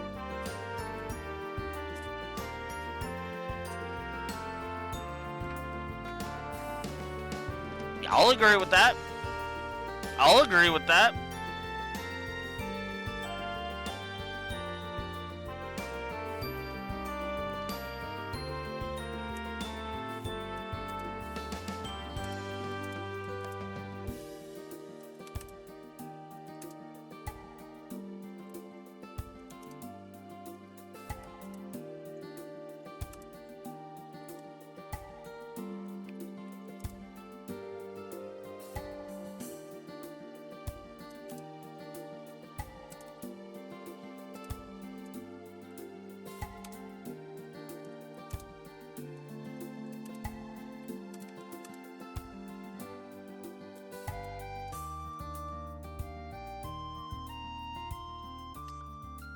I'll add a second theme positive. Why not? Alright, so a story sequencing positive for Chapter 7 and the Enforcers. Honestly, this should have been much earlier in the story, counting both games, but it's still good for what is here. And using each of the towers to develop the Enforcers individually, as well as their connections to the party. I mean, that just adds to the story sequencing positives I've already put in there, so... He's saying Chapter 7 in its entirety and the finally revealing the Oriel. Or rather, the Liber Arc, because the Oriel is not the Liber Arc. Yes, I did. Raxor. That's why I said. That's why I said I've already. That's just the story sequencing I've already given. So.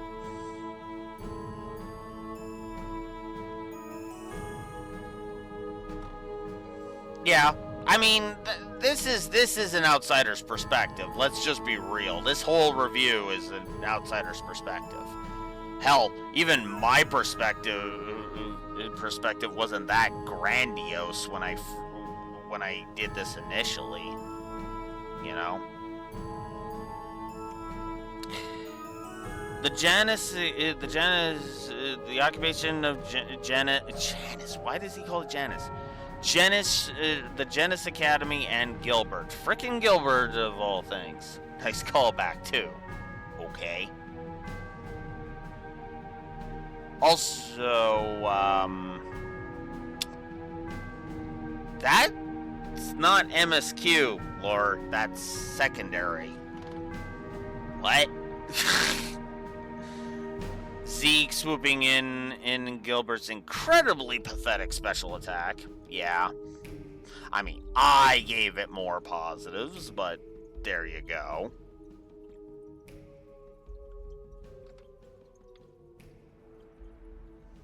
No, I'm agreeing with that. That Rex, or as I said, this review is an outsider's perspective. Absolutely, completely, like, as third party as you can get, basically. You know? He literally, at this point, you might as well say he has only played the Sky Trilogy at this point.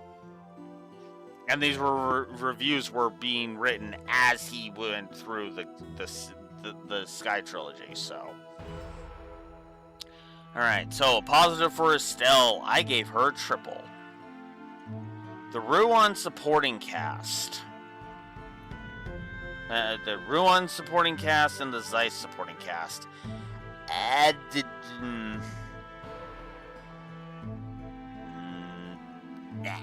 no. There are so many other characters that I think are more worthy of positives than the supporting casts in frickin' Ruan and Zeiss. Chloe, duh. The Roland supporting cast. I've always felt they were just kind of there, if I'm honest. So, yeah, I just shrug at that. Agate, yep. Tita, yep. The military in general, I gave Morgan a positive. Yeah. I mean, don't get me wrong. They add to things, but positive worthy on their own? No. I'm sorry, but no. I would argue Roland. There is more than just Ina and Roland. It's a combination of like all of the people, but you basically have to go out of your way to talk to everybody in order to get that stuff. And especially in this one, because you have Ina, you have Mayor Klaus, you have the weapon shop owner, you have the Orbital factory people. You've got Renan over at the general store. You've got Tio on and the Perzel family on there. They're all unimportant, but do they add to the flavor of the setting kind of thing? do they add to the lived-in feel? And they kind of do, but at the same time, not really. Louve as a villain. Yeah. Pretty sure I gave him. Let's see. Let's scroll down a bit here.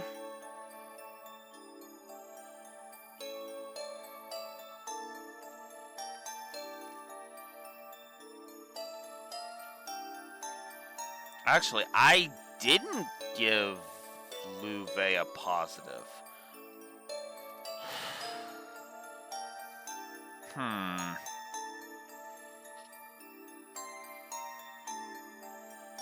Alright. Raxor, give me your honest opinion. Louve. Should he be a positive?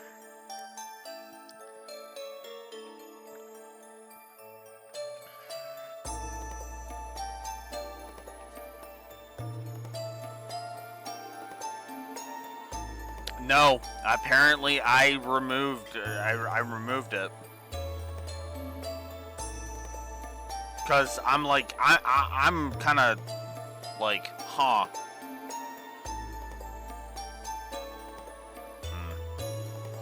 Yeah, and that is my thinking too.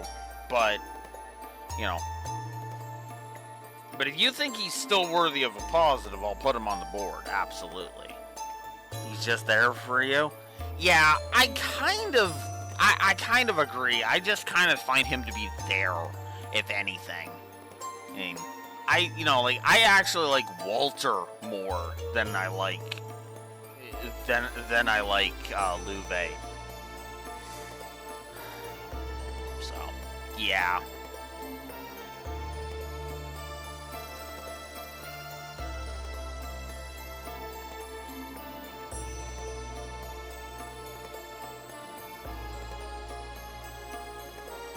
Positive for Weissman, basically quoting Ragnar to sum it up. Yeah.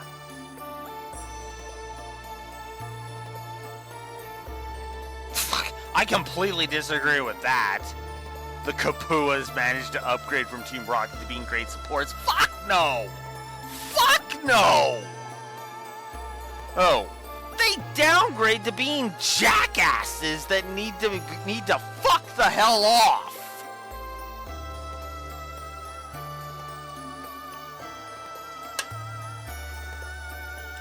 I'll give you Josette and Cold Steel 3, but here in Sky 2? Fuck off! Josette's only characterization is, I hate Estelle and I want to fuck Joshua. Fuck specifically. Specifically, meaning she's just horny. Horny, to explain my terminology real quick. Estelle wants to make love to Joshua. Josette wants to fuck Joshua. Period. It is puppy love at best. Kyle is a bipolar imbecile who gets pissy at Josette for caring about her fucking family, and Dawn is like literally just neutral.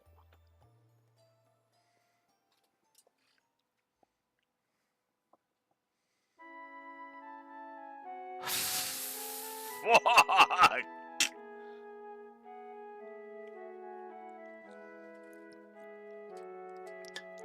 Hence why I said he's neutral.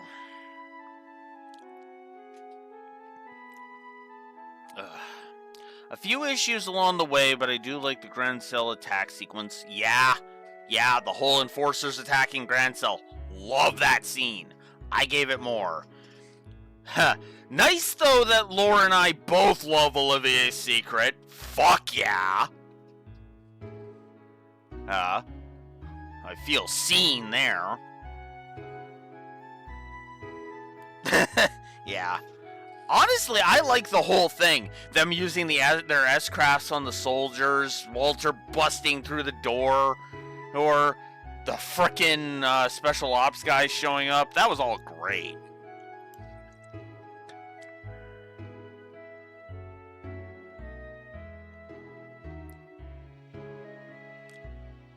So yeah. The optional enforcer scenes. I mean, I gave each individual 1 positive, so there's that. Joshua and Luve's confrontation and a decent theme of connective threads between people. I gave that whole bit of triple, so there we go.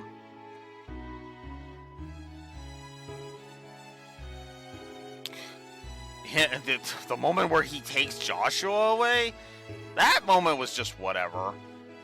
The Uno reverse card on Joshua's stigma. Yes.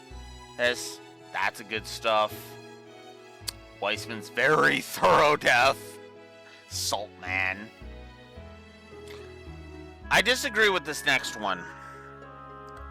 Moment. Joshua and Estelle's final moments were perfect. No, seriously, this was functionally perfect. They're stuck on a pillar. They know it's going down, and in the moment they just stay calm. They hold each other, kiss, and it plummets as they fall in each other's arms.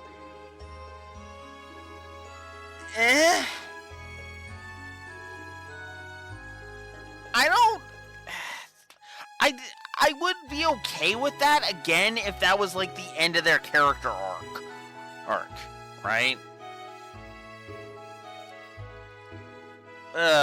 Like or I should say the end of their character journey, like the end of their characters, basically. Or we didn't learn their fate until Sky 3 or something, you know? With less emphasis that they're dead, by the way. Hell, even revealed in the post-credit scene that they're still alive. But whatever. A character positive for Estelle and Joshua and Estelle's dynamic and relationship. He's giving a positive to their romance? Well, alright then. I need to too.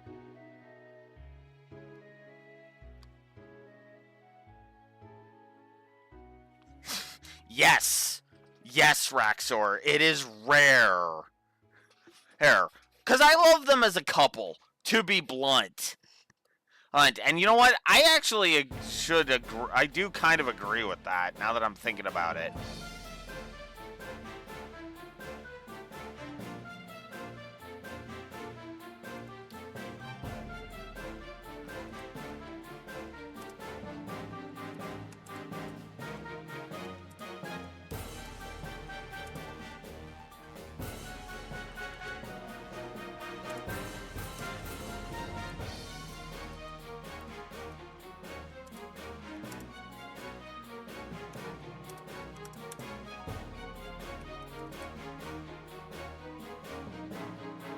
Because to be honest with you, I think...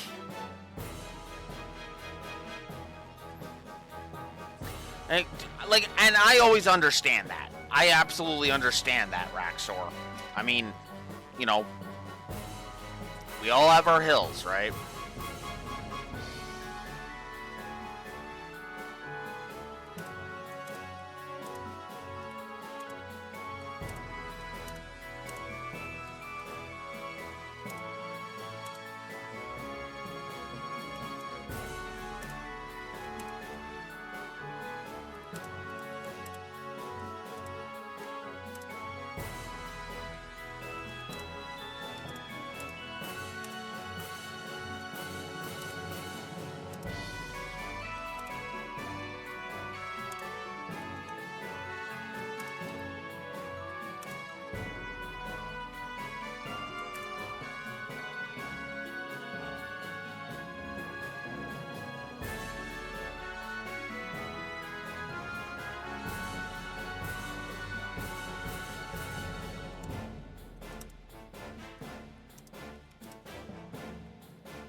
There's one more reason why I needed to put a positive for Estelle and Joshua's relationship on the board.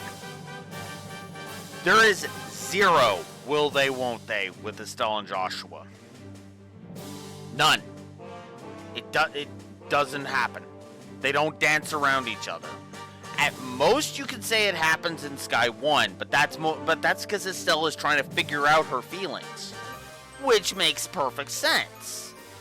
But once they actually become a couple, there's no will they, won't they garbage. We aren't strung along to the point where we're wondering if they're going to be a couple in fucking Reverie. No, they're a couple now, and they will remain a couple for the entire rest of the series. Every appearance that they have past this point emphasizes they are a couple.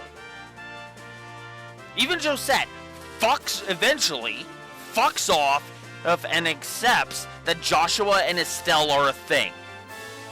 I mean, it takes her till Cold Steel 3, but she gets there. Granted, because of the past Sky 3, she literally doesn't appear until Cold Steel 3, but you get my point. But yeah. And several fight scenes are honestly quite well done. And storyboarding wise, he's even though given the severe limitation. Okay.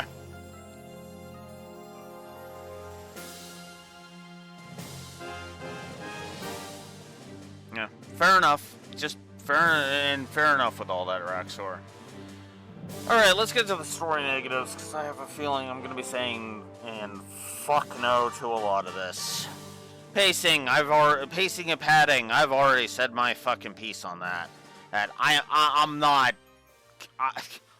even gonna entertain that. I'm not even gonna read those. I don't think there's any padding in this story. I don't think there's empty text on display with a lot of the stuff, a lot of the areas. I don't agree with that at all.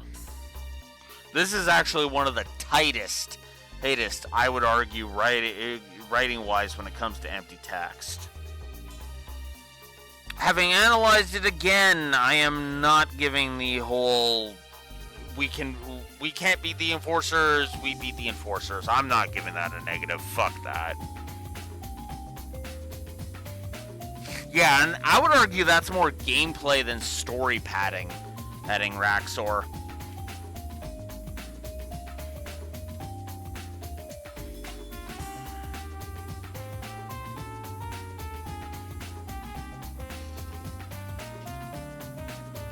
Or yeah, I'm not giving a negative to the enforcers, to us beating the enforcers. I'm not even entertaining that.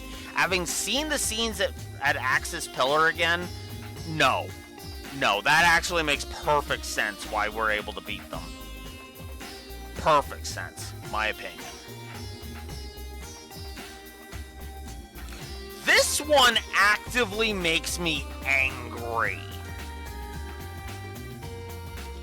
This one actively makes me angry. I should understand it because this is the claptrap problem, but I almost don't want to read this one out loud because it pisses me off that fucking much. He gave a character negative to Olivier.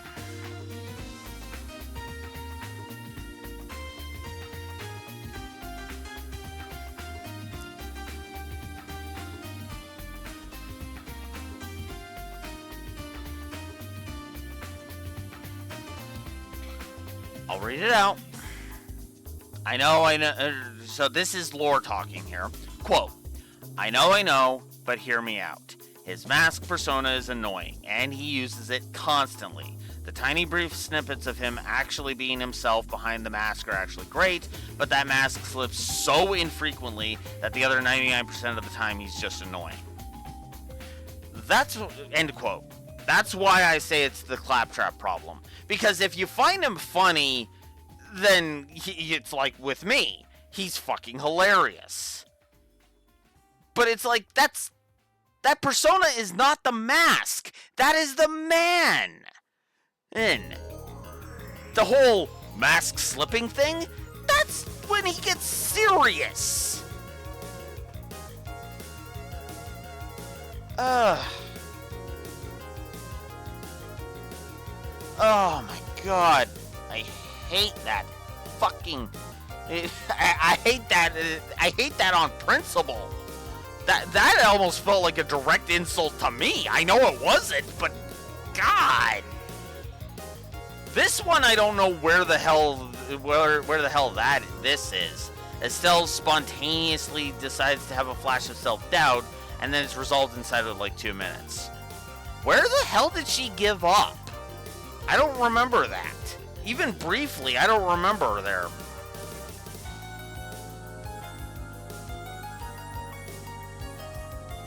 I don't know. There's another one I disagree with. He doesn't think the animations are very good. I disagree. Moving on.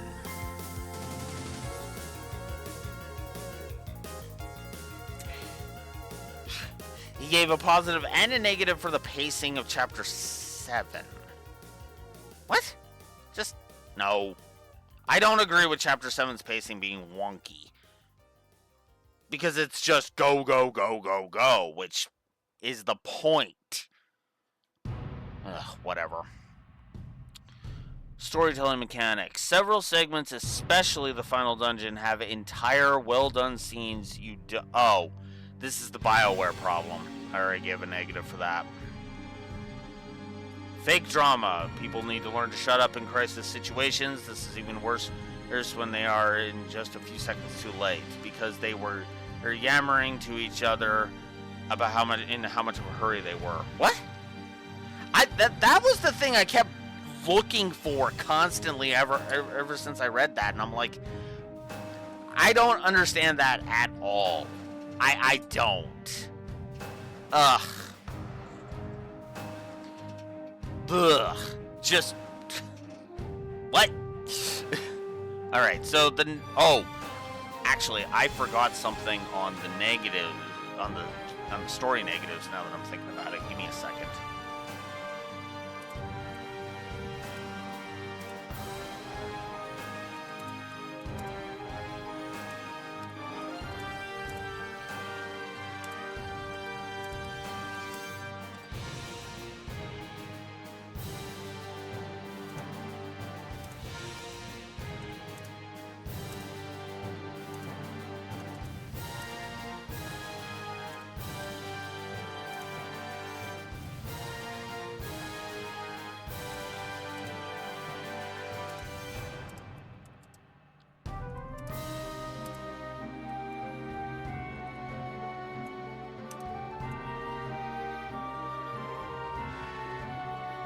I forgot to put that on the board, so there we go. So we did expand, and the positives. 1, 2, 3, 4, 5, 6, 7.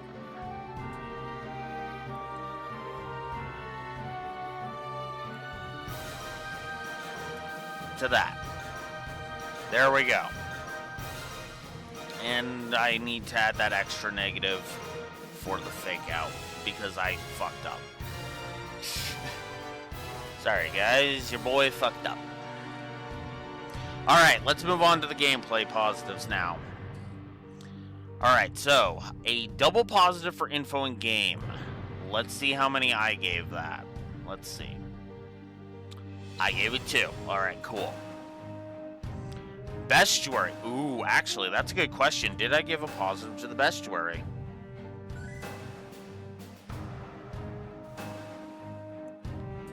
I didn't.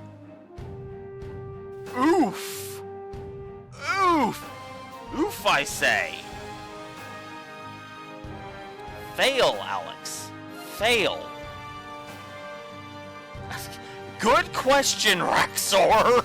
How the fuck did I miss that? Oh my god, what? What?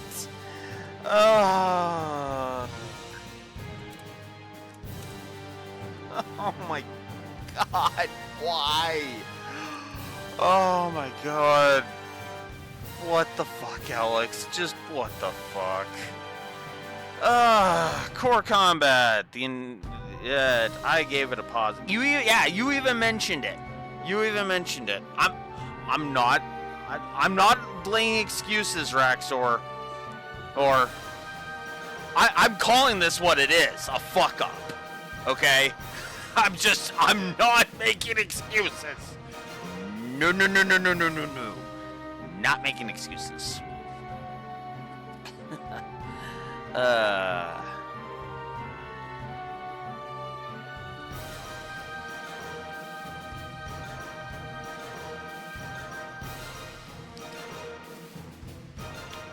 So core combat, HUD.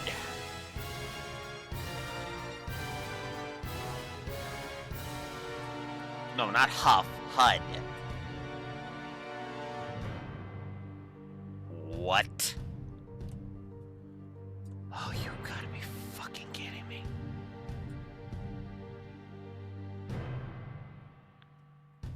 Oh my god, Alex, what the actual fuck? Where is... Because I know I gave the interface. There it is.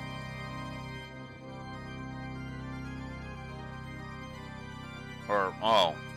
Actually, no, hang on. Is there a reason for that? Let me double check.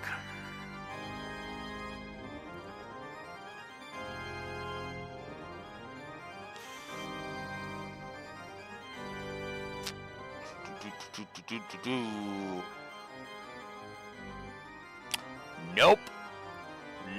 No excuse. No excuse. Another fuck up on my part. Positive to HUD. Cooking? Yep. Encounter rate. Oh, the avoidable enemies. No. The retry offset? Yep. The fast forward? Or, yeah. Minimap, map, yep. Saves, yep. Autosaves, yep.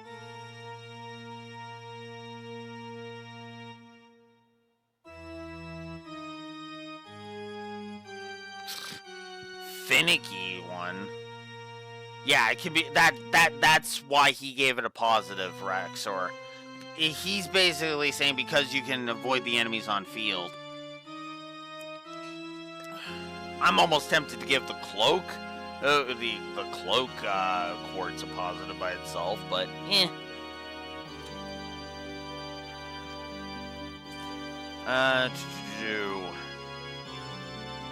Ooh, that's something I should check over here.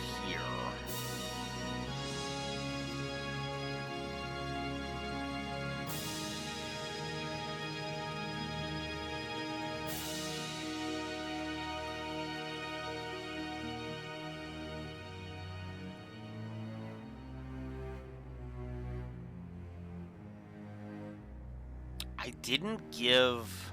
Okay. I didn't give it to the first one, but...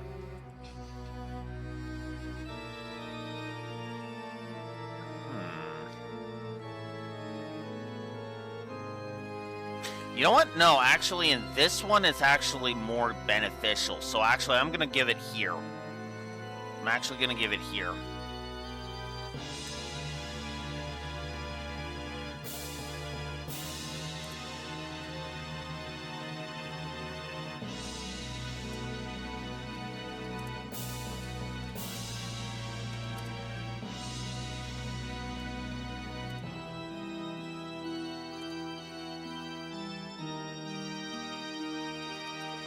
I'll give the 100% escape thing in a positive here. Might as well.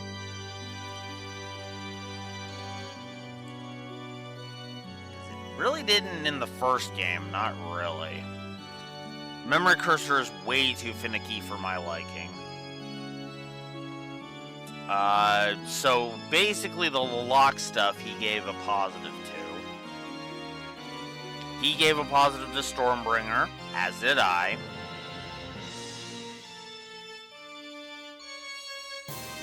He effectively gave 3 atomization positives: the equipment design, and the distribution, and the economy. And the Septif, which he put under power progression curve. He gave a kit positive. I showered this thing in kit positives. Viscerality, I mean, yeah. Yeah. The viscerality is just freaking insane in this one. He gave an enemy design positive. Did I? Yes, I did. Okay. Cool. Double for the music. I'm pretty sure I gave a triple for the music. Yes, I did. Because I love this soundtrack. The catch-up experience, meh. I didn't like this Hot Springs Fountainhead, so that's just gonna... I'm just gonna shrug at that. The Orgel and Amalthea. He gave it to Orgel and Amalthea. I gave it specifically for Orgel.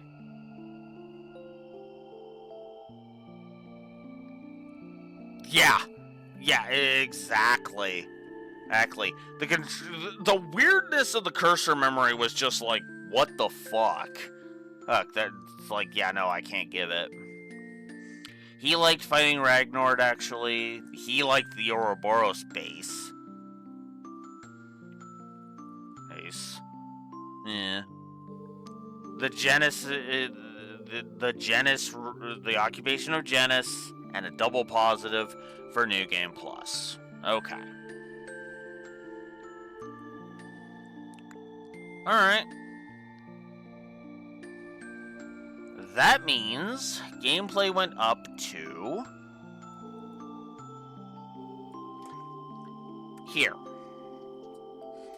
Well, the gameplay positives went up. Anyway.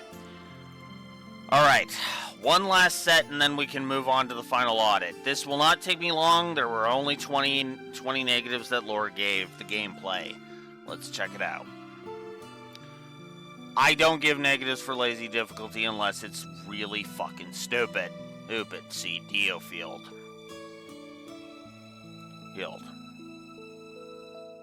We actually had a discussion about that. And I think we ultimately decided on no, we are not giving the poorly thought out nature of Nightmare a negative, I'm pretty sure.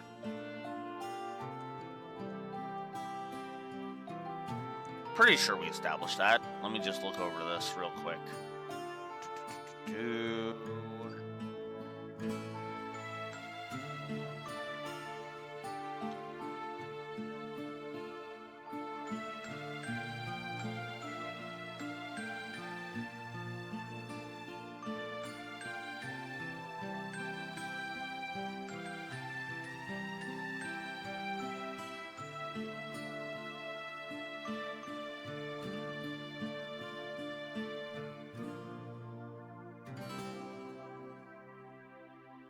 No, we ultimately did not do that, so I'm not doing it here. There we go.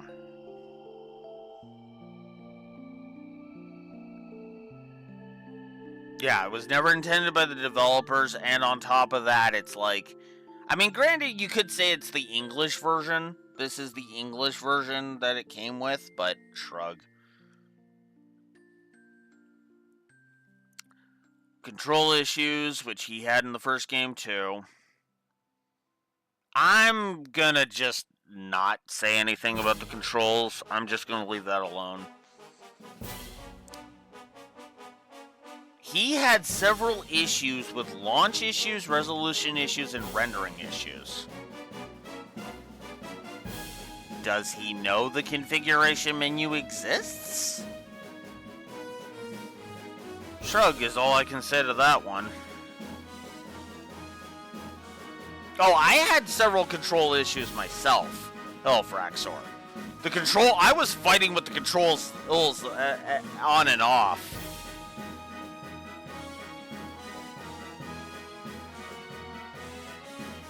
Yeah. I don't know. lack of terrain relevance. Fucked up. Walkthroughitis, which ended up being a triple because good luck finding side quests, good luck figuring out how to get PP, and good luck finding the hide and seek girl without a guide. Oh, so chasing Ren around the villa was double for him. Eh.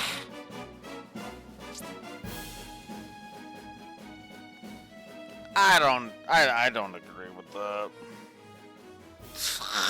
I just shrug at that. That's just dumb. Okay, the fog thing, yeah, I agreed with that. I already gave that a negative. The glorious, I already gave that a negative. Zeiss. These are micro aggregates, but honestly, every zone has a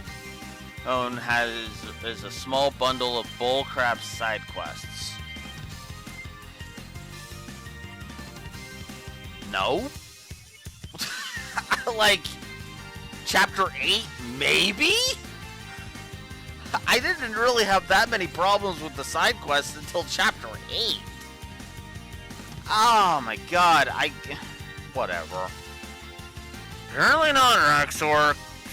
So that's literally 4 negatives I don't agree with. And then an additional one for several big quests in the final few chapters that have 0 hints on how to activate them.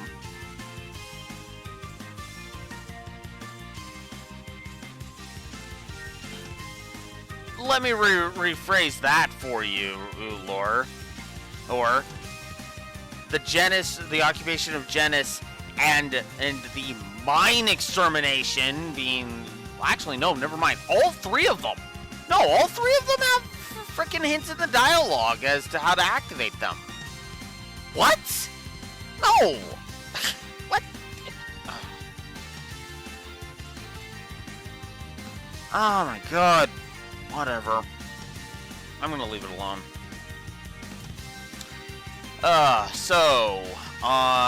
The final boss, the final dungeon and the final boss, he gave a negative each to. I was a lot harsher on those. Moving on.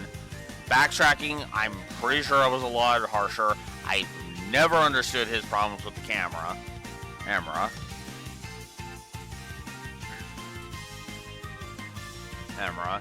And seconds and minutes problems, which I don't agree with for incredibly obvious reasons.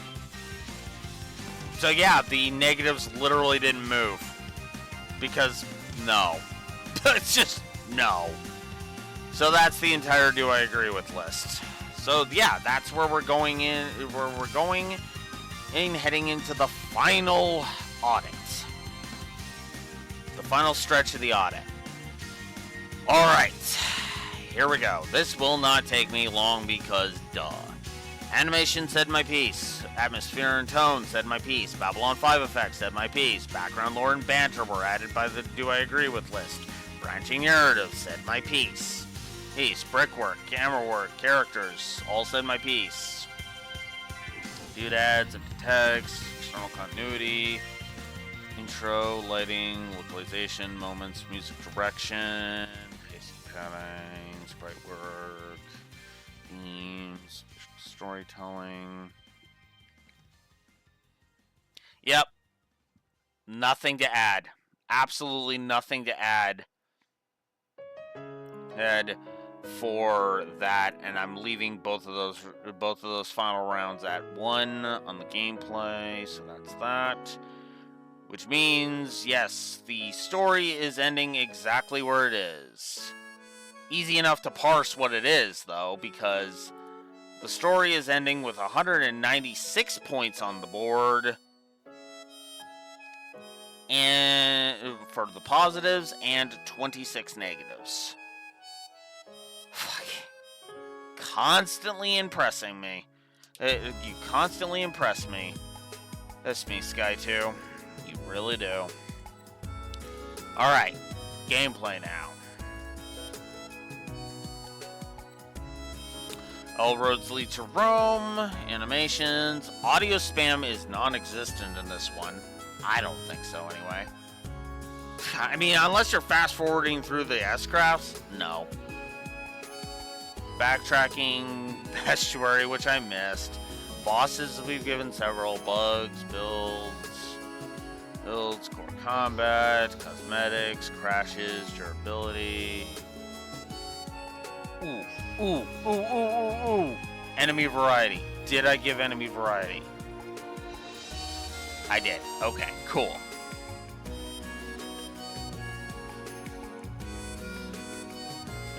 No real grind. And info in game, interface. Log map, minimap, mission checkpoints, MSQ, music, options, outro, world design, pacing, padding, quality of life.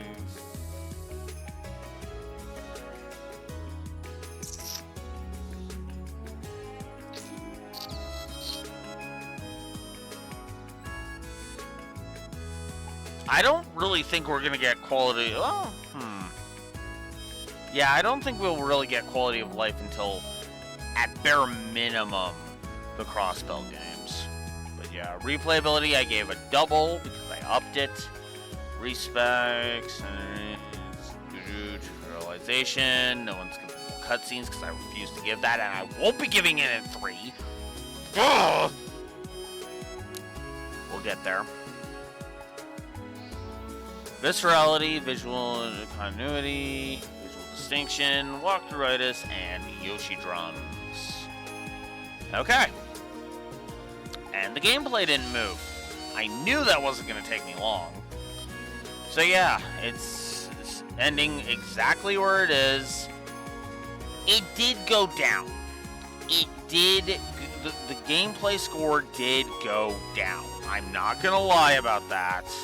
Because we are ending on 91 positives, 77 negatives, which I believe should be...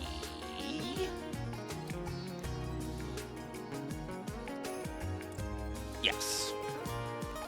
Not by as much as I was expecting, though, weirdly enough, but the story shot up. Like, the story shot through the goddamn roof. Because... we are ending with a final score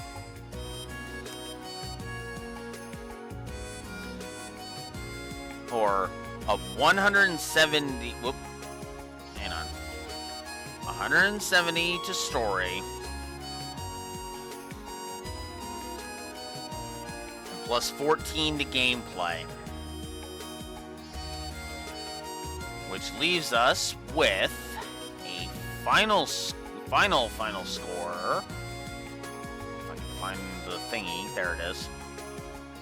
Which leaves us with a final score of plus 180. No, plus 184. So, ultimate question: does that track for me? Yes. Which is funny because that basically means that Cold Steel 1 has Sky 2 got above Cold Steel 1.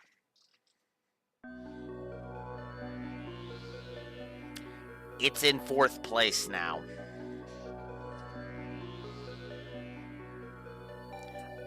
I find that kind of funny in hindsight, now that I'm thinking about it.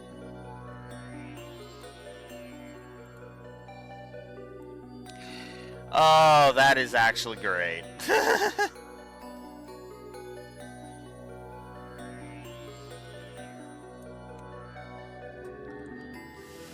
Oh, but yeah, that is Sky 2. I don't know what else to say at this point.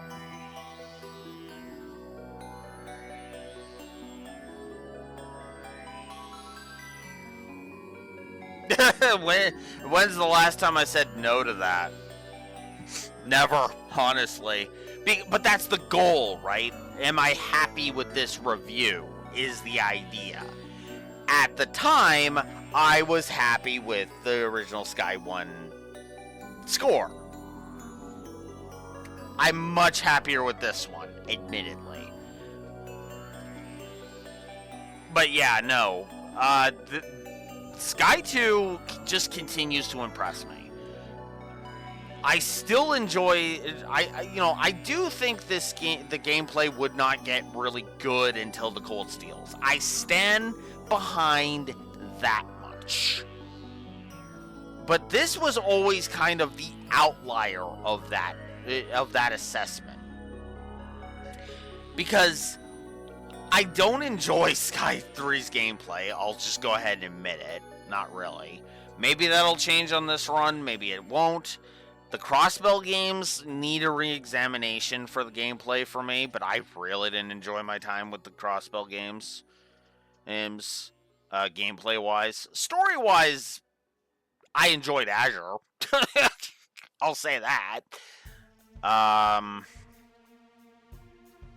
But yeah, no, Sky 2 just continues to impress, because every time I think Sky 2 can't sit here and surprise me, it goes ahead and it surprises me. Every single time. This is definitely a game I will play again. Absolutely. And yeah, granted, I'm never going to review it again, because this is it. This is the really, like, okay, we're done kind of thing with this. But honestly, if that is where, if that's where my reviews of Sky 2 end, I'm content. I think that actually works. Which means that now it's time to plug it into the audit to my ranking spreadsheet. So give me a second to plug this away. So I didn't do this for Sky 1, but I think I'm going to go ahead and just do it retroactively to see if it changes. So best party member, I'm going to go ahead and say is... well, actually, I've got my notebook right here. Let's see if I want to change any of those. Assuming I can quickly find the page. Give me a second.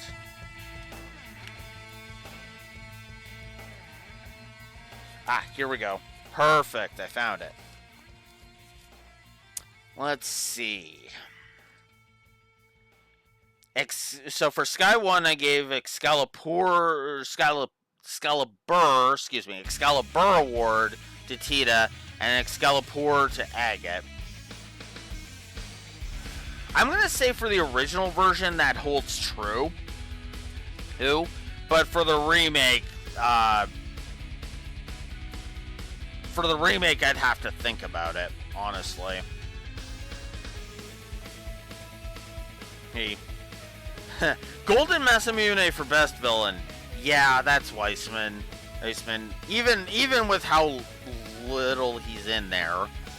Luve for worst villain in Sky 1. Yeah, because like he was literally just a giant nothing burger in Sky 1, in my opinion. I'm actually going to make an addendum to that. In Sky 1, I'm switching my Scarlet Blaze Award for Best Waifu. It ain't Shara, it's Chloe. Absolutely.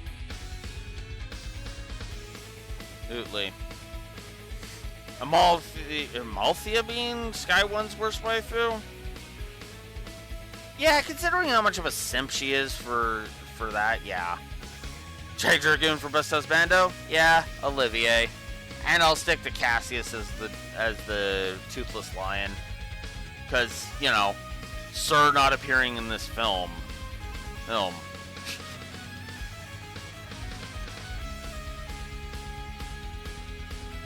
Sky 2, I think I'm going to stick to the Excalibur and Excalibur Awards. Estelle is the best party member. Yeah. Kurt is unfortunately the worst, because every time he's in there, he's not even all that entertaining. Golden Masamune, Weissman once again, yeah. Broken Shambhala, Yeah, I'm gonna go ahead and give that to Luciola. I disagree heavily with giving Shara the Scarlet Blaze Award in Sky 2 as well.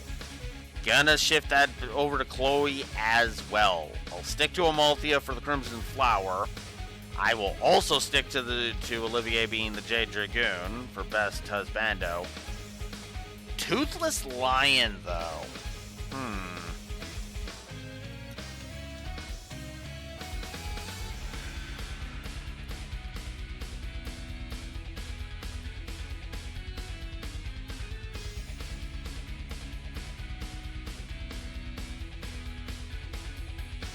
I'm gonna say no to putting Walter on that.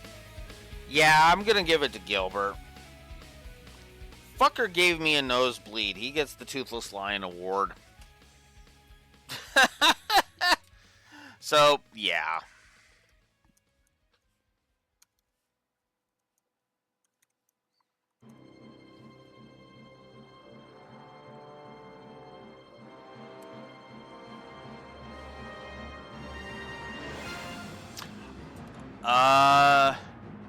Oh god. Yeah. So there's also one more stamp I need to get. Looking at my spreadsheet here, there's another. There's something else I need to announce about Sky 2. Sky 2 gets the Cold Steel Curb Stomp stamp.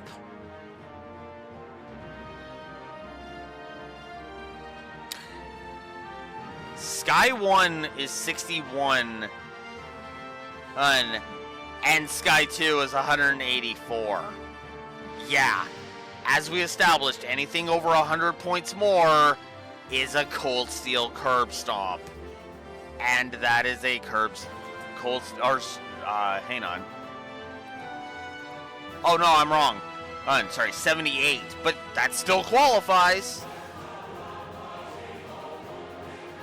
Yeah, and a double Curb Stomp too, if we count that. Though, that one's going to be more dependent on the Sky 2 remake than anything. But yeah, that is that.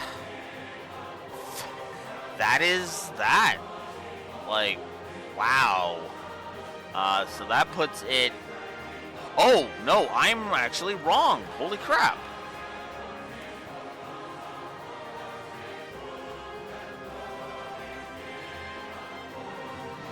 It's just below Cold Steel 2. My bad. 1 point under Cold Steel 2. Or Cold Steel 1, excuse me. Cold Steel 2. Yes, Cold Steel 2 is suddenly going way up. But Cold Steel 1, yeah. So actually, no, it's still in 5th place, but it's definitely risen.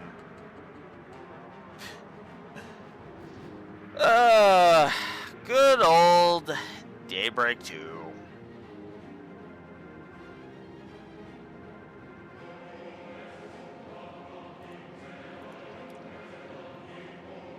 But yeah, no, it's time to do that. And then over to the Trails ranking now.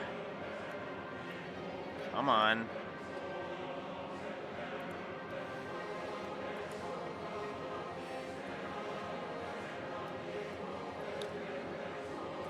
But yeah, that's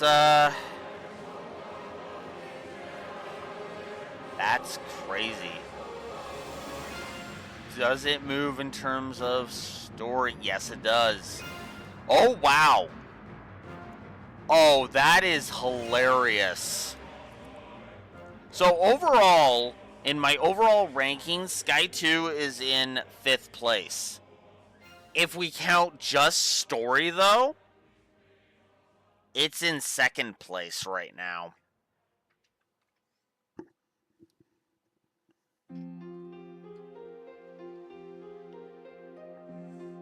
The Sky 2 remake, by the way, is what we're going to be factoring in for, more so going to be factored in for the Cold Steel Curb Stomp rather than Sky 2, rather than the Sky 1 remake. For the original. It's kind of warm what I was meaning. Gameplay. Sky 2 actually did not move. Literally did not move gameplay-wise in the gameplay rankings. Ha! That's funny.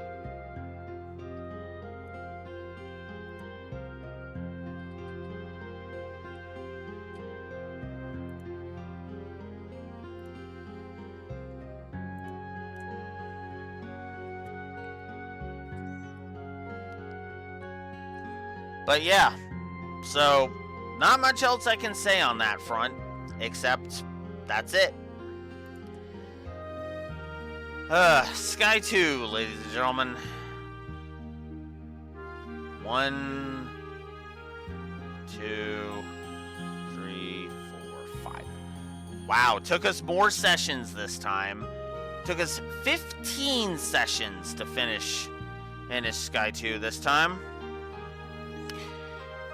But this is where I'm going to chop it off. So, that's Sky 2, ladies and gentlemen. Good game. I enjoy it immensely. I highly recommend it. I do think you should play Sky 1. The original version, obviously. But, yeah. But, yeah. That's it for me. Next, Sky 3. So for those watching on YouTube, Blue Wolf Alex the Lore Walkers signing out. Have a good one. And we'll see you in Sky 3.